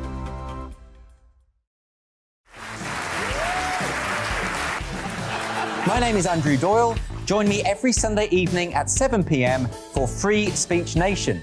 This is a show where we address current affairs and news stories of the week with the help of two wonderful comedian panellists. I brought in comics because I want to give it a lighter edge, and also they work for less. See you there.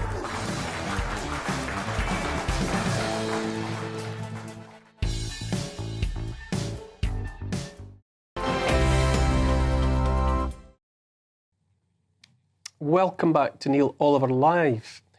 My next story is the stuff of nightmares and also of dreams. Nearly 150 years ago, the SS Pacific was sailing in the far North Pacific Ocean, loaded with dry goods, coal, horses, opium, and 4,000 ounces of gold.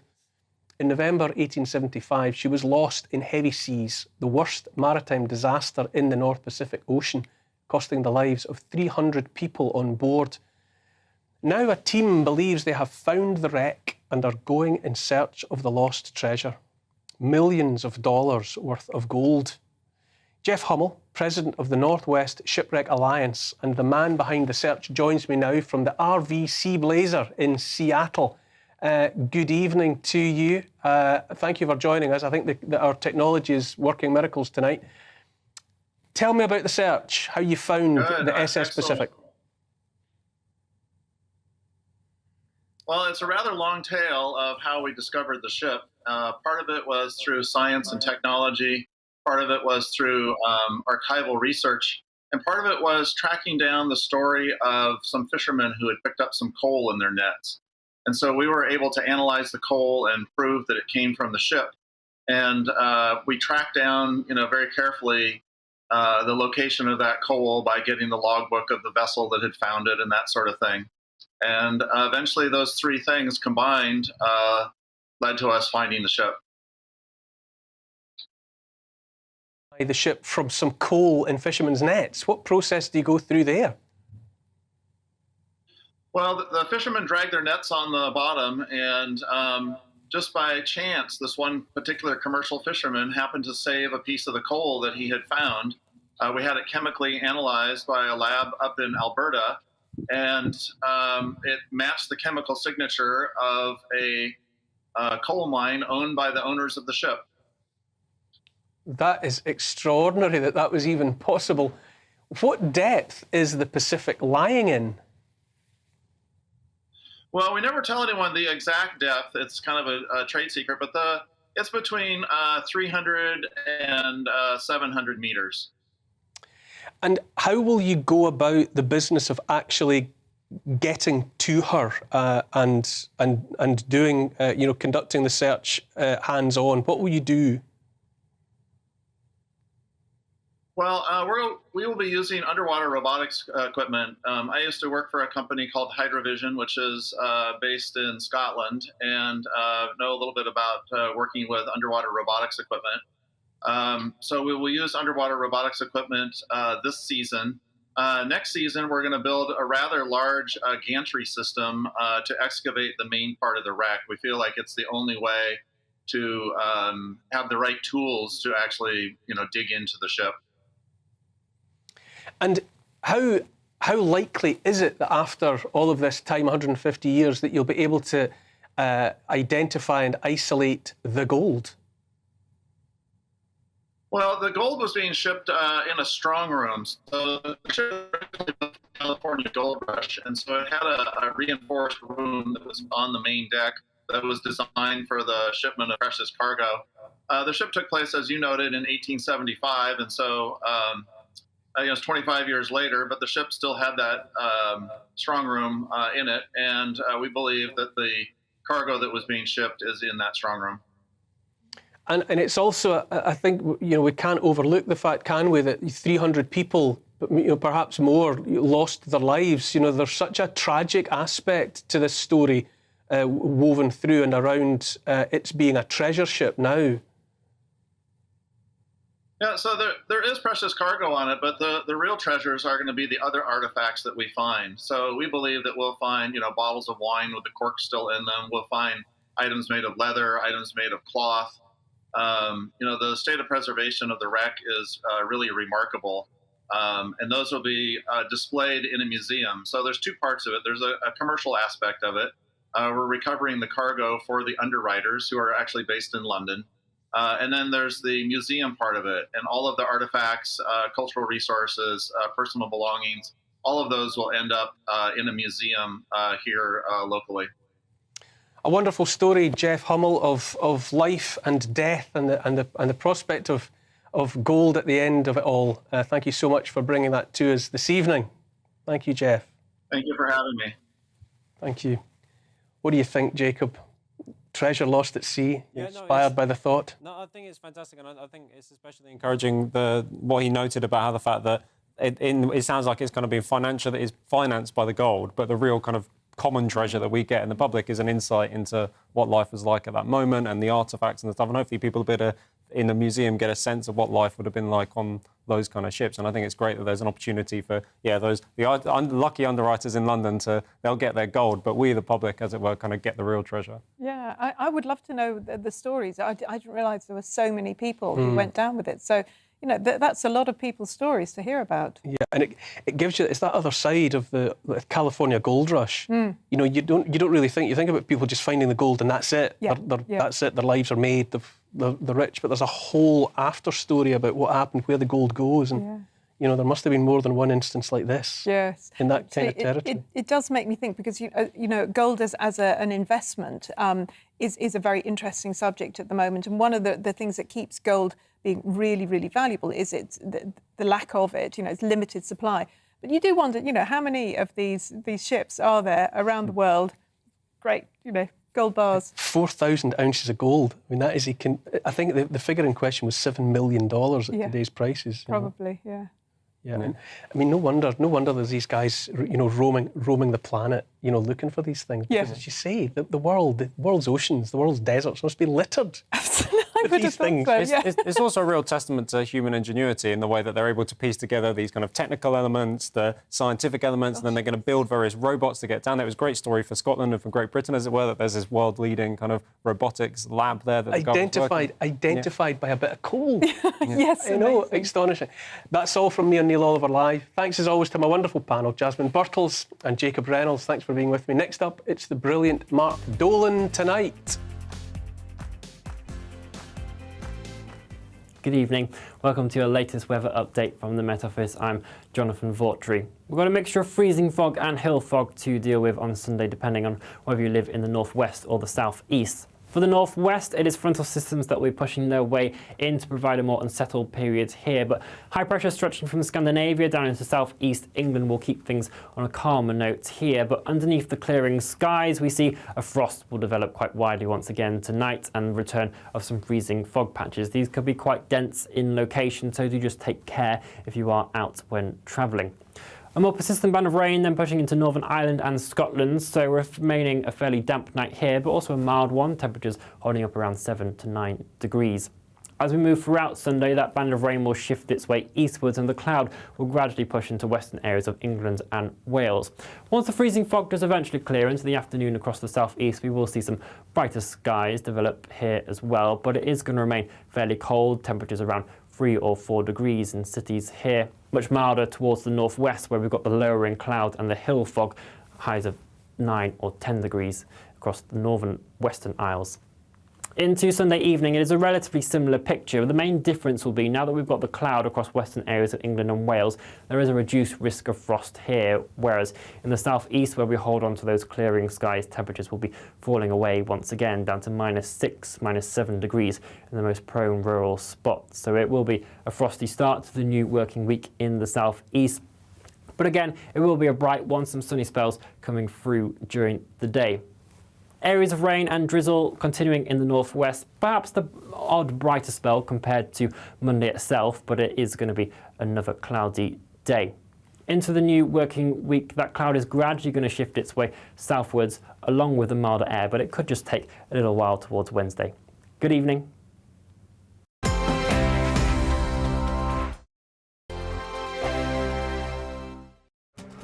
This year on GB News, we've got brand new members in the family. Join us. Across the entire United Kingdom, we cover the issues that matter to you. GB News will always stay honest, balanced and fair. We want to hear whatever is on your mind. And we don't talk down to you. The establishment had their chance. Now we're here to represent you. Britain's watching. Come join us on GB News, the People's Channel. Britain's news channel. Join me, Lawrence Fox, on GB News. Frank, fun, fearless, and sometimes serious. Much as I love a Friday night punch-up, what I really want is a battle of ideas. I want to look at things differently. I want to hear different voices and engage with your unique experiences. Every Friday at 7 p.m. on GB News. I'm Michael Portillo. Join me on GB News on a Sunday morning for topical discussion, debate, arts and culture, and sometimes even some ethical dilemmas. I don't always agree with you, Michael. Michael Portillo, Sundays on GB News, the People's Channel, Britain's news channel. Monday to Thursday nights on GB News. At 6, it's Dubes & Co. 7 o'clock, Farage. At 8, join Mark Stein. And at 9, Dan Wootton Tonight, followed by headliners. On TV, radio and online. This is GB News. We are GB News, the People's Channel. And right across the United Kingdom. You can find us on Sky Channel 512. Virgin Media Channel 604. Freesat Channel 216. Freeview Channel 236. And YouView Channel 236. You can also take us with you on DAB+ radio. With the GB News app and at the website gbnews.uk. We're absolutely everywhere. Come join us